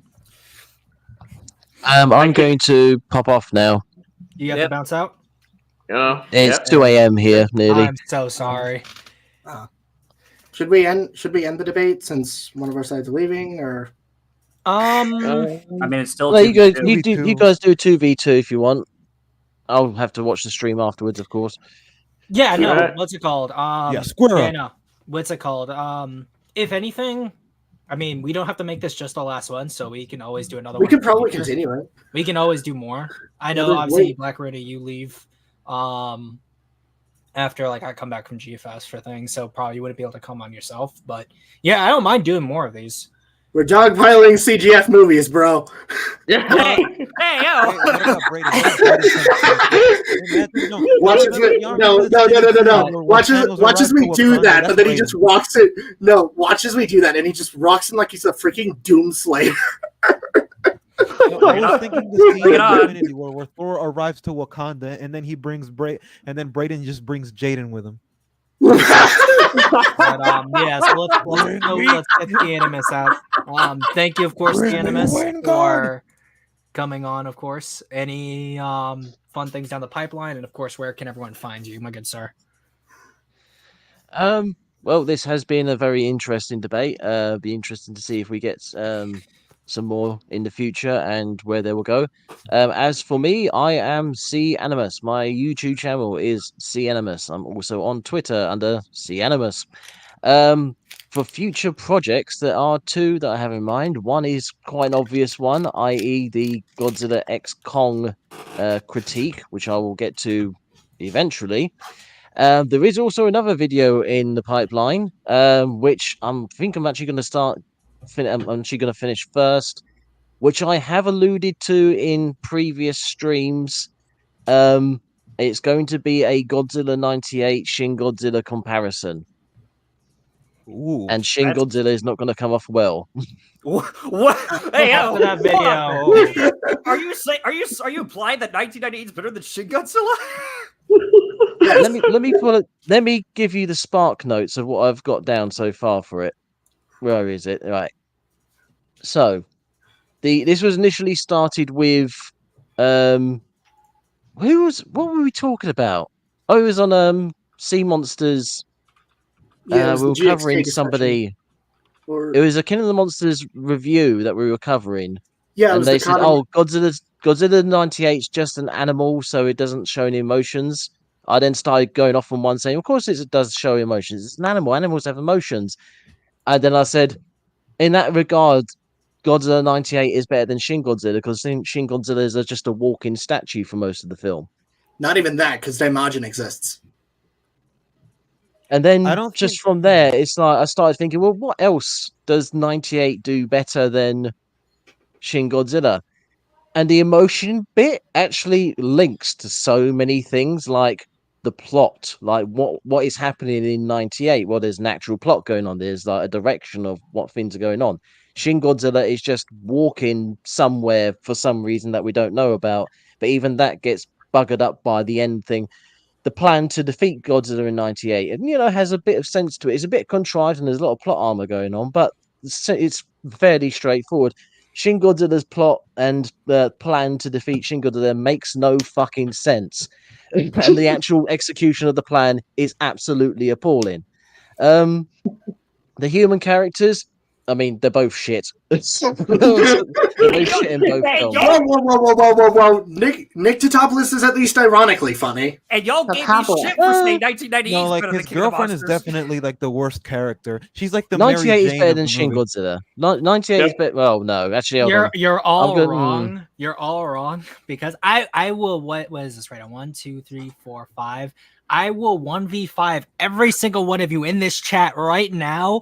Whether we're worst Godzilla movie against 98, I will debate every single one of you simultaneously. You think you're final board, Fun one. I can't wait to do that. Hang on. Hey, wait. I hold will on. want to give you do that. For or against 98? Against 98, of course. God damn it. Listen, if it were any other debate, if it were a debate like Godzilla versus Kong versus Godzilla 98, I would side with 98 any day. But if it's any other or GXK even, but like, yeah, no, I would not side with 98 otherwise. We are Do you want to know grabbing what the Vic. really We funny are one grabbing is? Vic You want as to know our the really ultimate funny one weapon. is? I will explain to you. I will explain to you in exact detail why Godzilla Singular Point is worse than Godzilla 98. Yes, and Yeah. Listen, okay, listen. Yeah. I don't. Okay, You want to know the really It's funny kind one of is hard for to the really 98 Shin understand the plot comparison. of Singular Point without understanding theoretical Wait. physics. Wait. It's not even the theoretical physics thing. It's just insulting Look at to the chat. Godzilla and his rogues gallery. Look at the chat. Bro didn't unironically defend Emma to the death, yet spit on McNeil. I mean, Good on McNeil. McNeil. It's not McNeil, it's O'Neill. O'Neill, yeah, that's right. Well, that's what the comments said, not me. Oh no, that was always bro. Actually, yeah. Actually, which one's McNeil? Which one's McNeil? O'Neill is the stutterer. He's the soldier dude from 1998. He's the soldier who stutters all the time. Oh. Yeah, he's the good one. He's the funny He's dude. one of the good ones. He's the guy who has a lot of character. We lost the monster, sir. We lost him. Yeah, like that guy. Oh yeah. So in which case, yeah, 98 does have better characters than Shin Godzilla. So yeah, that's another thing. But yeah, I think the I'll have to themes. see this video, my friend. And I'll have to The bring you themes are on. going to be an interesting one. This is not We are doing Zim. We need to do that debate. This is going to be our next Cottom debate. Okay, we're going to do that debate at some point. Of And, what? Oh my god. Please. No, like trust me, literally my computer's already all ready and stuff. I just need to pick it up tomorrow. So once I have all my things set up, it's gonna be a lot different when it comes to streaming since I'll have a bigger PC in general. Nice. I hope I don't have to explain this to my drill sergeant. But on that note, Why is it that you on were that up note, late? Sir, I was debating. Got him. on that note, I bid you all a good night, and I look forward to future streams. Oh, Same here. see, Yep, see, see you on, before you go, see, since it's ironic, I need you to say one last thing before you get off. Yeah. Get off Happy 4th of July. All Oh, right, you're God. playing. Get out of here. See you on Saturday, Animals. Oh my god! You're British and you're like King of the Monsters? Get the fuck out of here. I had to do the 4th of July. Happy American Revolution Day. I'll take that. Thank you, sir. Take care. Happy on. Canada Day. Nobody cares about Canada now, do they? Man, fuck Canada. Happy Splitters Day. I prefer See you on happy Saturday. Breakfast Day. See you on Saturday, yes. good sir. Take care, dude. Saturday, See you, Monster mate. Live. We shall be going over EFAP's King of the Monsters video. It will not be good for them. All right. Maybe I'll- not for us I'll- either, but it would be less fun for them, at least. Yes. I'll probably With be. that, I'll so probably long, farewell, as Vida saying, good night. Night. Bye. Good night. Long live the king, by the way. Sayonara. Shadow the Hedgehog. No, but see, I'm probably gonna be that one. You know that one meme of the guy just sitting at the coffee table and then just joining the other two people and beating the one character up. I'm gonna be Yeah, that guy Joe, sitting at the top at the coffee table. Bro, is that a JoJo's reference I just heard? Yes. Oh, that was. The What? disgust. So are I we, hear your disgust. so are we gonna continue this as a 2v2 or do we want to like do another stream or something? I'm not We sure. can- I myself am a little bit exhausted at the moment. Yeah. We hit 4 hours, and I mean, if you guys want to bounce out, we can. I do want to say like one, like to kind of like,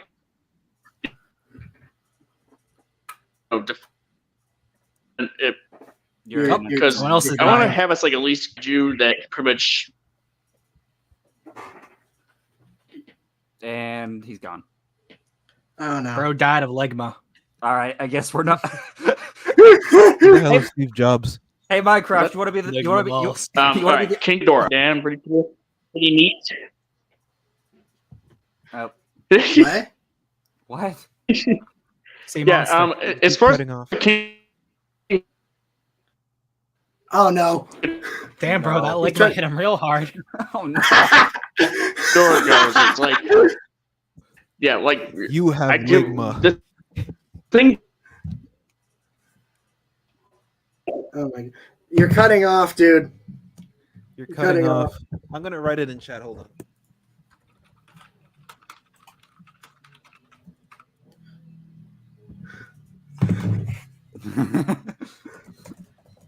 See, you have Oh, there he Ligma. is. We have Oh, no. Sigma. We are not the same.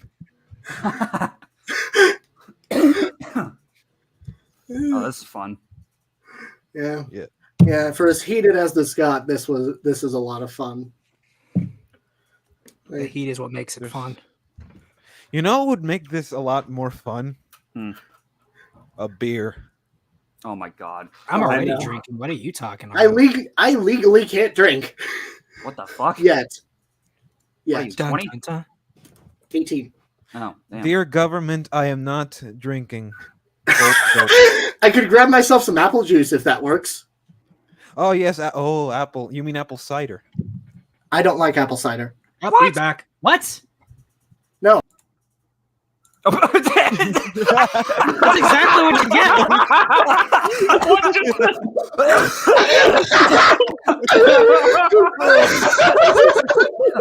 God damn. He left and replaced. God damn, I don't.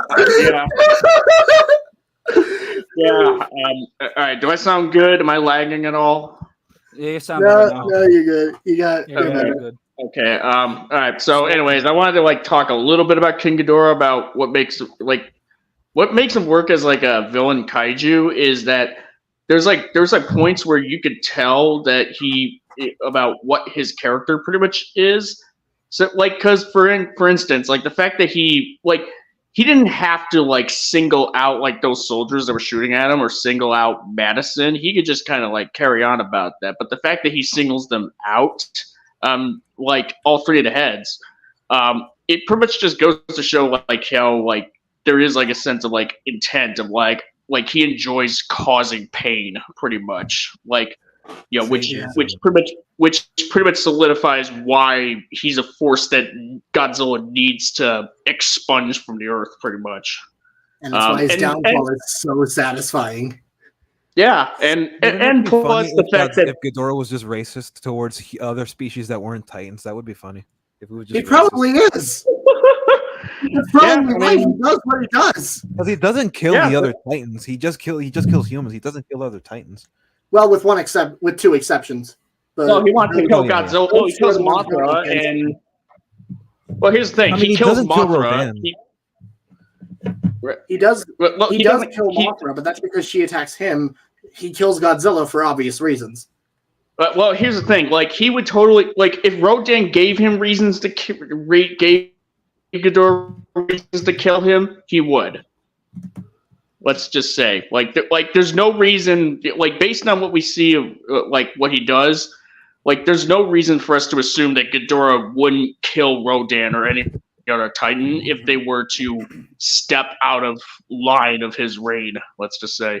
And plus the fact that each of the individual heads, like they have like, obviously we can't talk about Ghidorah heads personality wise without bringing up Kevin first, at least.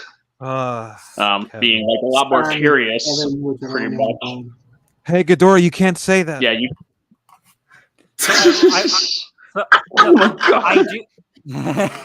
I do agree to an extent with Ghidorah as a character, but I do like the fact how he and I did say this in my review before. I do like the fact how Ghidorah has individual thinking heads, but it's really only shown in the Arctic scene and then nowhere else throughout the film, other than the charge out where like one looks like Godzilla and then the other just takes advantage of blah blah blah. But the issue with it is that he doesn't take advantage of this three heads more. An example would be, just electrocuting both helicopters taking off in the Arctic. He could just electrocute the terrorist and he could electrocute Mark and just literally flat out kill everyone easily before Godzilla arrives. That's one issue and a plot armor for the human characters entirely. Then again with I'm tired. I'm trying to think of my other point where he doesn't utilize his three heads. And then again when like he gets distracted with the orca. So you do argue that his evil intentions of like outing, I forgot her name, and you said it when he Madison. killed her. Yeah, when he killed Madison and those soldiers, but he doesn't do it again with like when Mark and Emma or Millie Bobby Brown are taking off and getting because the orca is distracting him because he's going after the orca. Yeah, like, he's going after Orko. well, yeah, sure, yes, that I understand that, but he has 3 heads, individual thinking heads that are guided by one body, sure, but one of them can, easily shoot lightning at fucking Christ, dude, the names again, at Mark's ship and chase Emma. Not fucking, god damn it. Yeah, Emma. But he can supposedly fly at 600 knots, but has trouble keeping up with Emma in a Humvee this whole chase. So there's those 2 issues. But yeah, I mean, in terms of, that's really about it. I'm tired, but I will say this though: Rodan is the most insulting because they literally just turned Rodan into a bitch. Yeah, which is sad because he's my favorite character. He's my favorite monster. And it's supposedly Michael Duttery's monster, but I guess he turned him into a bitch. But whatever. And then Mothra, I'll say real quick, is that they, in the pre-existing context of this world, they don't dive into Mothra and Godzilla. They mention the symbiotic relationship, but they don't dive into it to indicate why Mothra comes in after she, is it pupate? Not pupate, or evolves. I'll just say that.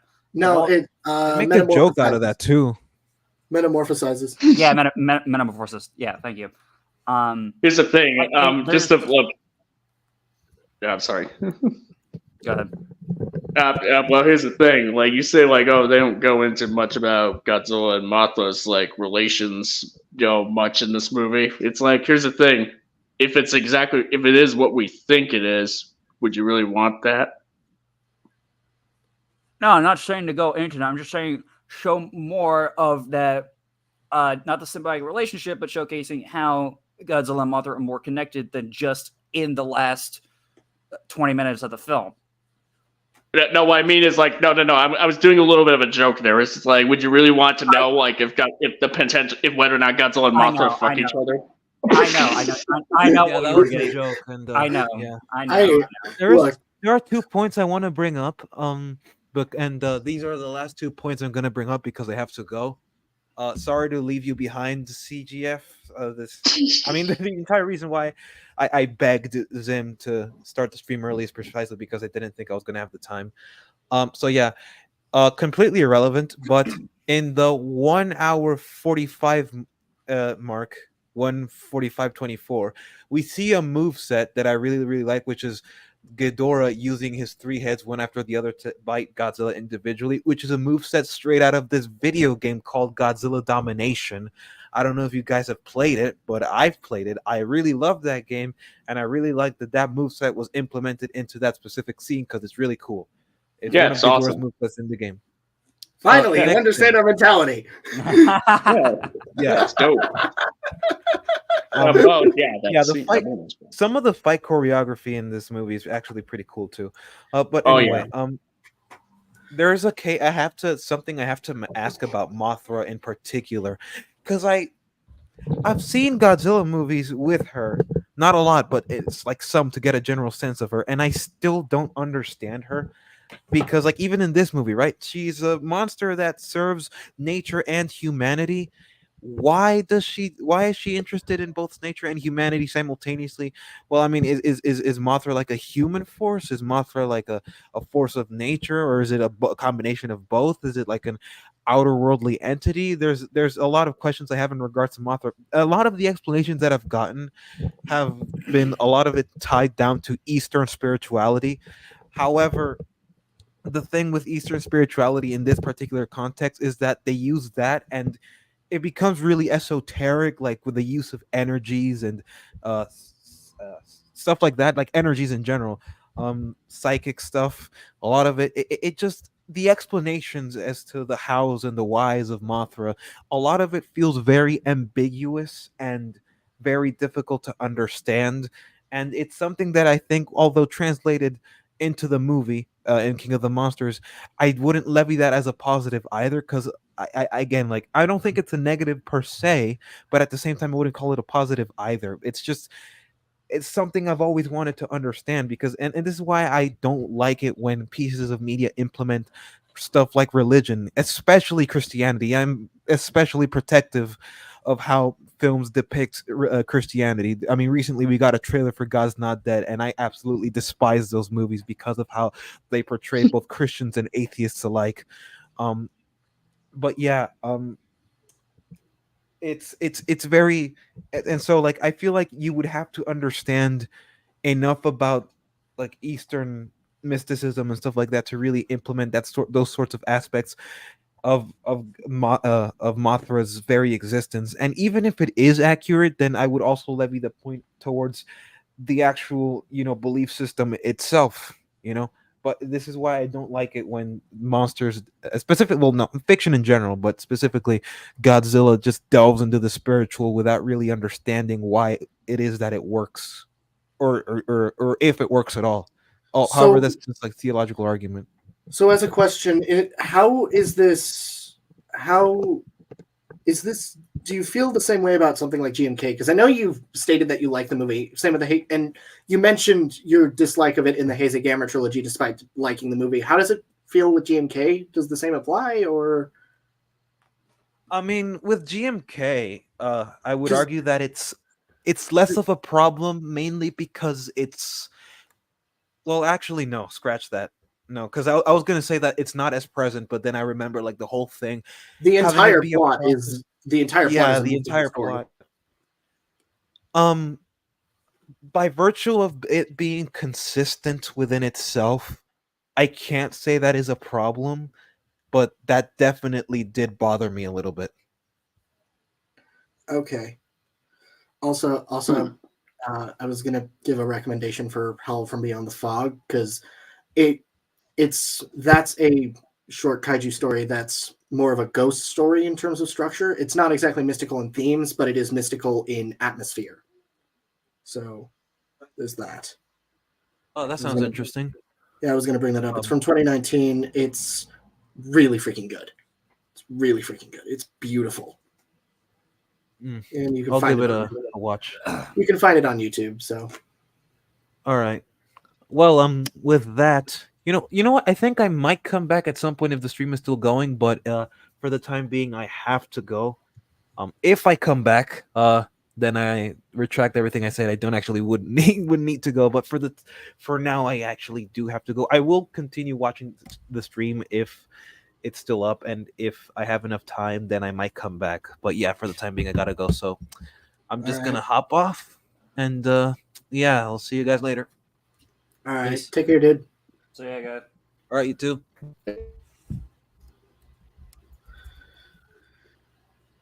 All right, jump him. I'll say on. I'm still gonna fucking do that. But yeah, I mean, I'm thinking in this case probably since it's just dropping, we're losing people little by little. It might be a good idea just to end the stream because I know I moved the What Can Godzilla Do Next stream to Sunday, and I'm just gonna make that the stream. You moved it again? I did moved it again. Damn it, man! I'm sorry. I had like 5 people tell me that they wanted to do stuff with me for 4th of July, and they all just came out of state because they obviously moved away from where I live, and then they came back for 4th. So just so I could actually see some people I haven't met in a little bit, I'm gonna try to keep 4th of July open. And again, the Sunday stream is literally going to be probably longer than this because it's going to start around 8 and it's not going to end until like 2 because I can't do anything else until 2 and then I leave for Chicago. So what's the stream about? It's a video by Unnatural Histories, What Can Godzilla Do Next? And then I think I'm also going to be laying out the parameters for the original kaiju stories that everyone's going to be working on for the streams that we'll be doing. So we'll be showing off characters and stuff like that. Oh, cool. And then I'm going to be getting in touch with some people over the time of G-Fest so we can see if I can get some stuff published for everyone and do some fun things. Cool. Nice. So yeah. It definitely seems that we covered quite a lot of ground about King of the Monsters. You know, I think so I'm not even. I don't even know if a part 2 would even be necessary at this point because I mean, we there's talked always more stuff. about a lot of it. There's a lot more to talk about, but personally, I kind of want to do the dogpile Zim on 98 debate. I will if I Yeah. can get everyone in for it. I'm not gonna debate about 98 being better than any Godzilla movie because for me personally, I enjoy it more often in terms of entertainment, but I do recognize that it is shitty. Same thing with like these films. I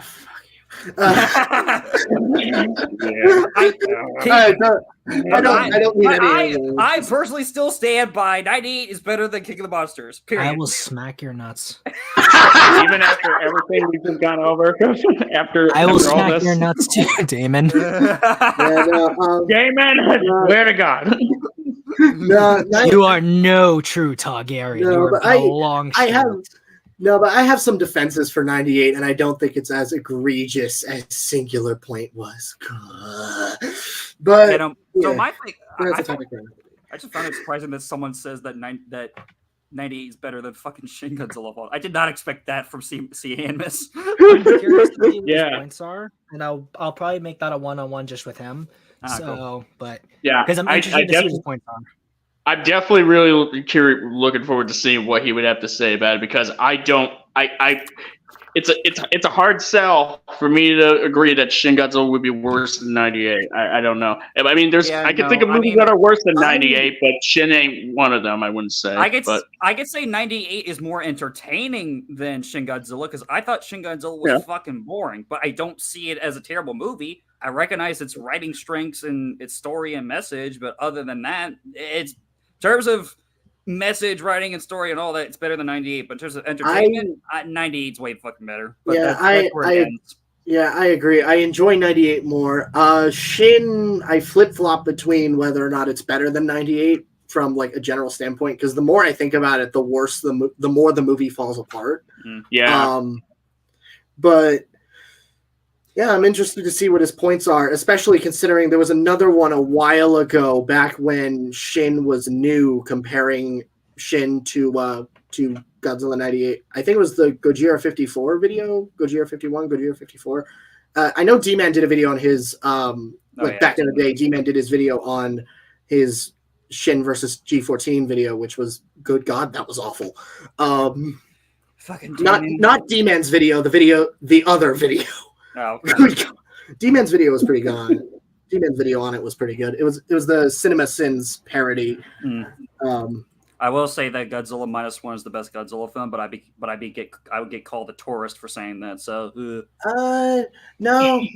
A lot of people in the fandom would agree with you. I would say -1 is in contention for the best Godzilla film, like in a general sense. It's between this 54 and GMK. I would say like in general, I would say this is the first, like -1's the first film that I can really say after leaving it that I was like, that was the best Godzilla movie, like next to the original, after like having seen all the recent films in theaters, including including Shin. But I'm interested to see if like the next film after that is able to do a -1 dead. I don't think so, but I would happily be wrong. Yeah, no. The next one. Go ahead. You go. I was just gonna say that I hate Toho's decision making with movies at all, because they decide Shin Godzilla and Shin Ultraman, they don't get a sequel, but Shin Kamen Rider of all fucking things gets a sequel. Shin Kamen Rider's getting a sequel? Well, Shin Kamen Rider's done through Toei, I think. It is. That was more Toei's decision than Toho's.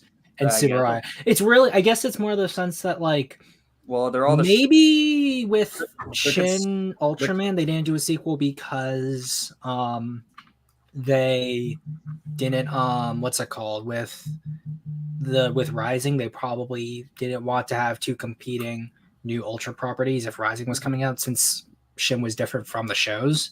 So I guess that may be the case. Although I don't know how long Rising was in production, but there's that.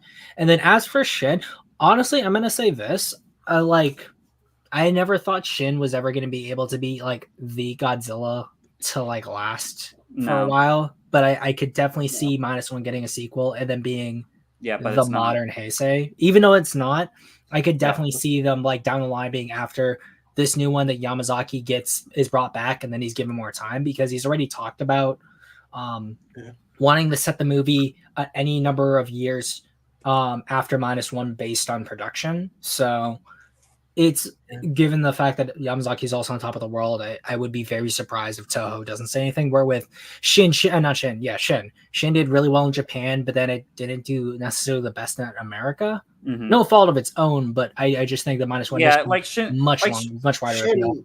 Shin had absolutely terrible like release, international theatrical release. It was way more limited than -1 because -1 Yeah, like here's a really good movie. Mm-hmm. Yeah. Let's just say, like, to be honest, I wasn't even interested in seeing Shin Godzilla when it came out in theaters, but I will say, like, even if I was, and even if I wasn't in college at the time that it had that limited release, I can only imagine the headaches that I would have to try to find a place near me to see it. Let's just say. I remember almost falling asleep when watching Shin Godzilla in the theater. I'll say this: if it's Godzilla, like unless it's like very specific circumstances, I will be able to watch anything Godzilla related. And it was no different for what's I call it for Shin or the anime trilogy or Singular Point for me. But like what I like in particular is going to be very different from like what I'll watch. Yeah, I will say I have a lot of fond memories of the build up to Shin Godzilla. I was absolutely obsessed with that movie's like production release. I didn't watch the movie itself until a year after its release, and I watched it on a plane of all things. Mm-hmm. That was the first time I saw it, and then I rented a copy from the library, and then I found out pirating exists. I mean, that's impressive that there was a copy in the library, so...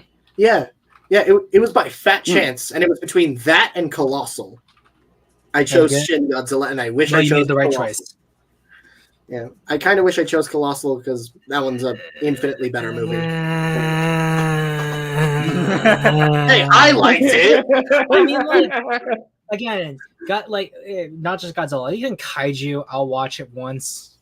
But Colossal, like I thought interesting concept, and then I saw the film, and I was like, no, there's so many things that don't make sense in that movie. Yeah, I might rewatch it. I might rewatch it. I have a lot of movies that I need to get through, so I still need to start Gamera versus Porygon. Yeah. So. Yeah. Good stuff. Well, I will say this to end off because I'm getting pretty tired myself. I will say this to end off just Godzilla in general, or at least modern Godzilla films. 2014, good film. Shin Godzilla, good message, good themes and everything, but boring as shit. King of the Monsters, we just debated it. I fucking hate it. It's awful. Godzilla vs. Kong, still terrible. Written by the same person that wrote King of the Monsters. Still terrible, but more entertaining. Godzilla X Kong: The New Empire, better than the last two films. It was sorry. Oh, and -1, the best Godzilla film, and then Singular Point, way too fucking complicated than it needs to be. Actually, Michael Dougherty only did the story for GVK. He did not write the screenplay for it. The screenplay for GVK was Max Borenstein and one of the writers for either the sole writer or one of the co-writers for Black Widow. Oh god. Oh, that explains a lot. It explains a lot that the writer of Black Widow. Yeah, Black Widow was a part of it, and then Daugherty was still responsible for the story. That explains a fucking lot. Fuck you, Daugherty. Hey, I liked Krampus. Yeah, okay. I agree with that, Damon. Actually, GVK had 5 writers. What the hell? GVK in the writers' room started off with like 10 or 12 writers. Let me see how many people wrote this one. There was at one point. Oh shit! Terry Rossio wrote this one. Helped write it. When they first started off, they teased it with like the final script with all the names signed on it, or whatever. And it's like, holy shit, that's a lot of fucking people. Good God. Yeah, yeah, I would say the only one that I actually trust with the Wingard movies writing is Terry Rossio, because he worked on the Godzilla 94 script, and I really liked that script. I'll say this: I think his '94 script is better than his modern stuff, in my opinion. I feel like it captures more of what his writing was, like closer to like the stuff he did on Pirates versus like a lot of his newer stuff, which feels more like it's trying to keep in line with modern writing sensibilities in terms of like what people want out of a like multi movie universe type thing. Yeah, fair. Yeah, fair. Still really hoping they could do something with the 94 script. I mean, I use the Griffin for my pitch, but still. Same. Yeah, the Griffin's one of those things where I'm like, well, the 94 script in general is like any more 94 stuff that like that can be made needs to be made, like figures. Yeah, I'm waiting for a movie monster series figure of the Griffin and the Stan Winston Godzilla. I know there was that custom one that was a while ago for the Stan Winston one, and I've heard it's pretty good. So I remember I made a I took the gemstone Godzilla and I had Skull Ghidorah from DeviantArt paint it like the Stan Winston Godzilla. Nice. Yeah, I'm hoping for either for someone to do something. I know multiple people have been requesting Titanic Creations to do a Griffin, and I'm hoping the same. But yeah, if movie monster series just did Baggin, so the Griffin's not that far off the table. So I guess that's one of those things where it's like I won actually based on because I still have the 98 legal document. That might be the case where if they wanted to do the Griffin, they'd have to like talk with TriStar about it because based on the wording in that document, it's implied that most of the new created characters for any of the TriStar properties would be owned by TriStar. But since the Griffin was never like an actually fully trademarked character, there might be less restrictions on like TriStar's ability to be like, you can't do that. Yeah. But I know their Stan Winston Godzilla design definitely falls under the ownership of Toho because it's Godzilla and it's Godzilla. Toho gets full legal rights to it. And since the licensure expired with 98, anything related to 98, that's Godzilla is all property of Toho completely now. Does that count the TV show? The TV show, yes. Oh, okay. Because there were legal stipulations for like a TV show as well. Okay. Yeah. So, okay. Because I was wondering about that because TC talked about like looking into that, and I pinged you at one point about that. Yeah. But yeah. So. Yeah, I mean, what's it called? You can ping him to ping me about like seeing what the document says because he's probably seen it because I saw it, and I think G-Man's in his what's it called? Is in his server, so G-Man probably could have given it to him because he gave it to me. So there's that. Yeah. But yeah. Happy to have everyone on for this. And like I told everyone, tune in because I just moved the stream again from the 4th of July to the 7th, and that is going to be a super long stream. That will probably be the longest stream in the channel's history. So there's that. And then as we lay out like what I'm going to want to do for plans where it concerns the original Kaiju stuff, that's all going to be fun. And then expect to see a lot of uploads of the panels that I'm going to be doing at G-Fest this year. So there is that. But anything else, any other projects that you guys have got doing? We'll start at CGF, then go to Minecraft World, and then Sea Monsters. So CGF alphabetical order: CGF, Sea Monster, me, the CG, CM, MC. Oh, I see now.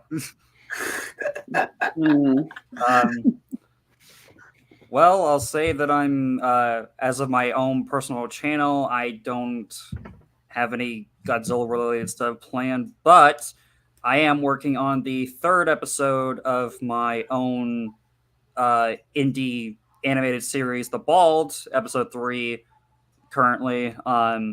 And then I don't want to spoil it, but I'm also going to be working on another thing related to it for this year and next.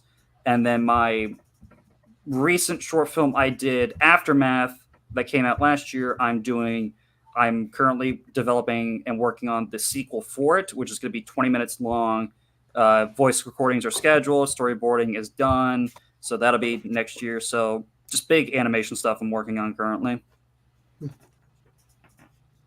Awesome. And Sea Monster. All right. All right. So this has been your guest, the Sea Monster, or one of your guests, the Sea Monster, aka one of the other half of the Sea King dynamic duo. Because CMS left a while ago. So yeah, you can find me here on YouTube at Sea Monster Essays, where I have a few projects coming up in the pipeline. Down the pipeline. And you can find me on Twitter, labeled KCI, parentheses Sea Monster. And I also host a set of streams called Sea Monster Live. And hope to see you all on Saturday, where I and I'm assuming Sea Animus and potentially some other people will hop on to go over EFAP's little video on Godzilla King of the Monsters. And oh boy, what an experience that will be. Yeah, so anyways, thanks for having this little debate going on, guys, and thank you, Zim, for hosting. So of course. Yeah. All right. Thank you very much for having me on, Zim. This was an absolute blast. And yeah, despite how heated it got, I had so much fun talking about my favorite movie ever made. So yeah, you can find me on YouTube at Minecraft World 1954. That's my @ I think Zim has the link to all of our YouTube channels in the description of the stream, so you could find it. You could probably find it there. And on there, I post kaiju related content. And potentially some versus related content. I have released my full pitch for Godzilla Kong: The Arrival, my idea for the next MonsterVerse story, or just Godzilla: The Arrival is what I named it.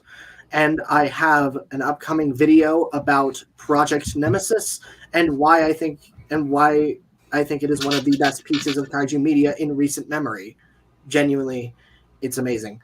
And on YouTube, on Instagram and Kara, you can find me there as Minecraft World 1954 on both of them. And on both, I post artworks and concepts for a Greek mythology-inspired kaiju story that I'm working on and hope to talk about with that original kaiju stream. So yeah, go read Project Nemesis, go watch the Gamera movies, go watch Ultraman Rising, go watch Godzilla King of the Monsters, and form your own opinions on it. Do you like it? Do you dislike it? And yeah. And Tiamat deserved better, and obviously, long live the king.